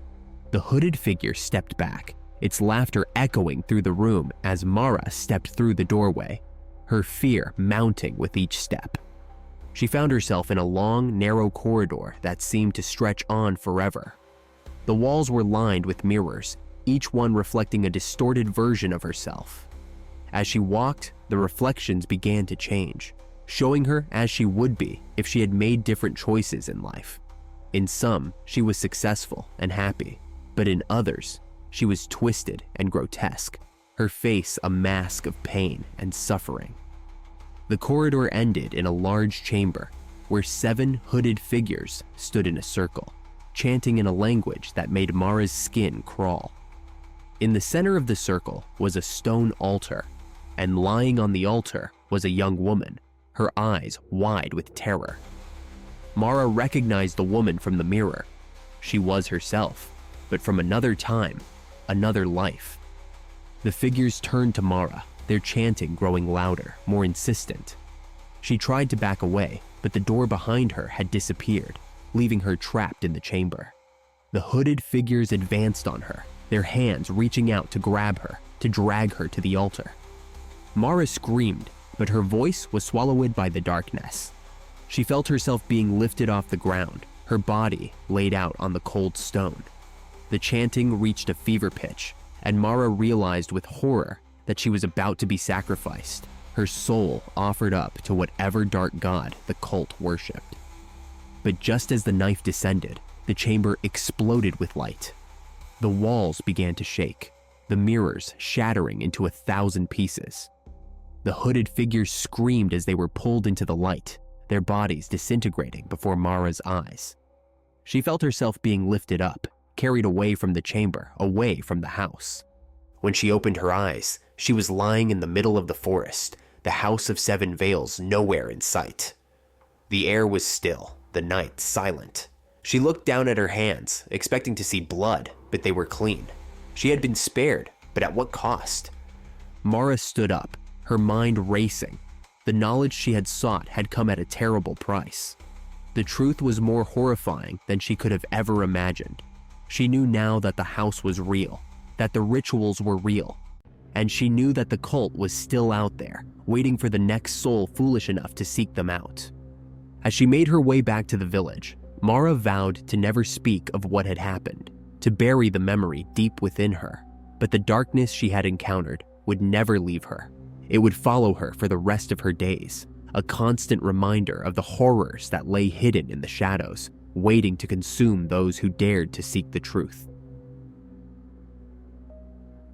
The Silent Witness. In a bustling metropolis, there is a luxury apartment building known for its high-profile residents and state-of-the-art security. The last place anyone would expect a murder to happen. But when one of the city's wealthiest businessmen is found dead in his penthouse, the police are baffled. The security footage shows no sign of an intruder, and the doors and windows were all locked from the inside. The case quickly becomes a media sensation, but no one can figure out how the killer got in or out. Megan, a rookie detective with a reputation for solving impossible cases, is assigned to the investigation. As she delves into the details, she becomes convinced that there's more to the case than meets the eye. The penthouse is full of secrets, and Megan is determined to uncover them, no matter where they lead. The investigation starts off routine, with Megan interviewing the staff, reviewing security footage, and combing through the victim's life for any clues. But the more she digs, the stranger the case becomes. The security footage shows nothing unusual, except for one odd detail. Every night, at exactly 2:13 a.m., the camera in the victim's living room flickers and goes dark for exactly 13 seconds. When it comes back on, everything appears normal, but there's a subtle change in the room, objects slightly out of place, shadows that don't match the lighting. Megan's curiosity is piqued, and she begins to focus on the penthouse itself. The apartment is luxurious, filled with expensive art and high-tech gadgets, but there's something off about it. The air feels heavy, the room's too quiet, as if the place is holding its breath. As she spends more time in the penthouse, she starts to notice things. Faint whispers in the walls, cold spots that move from room to room, and a lingering sense that she's being watched. One night, Megan decides to stay in the penthouse to see if she can catch whatever is causing the disturbances. She sets up cameras and monitoring equipment, determined to find out what happens at 2:13 a.m. As the clock ticks closer to the time, the atmosphere in the penthouse grows tense, the air thick with anticipation. At exactly 2:13 a.m., the lights flicker and the cameras go dark. Megan feels a cold draft pass through the room, and when the lights come back on, she notices something that makes her blood run cold. A figure standing in the corner, just out of the camera's view. It's not fully solid, more like a shadow or a wisp of smoke, but it's there, watching her. The figure moves closer, its form shifting and twisting, and Megan realizes that it's not a person, but something far more sinister. A malevolent spirit, a silent witness to the murder. The spirit doesn't speak, but its presence is overwhelming, filling the room with a sense of dread. Megan tries to move, but her body is frozen, paralyzed by the spirit's gaze. As the spirit looms over her, Megan is hit with a sudden realization. The spirit isn't just a witness, it's the murderer. The businessman wasn't killed by a human hand, but by this vengeful entity, a spirit trapped in the penthouse, lashing out in anger and despair. The flickering lights, the cold spots, the whispers, they were all signs of the spirit's growing power, its desire to claim another victim. Megan struggles to break free, but the spirit's grip tightens, its cold fingers wrapping around her throat. She feels her life slipping away, her vision darkening. But just before she loses consciousness, the spirit suddenly releases her, vanishing as quickly as it appeared. When Megan wakes up, she's lying on the floor of the penthouse, the cameras still recording. She reviews the footage, but there's no sign of the spirit, only the flickering lights and the brief blackout. The evidence is gone, leaving her with nothing but her own terrifying memories. The case is never solved, The businessman's death officially ruled as unexplained. Megan knows the truth, but she also knows no one will believe her. She leaves the force, unable to shake the feeling that the spirit is still watching, waiting for her to return. The penthouse remains empty, a luxury apartment in one of the city's most sought-after buildings, but no one stays there for long. Those who do report strange occurrences, cold drafts, flickering lights, and a constant feeling of being watched. The penthouse is eventually sealed off, left to decay, its dark secret buried within its walls. But some nights, if you're quiet and brave enough to stand outside the building at 2:13 a.m., you might see a light flicker in the penthouse window, and if you listen closely, you might hear the faint sound of whispers carried on the wind, the echoes of a murder that was never solved. The Bloodline. In the sleepy town of Cinderbrook, where everyone knew each other's name, there was an unspoken rule. The Thorne family was never to be crossed. The Thornes were old money, their wealth stretching back centuries, but it wasn't just their riches that kept the town in check. It was the fear. There were whispers, tales of dark rituals and strange occurrences, but no one dared to dig too deep. The Thornes had a power that went beyond money, something that seeped into the very ground of Cinderbrook. Carla, a journalist from the city, didn't believe in such nonsense. She had been sent to Cinderbrook to investigate the family, to uncover the truth behind the rumors. She arrived with a sense of excitement, eager to expose what she thought was nothing more than a small town legend. But as she began her investigation, she found that the town was more resistant than she expected. Doors were closed in her face, and the once friendly townspeople became cold and distant. Undeterred, Carla decided to visit Thorne Manor, the family's sprawling estate on the outskirts of town. The manor was a relic of a bygone era, its Gothic architecture towering over the surrounding landscape. As she approached, she couldn't shake the feeling that she was being watched. The air was thick with tension, and the trees seemed to lean in, their branches like skeletal fingers reaching out to grab her. She knocked on the massive front door, and after a moment, it creaked open. A manservant greeted her, his expression blank, his eyes dull. He led her through the darkened halls, the walls lined with portraits of the Thorne ancestors, their eyes following her as she passed. She was taken to a sitting room where she met the matriarch of the family, Gabriella Thorne. Gabriella was an imposing woman, her features sharp, her eyes cold. She welcomed Carla with a smile that didn't reach her eyes, offering her tea and polite conversation.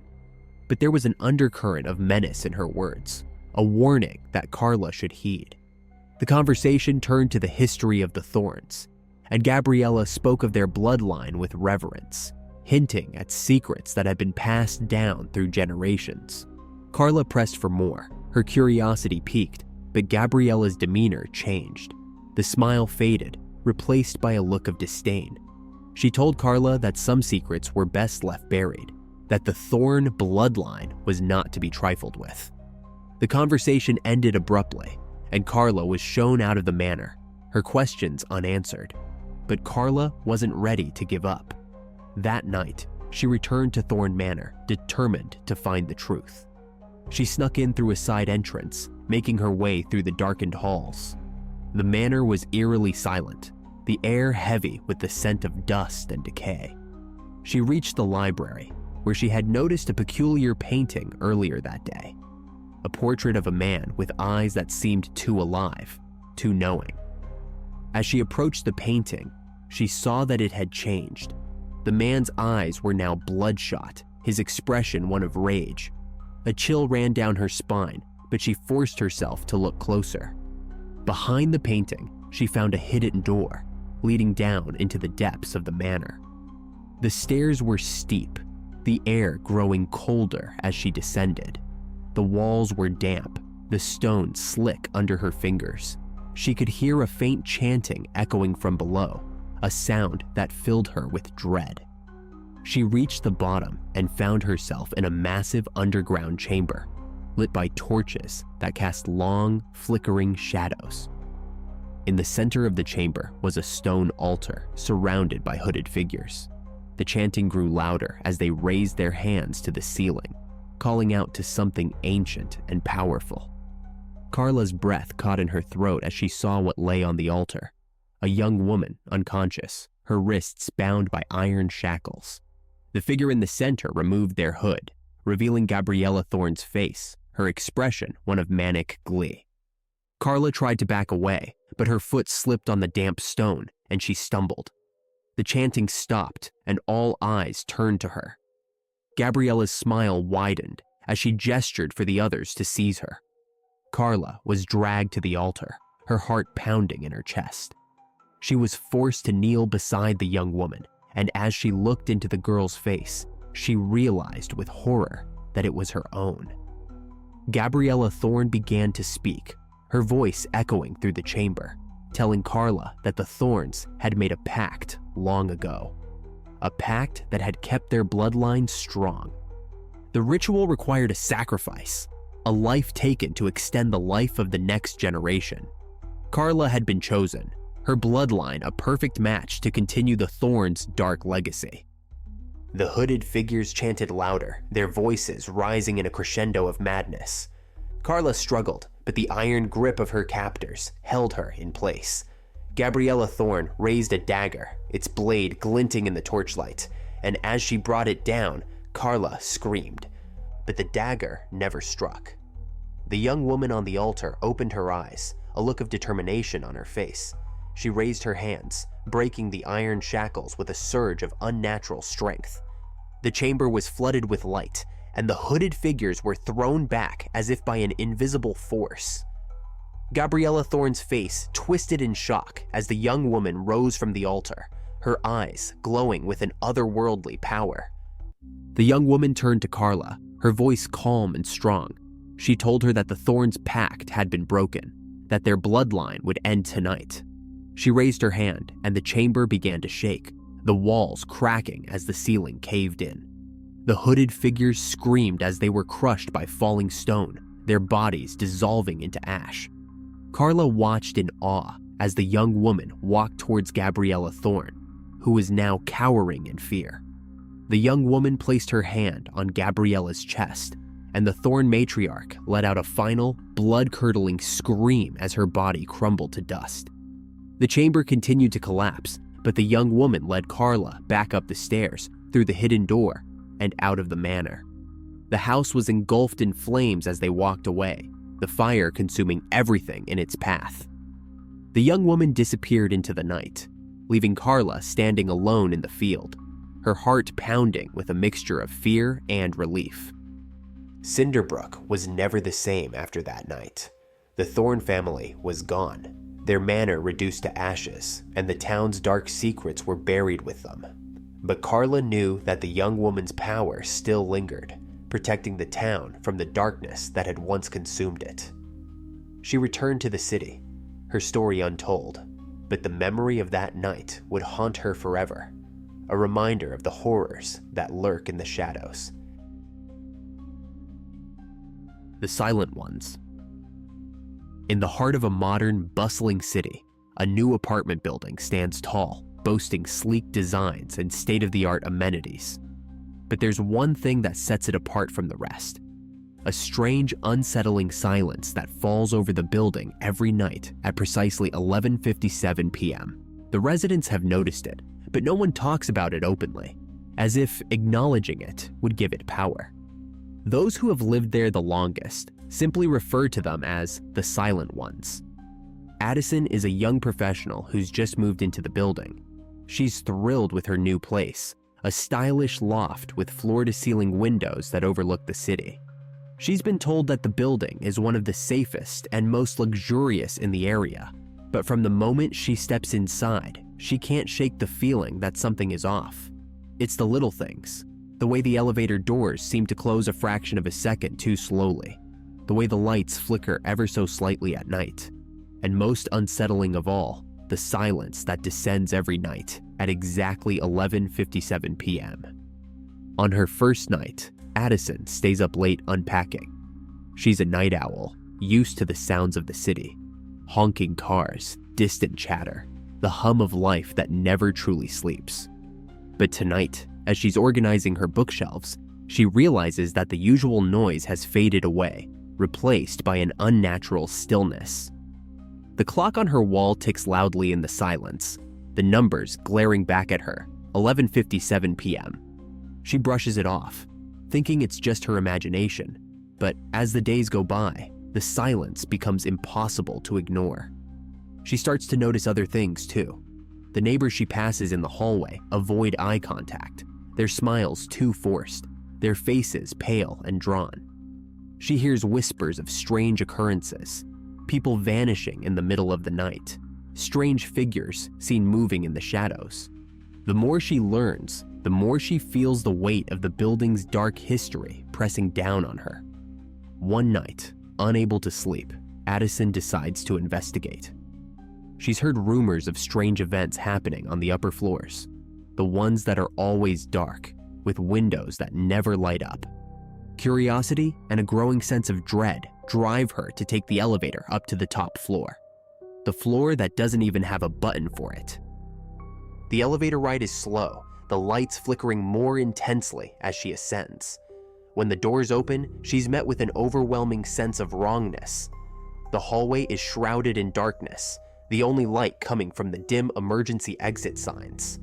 The silence here is deafening, a void that presses against her eardrums and makes her heart race. She takes a deep breath and steps out, her footsteps echoing unnaturally loud in the stillness. The hallway stretches on, seemingly endless. As she walks, she notices that the walls are lined with doors, each one slightly ajar, revealing dark, empty rooms beyond. She hears a faint whispering, a low murmur that seems to come from all around her, yet from nowhere in particular. The sound grows louder as she approaches the end of the hallway, where a single door stands fully closed. Her hand trembles as she reaches for the doorknob, but before she can touch it, the door swings open on its own. Inside is a dimly lit room, furnished in a style that's decades old. Heavy, dark furniture, faded wallpaper, and a thick layer of dust coating everything. In the center of the room stands an old-fashioned gramophone, its needle hovering over a spinning record. The whispering is louder now, clearer, and she realizes with a shock that it's coming from the record, which plays a distorted, garbled version of a familiar tune. Addison steps inside, drawn by a force she can't explain. The door closes softly behind her, and the temperature drops sharply. Her breath fogs in front of her, and the shadows in the room seem to move, as if alive. She feels eyes on her, hundreds of eyes, watching her every move. She turns slowly, and her blood runs cold as she sees them. Figures standing in the corners of the room, their faces obscured by darkness, their eyes glowing faintly in the dim light. They are the silent ones, the residents who vanished without a trace, their souls trapped in the building, forced to serve the malevolent force that rules the top floor. Their mouths move soundlessly, repeating the same phrase over and over, a chant that Addison can now understand. Join us, join us, join us. Addison tries to back away, but her feet won't move. The silent ones step closer, their whispers growing louder, more insistent. She feels their cold breath on her neck, their fingers brushing her skin, and she knows she's made a terrible mistake. The gramophone slows, the record warping as it plays the final note, and the silent ones are upon her, dragging her into the darkness. She wakes up in her bed, drenched in sweat, her heart pounding in her chest. The clock reads 11:56 p.m. It was just a dream, she tells herself, just a horrible, vivid nightmare. But as the clock ticks over to 11:57 p.m., the silence descends once more, and she knows that it wasn't a dream at all. Addison tries to scream, but no sound comes out. Her mouth moves, forming words that she can't hear, and she realizes with horror that she's become one of them. The shadows close in around her, the room fading away as she pulled into the darkness, her soul trapped in the building's endless night. The clock on her wall ticks loudly in the silence. counting down the seconds until the next soul is claimed. The Feast of Shadows. In a wealthy suburb where every house is meticulously maintained and every lawn perfectly trimmed, there is a single mansion that stands apart. A grand old estate surrounded by towering oaks, its windows dark and uninviting. The mansion is owned by the eccentric Morton family, who throw an elaborate dinner party once a year on Halloween night. The invitations are highly coveted, but it's said that those who attend the dinner never return the same. Ethan, a journalist for a local magazine, receives a last-minute invitation to the Morton family's Halloween dinner.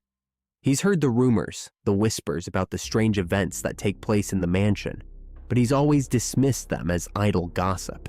Still, the opportunity to write an exposé on the mysterious Mortons is too good to pass up, so he accepts the invitation, eager to uncover the truth.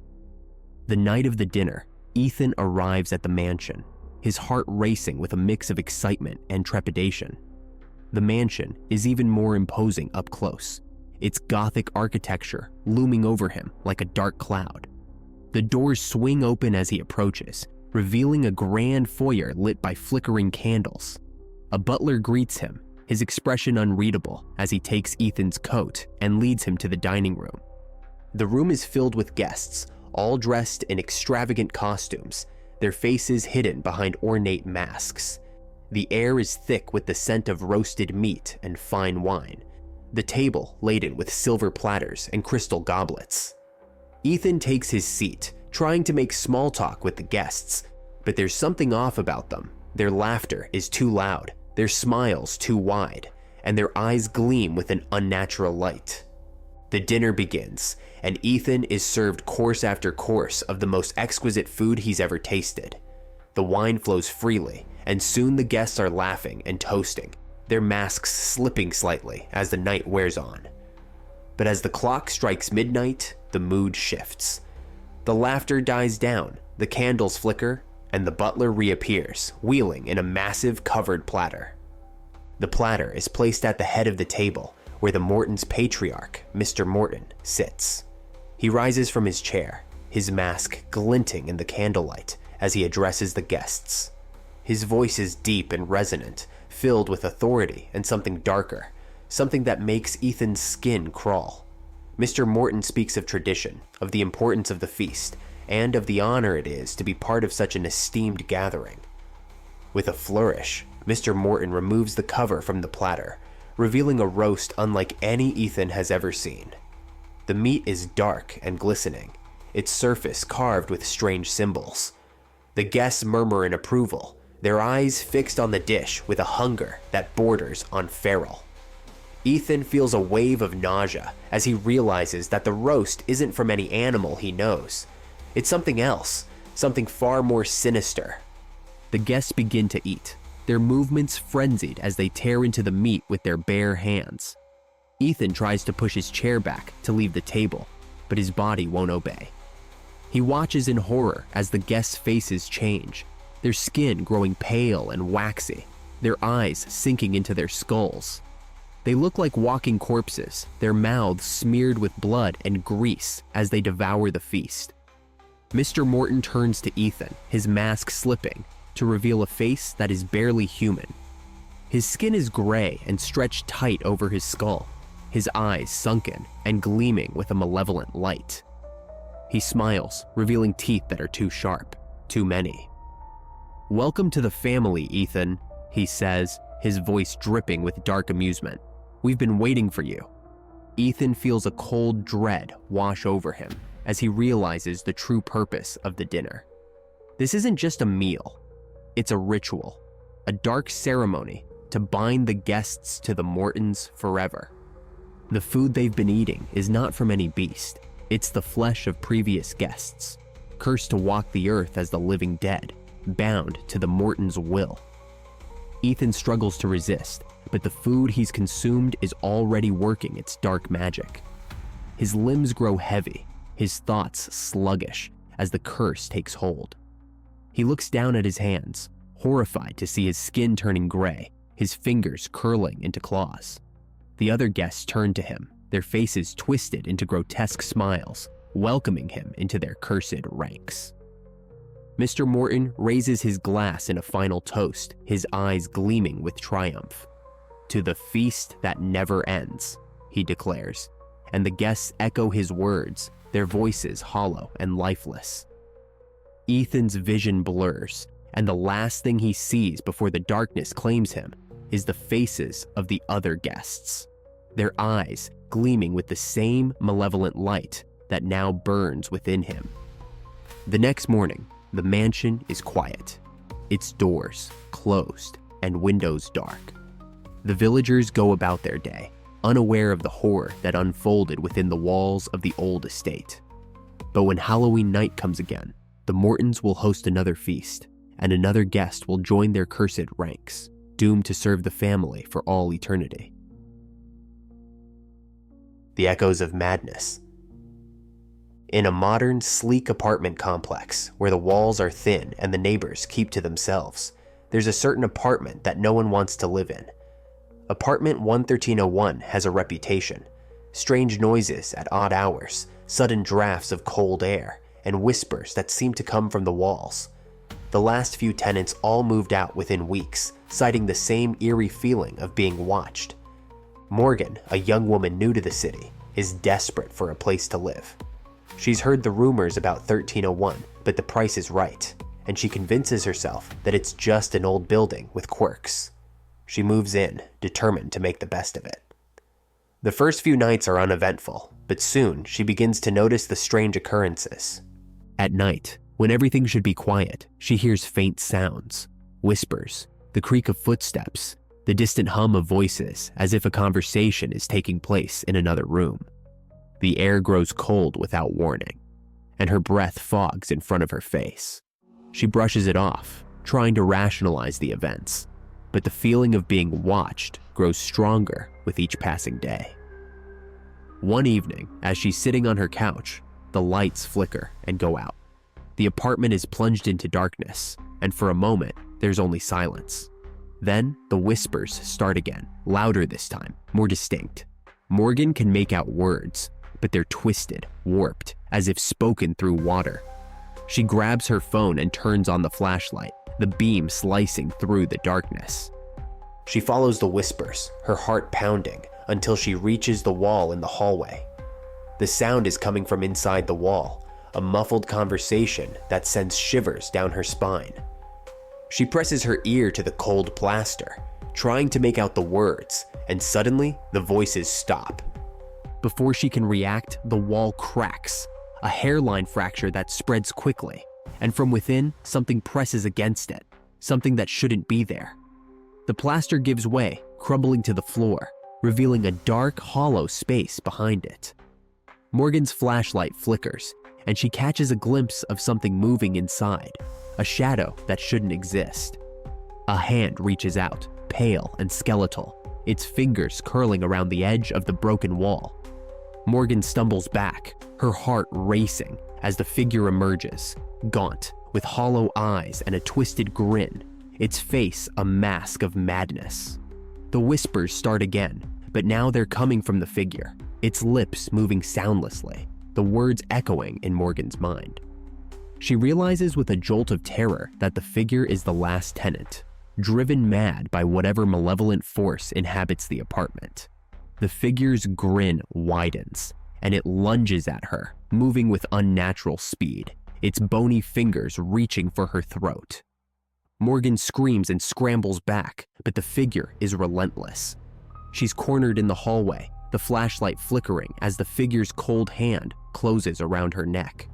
The whispers in her head grow louder, more insistent, filling her mind with chaos and madness.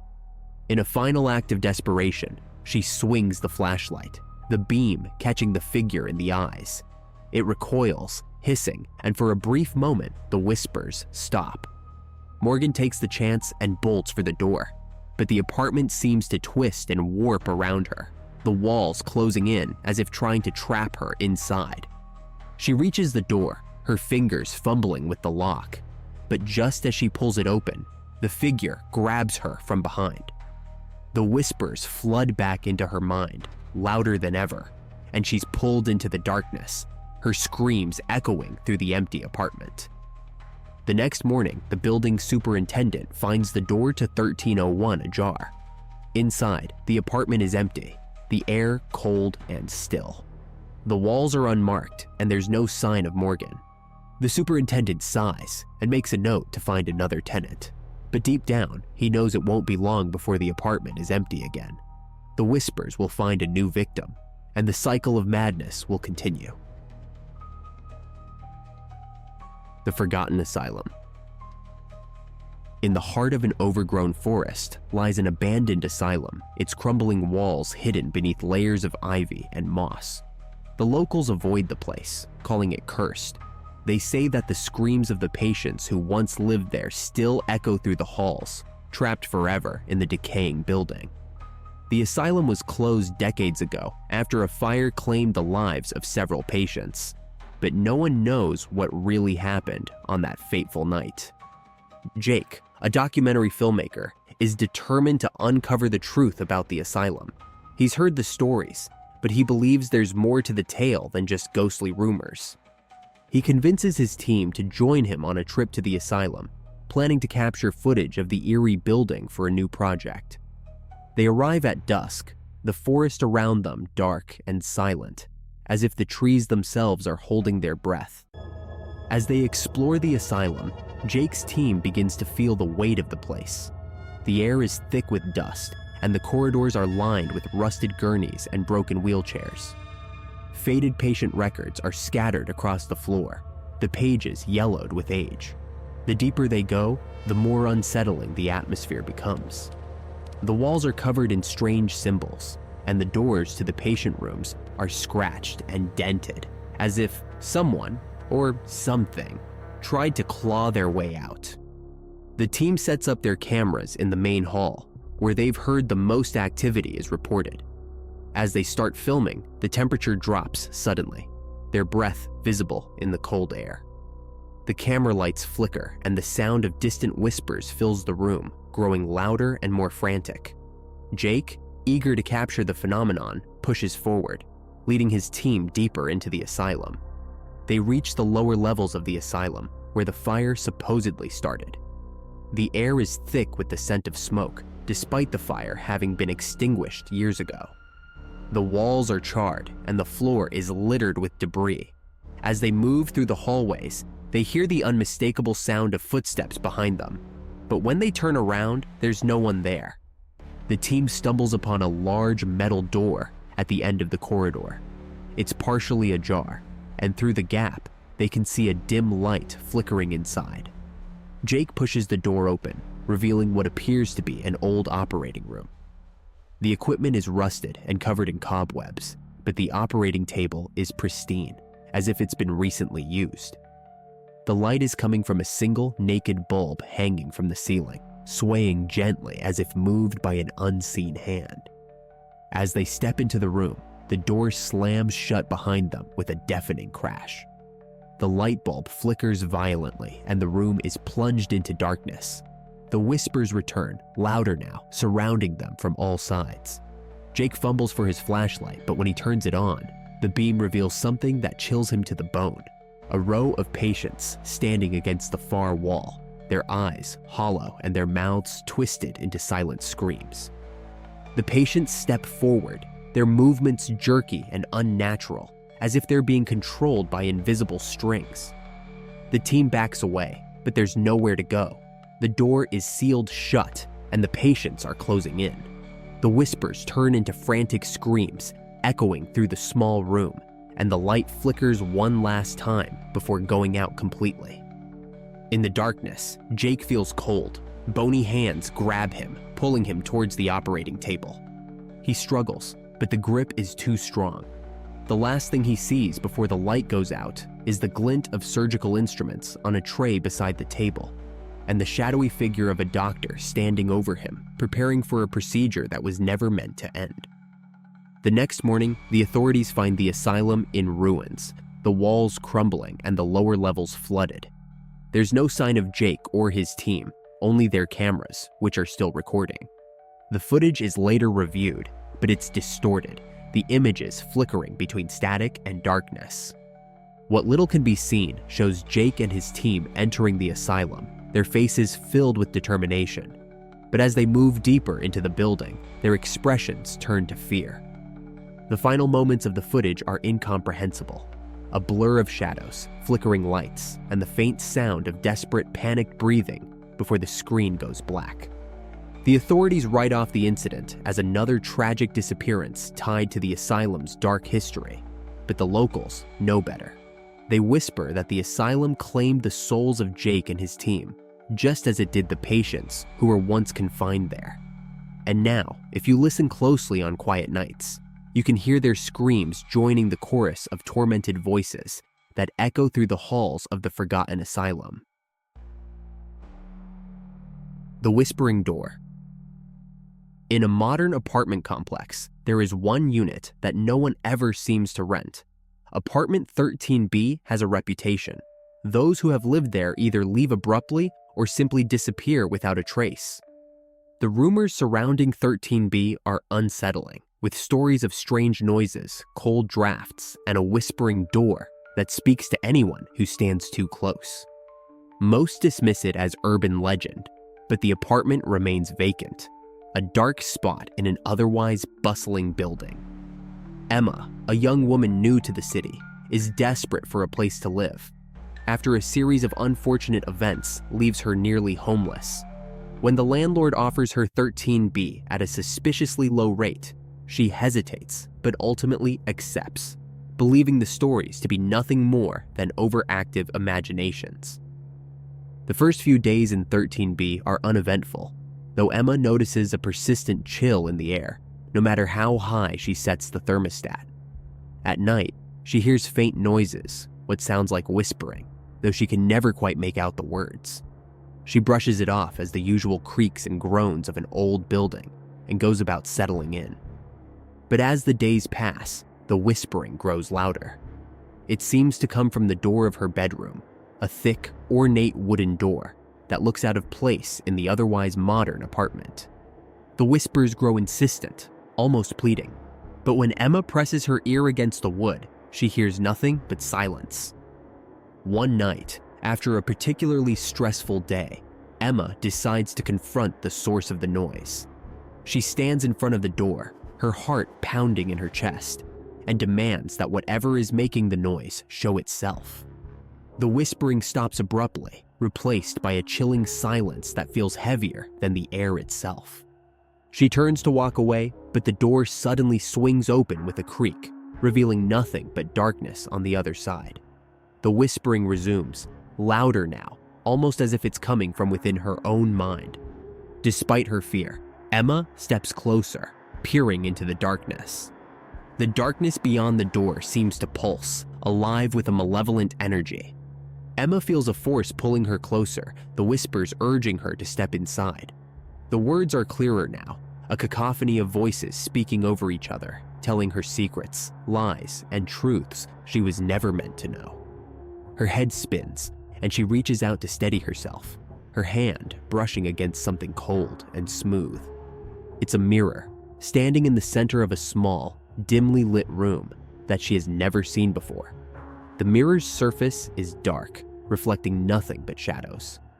Emma feels an overwhelming sense of dread as she stares into it, the whispers growing louder, more insistent. The mirror begins to glow with an eerie light, and she sees something moving within its depths. Something that looks like her, but twisted and wrong. The reflection steps out of the mirror, its eyes hollow and empty, its mouth stretched into a grotesque smile. It reaches for her, and Emma feels a surge of terror as she realizes that the whispers were not coming from the door, but from within her own mind, planted there by the reflection. The reflection grabs her arm, pulling her closer to the mirror. Emma struggles, but the reflection's grip is unbreakable, its strength inhuman. The room begins to spin, and she feels herself being pulled into the mirror, her reflection grinning wider as it steps fully into the real world, taking her place. The last thing Emma sees before she is swallowed by the darkness is her own distorted reflection, laughing silently as it turns and walks out of the room. The mirror's surface ripples, then goes still, reflecting only the empty room and the open door. The next day, Emma's friends and neighbors notice something different about her. She looks the same, but her behavior is off. She's colder, distant, and her smile never quite reaches her eyes. The whispers in 13B have stopped and the door remains silent. The abandoned ward. St. Mary's Hospital, once a place of healing, has been abandoned for years, left to decay after a series of mysterious deaths. The hospital's midnight ward, a wing dedicated to treating the mentally ill, is said to be cursed. The patients who were housed there spoke of dark figures lurking in the corners of their rooms, whispering terrible secrets. After several nurses and doctors went missing, the ward was sealed off, and the hospital eventually closed its doors for good. Zoe, a medical student with a penchant for the paranormal, learns about the hospital while researching urban legends. Intrigued by the stories, she convinces her friends to join her in exploring the midnight ward. Armed with flashlights and cameras, they break into the hospital one cold, foggy night, determined to uncover the truth. The hospital is a labyrinth of dark corridors and empty rooms, the air thick with the scent of mold and decay. The walls are lined with faded medical posters and broken equipment, remnants of the hospital's past. As they approach the sealed doors of the midnight ward, they notice a strange metallic odor in the air. The doors are rusted shut, but with some effort, they manage to pry them open, revealing a long, narrow hallway lined with patient rooms. As they step inside, the temperature drops and their breath becomes visible in the cold air. The hall is silent, save for the faint, echoing sound of footsteps that don't seem to belong to anyone in the group. The doors to the patient rooms are slightly ajar, and as they pass by, they feel as if they're being watched from the shadows within. In the center of the ward, they find the nurse's station, its desk covered in dusty files and old patient records. Zoe picks up a file labeled Patient 13 and begins to read, her eyes widening as she uncovers the details of the patient's treatment. The file speaks of violent episodes, of the patient claiming to see shadow people who spoke to him, telling him to do terrible things. The last entry mentions that patient 13 vanished from his room one night, leaving behind nothing but a pool of blood and a message scrawled on the wall in crimson. "They're here!" Suddenly, the lights flicker, and the group hears a low, guttural moan coming from one of the patient rooms. Zoe and her friends exchange nervous glances before cautiously approaching the room. The door creaks as they push it open, revealing a small, dimly lit space. In the corner, a figure huddles on the floor, its back turned to them. The figure rocks back and forth, muttering something under its breath. Zoe steps closer, her flashlight trembling in her hand. "Are you okay?" she asks, her voice barely above a whisper. The figure stops moving, and the room falls deathly silent. Slowly, it turns its head towards them, revealing a face twisted in agony, its eyes wide and bloodshot. The figure's mouth stretches into a grotesque grin as it whispers, "They're here." Before they can react, the lights go out completely, plunging them into darkness. The air is filled with the sound of scuttling feet and low, menacing whispers. Zoe fumbles for her flashlight, but when she turns it on, the beam reveals shadowy figures crawling along the walls and ceiling, their eyes glowing with an unnatural light. The figures are distorted, their limbs elongated, and their faces devoid of features. Zoe and her friends scramble to escape, but the shadows close in, their whispers growing louder and more frantic. One by one, the shadows reach out, pulling them into the darkness. Zoe's flashlight flickers and dies, and she feels cold hands gripping her arms, dragging her into the abyss. When she wakes up, Zoe finds herself alone in one of the patient rooms, strapped to a bed. The room is bathed in a sickly green light, and the shadows are gone. She struggles against the restraints, but they hold tight. From the corner of her eye, she sees a figure standing in the doorway. Patient 13, his face now calm, his eyes clear.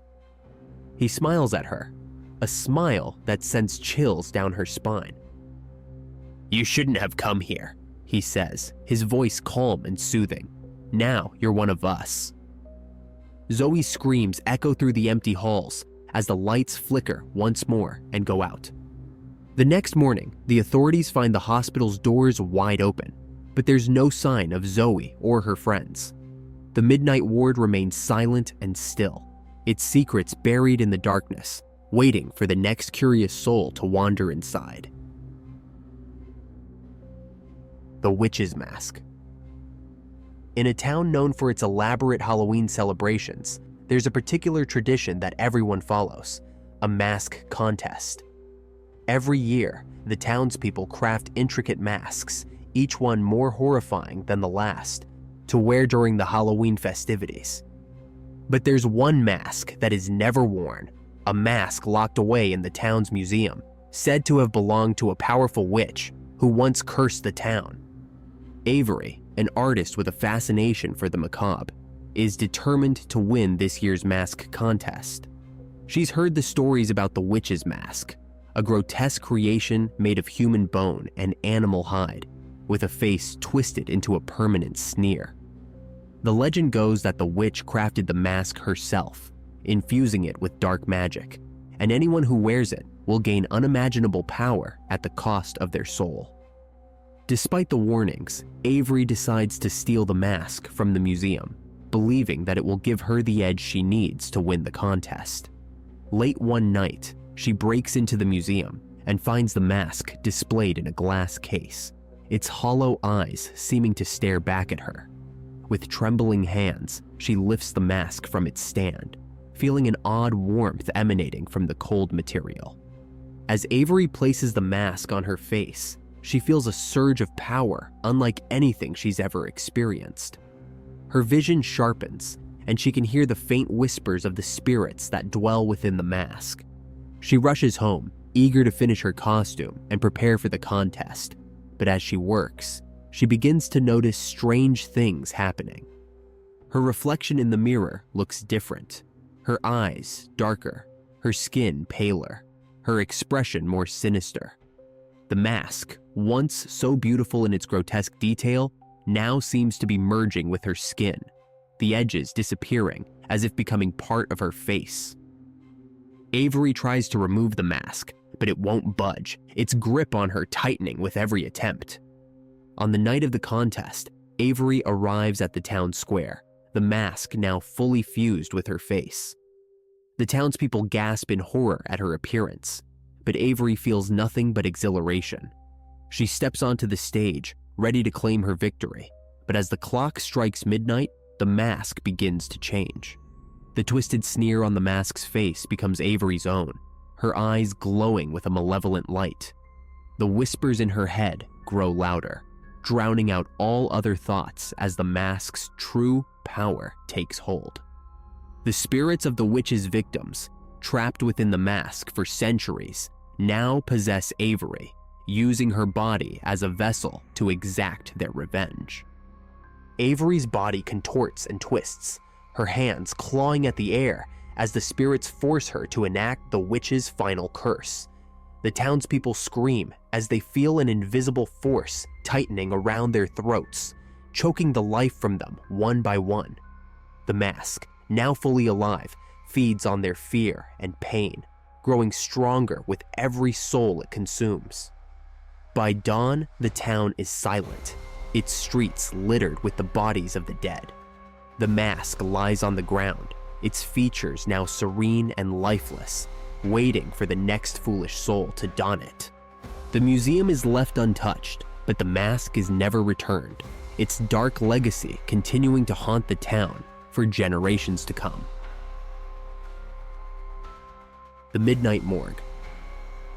St. Augustine's Hospital, a once thriving medical institution, has been abandoned for decades.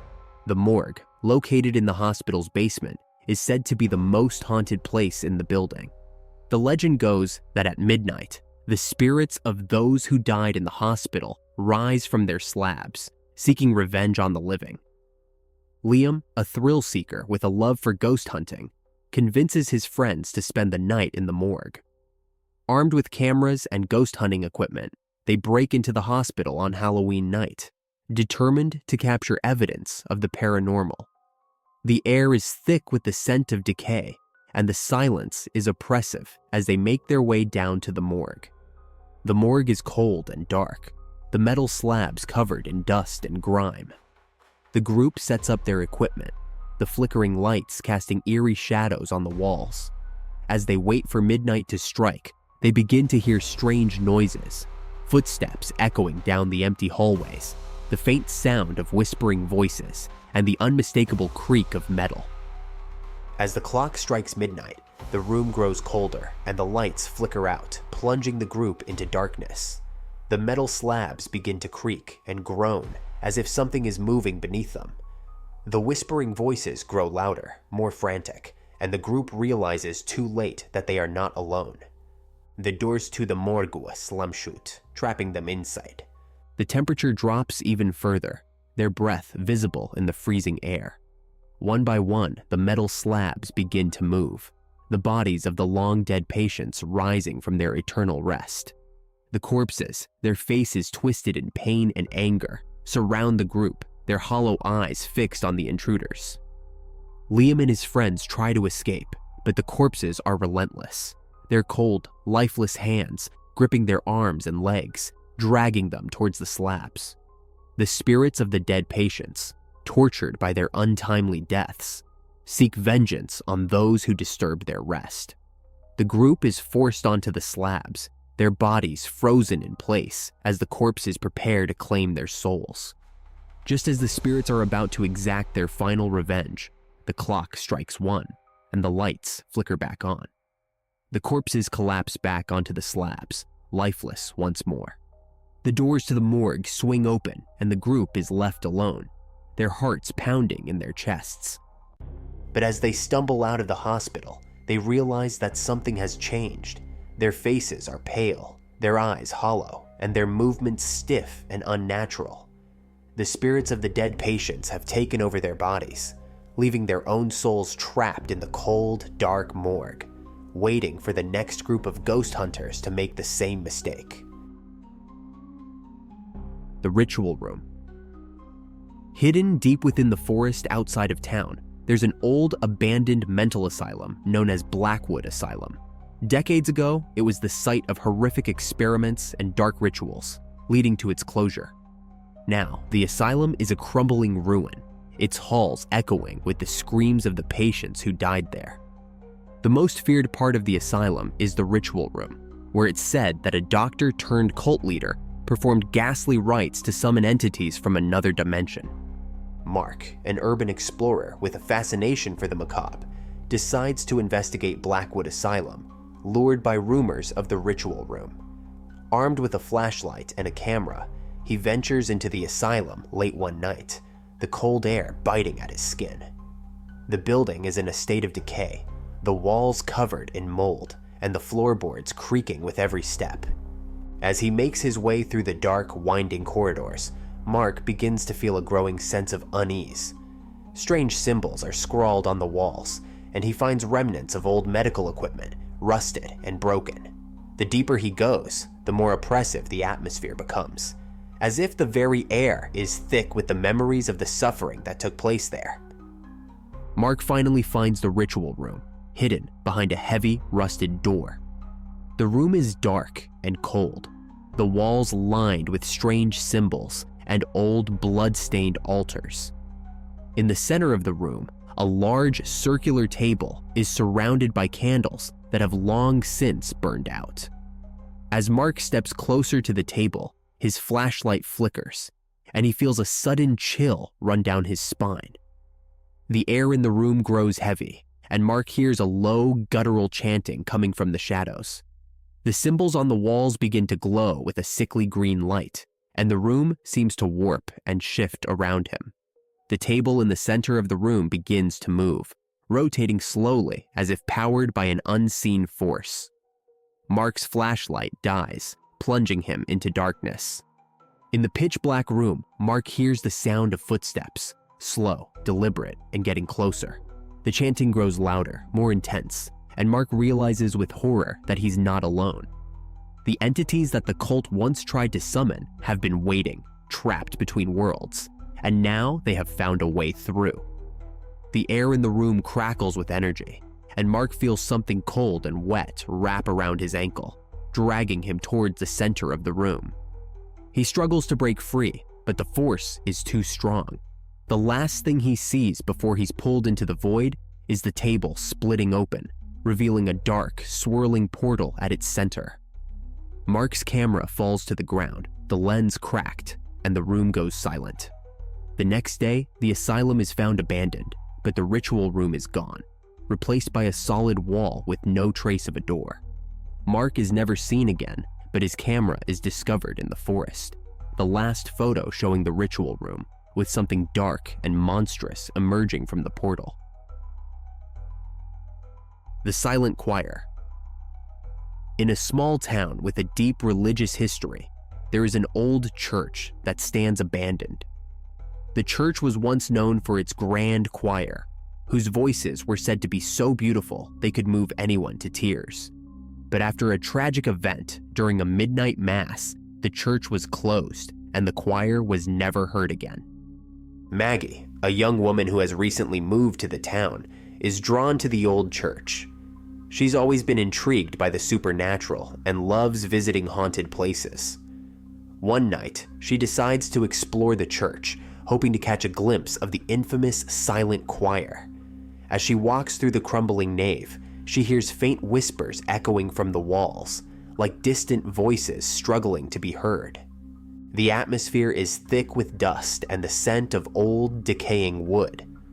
Maggie approaches the choir loft, her heart pounding with anticipation. The air grows colder, and she hears the faint sound of singing, ethereal and haunting, as if the choir is still there, trapped between worlds. As Maggie steps into the choir loft, she's struck by the beauty of the voices, but something feels off. The singing is mesmerizing, pulling her deeper into a trance. Suddenly, the voices grow louder, more intense, and Maggie realizes that the choir isn't just singing, they're screaming. The ghostly figures of the choir members begin to materialize around her, their faces twisted in agony, their mouths open wide in eternal, silent screams. The church begins to shake, and the stained glass windows shatter, the fragments hanging in the air as if time itself has stopped. Maggie tries to run, but the floor beneath her cracks open, revealing a dark, bottomless pit filled with the tortured souls of the choir. The voices crescendo, begging for release, for someone to break the curse that binds them to the church. Maggie stumbles and falls into the pit, her body suspended in the void as the voices close in around her. The choir's leader, a ghostly figure in tattered robes, appears before her, his eyes hollow and filled with sorrow. He explains that the choir was cursed during the midnight mass after they unwittingly sang a hymn that invoked an ancient, malevolent spirit. The only way to free them is for someone to take their place. Desperate to escape, Maggie tries to plead for mercy, but the leader shakes his head, his expression filled with regret. The choir members reach out to her, their cold hands pulling her down into the darkness. As she vanishes into the void, the voices of the silent choir finally fall silent. The church is left in ruins, but the townspeople begin to notice a new voice among the whispers that echo from the walls. A voice that sounds eerily like Maggie's. The Shadow Surgeon. In a state-of-the-art hospital, there is a section of the basement that has been sealed off for years. The hospital staff avoid talking about it, but the rumor among the nurses is that the basement was once used as an illegal surgical clinic, where a rogue doctor known as the Shadow Surgeon performed experiments on patients in the dead of night. Dr. Mia Price, a new surgeon at the hospital, is assigned to the night shift. She's heard the stories about the Shadow Surgeon, but she doesn't believe in ghosts. One night, After a particularly grueling surgery, Mia decides to explore the hospital's basement, curious about the old tales. As she descends into the basement, the lights flicker and the air grows cold. The corridors are lined with rusted medical equipment, and the smell of antiseptic and old blood fills the air. Mia finds a set of old surgical tools, still stained with dried blood, and a series of patient records that date back decades. The records detail horrifying experiments, procedures that no sane doctor would ever attempt. As Mia explores deeper into the basement, she begins to hear the faint sound of surgical instruments clinking and muffled screams echoing through the walls. The shadows around her seem to move, twisting and contorting into grotesque shapes. She finds a door at the end of the hall, marked with a red cross, and against her better judgment, she opens it. Inside, she finds a fully equipped operating room, eerily pristine despite the years of abandonment. The walls are lined with jars containing preserved organs, and the operating table is set up as if ready for surgery. The air is thick with the scent of formaldehyde, and Mia hears a voice, a low, gravelly whisper, telling her that the shadow surgeon never left. The lights in the room flicker and die, plunging Mia into darkness. She feels cold hands on her shoulders, pushing her towards the operating table. The voice grows louder, more insistent, as the instruments on the table begin to move on their own. Mia is paralyzed with fear as the shadow of the surgeon looms over her, scalpel in hand. The next morning, the hospital staff find the basement sealed once again, the door locked from the inside. Dr. Mia Price is reported missing, but no trace of her is ever found. However, the night shift nurses start to hear whispers and see fleeting shadows in the operating rooms. The legend of the shadow surgeon grows, and the basement remains a place of terror, where the line between the living and the dead is blurred by the sharp edge of a scalpel. The Hunger of the Wendigo. In the cold, desolate wilderness of the northern forests, there is a legend whispered among the hunters and trappers, an ancient creature that stalks the snowy woods, driven by an insatiable hunger.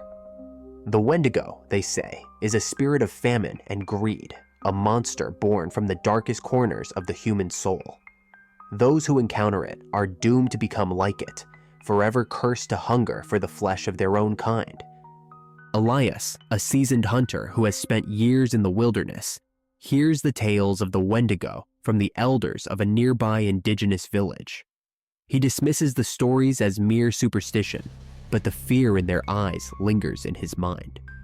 One winter, when the snow lies thick on the ground and the cold bites deep, Elias and his hunting party venture deep into the forest in search of game.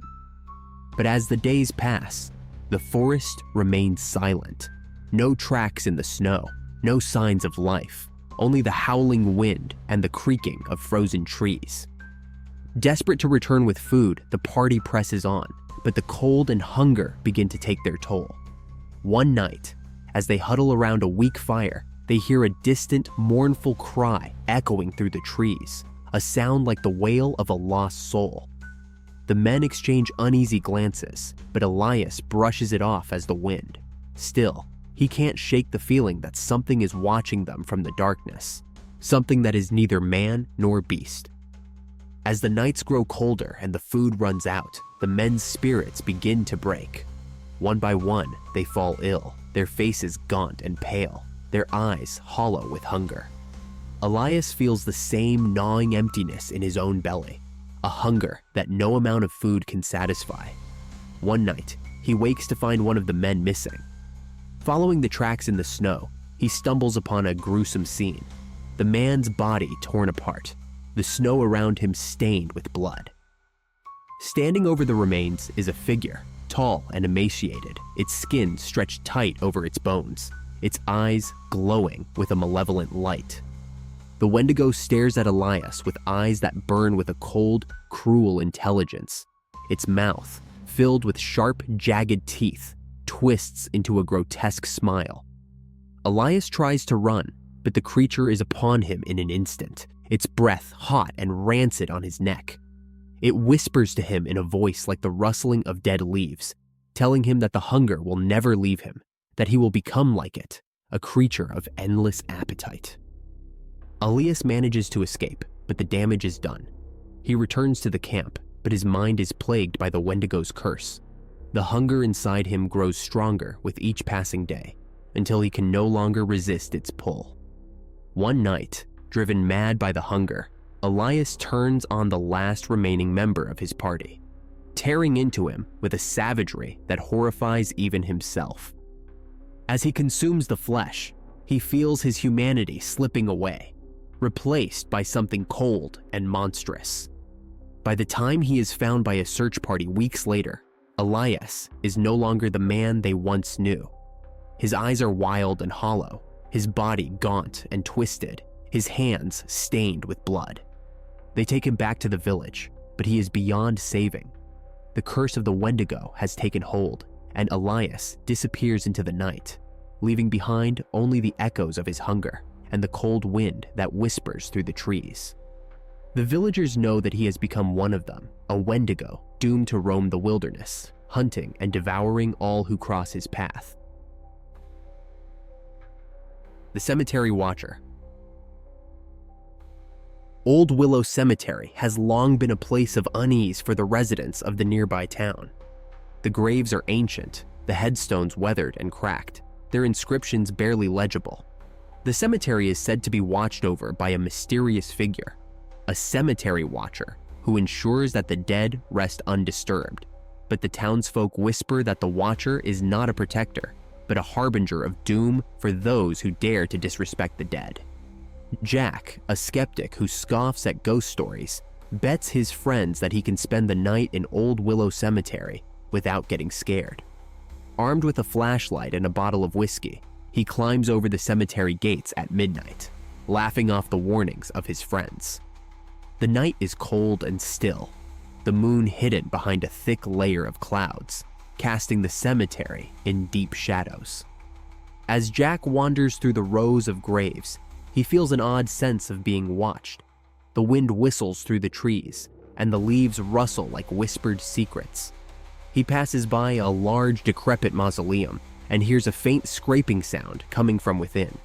Curious, he approaches the heavy stone door and tries to peer inside, but the darkness is impenetrable.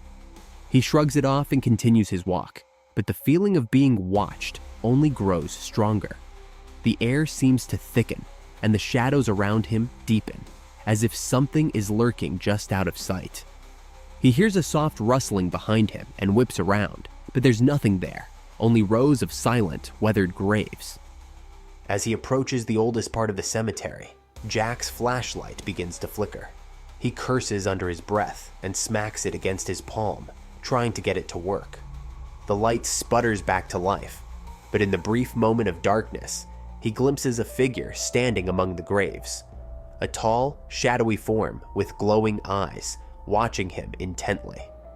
Jack's bravado begins to wane as the figure steps forward, its movements slow and deliberate. He calls out, thinking it might be one of his friends playing a prank, but there's no answer. The figure is draped in tattered black robes, its face hidden in shadow. As it approaches, the air grows colder, and Jack's breath comes out in visible puffs of mist.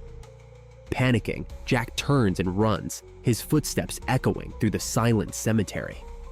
The figure follows, its pace unnervingly slow, yet it always seems to be just behind him. Jack stumbles over a gravestone and falls to the ground, the flashlight slipping from his grasp and rolling into the darkness. Desperate, Jack crawls towards the cemetery gates, but as he reaches them, he finds the gate is locked tight, the iron bars cold and unyielding. He spins around to see the figure standing just a few feet away, its glowing eyes piercing through the darkness. The figure raises a skeletal hand and points towards a freshly dug grave nearby, its meaning clear. Jack's heart races as he realizes the grave has his name on it. The earth begins to shift and churn, the dirt piling up on either side as the grave opens wide. The figure steps aside, and Jack feels an invisible force pushing him towards the grave, his feet dragging against the ground as he struggles to resist. He screams for help, but the cemetery is silent. The town beyond it, oblivious to his cries. The ground beneath him gives way, and he tumbles into the open grave, the dirt collapsing in around him. As the last of the soil covers his face, the figure steps back, its duty complete. The next morning, the cemetery gates are found unlocked, swinging gently in the breeze. Jack's friends search for him, but find no trace, only the freshly filled grave with his name etched on the headstone. The cemetery watcher continues to patrol Old Willow Cemetery, ensuring that the dead remain undisturbed, and that those who challenge its authority are buried alongside them. Don't go to sleep. This concludes our collection of ghost and horror stories, Don't Go to Sleep. But it's not the end of our journey. If you love macabre, haunting fairy tales as much as we do, I hope you'll grab our companion book, Dark and Twisted, Creepy Fairy Tales. Thanks for listening. If you enjoyed these scary stories, please look for a copy of the print book, Don't Go to Sleep, so you can add it to your bookshelf. And don't forget to check out our full-length dark fantasy and science fiction novels at Urban Epics.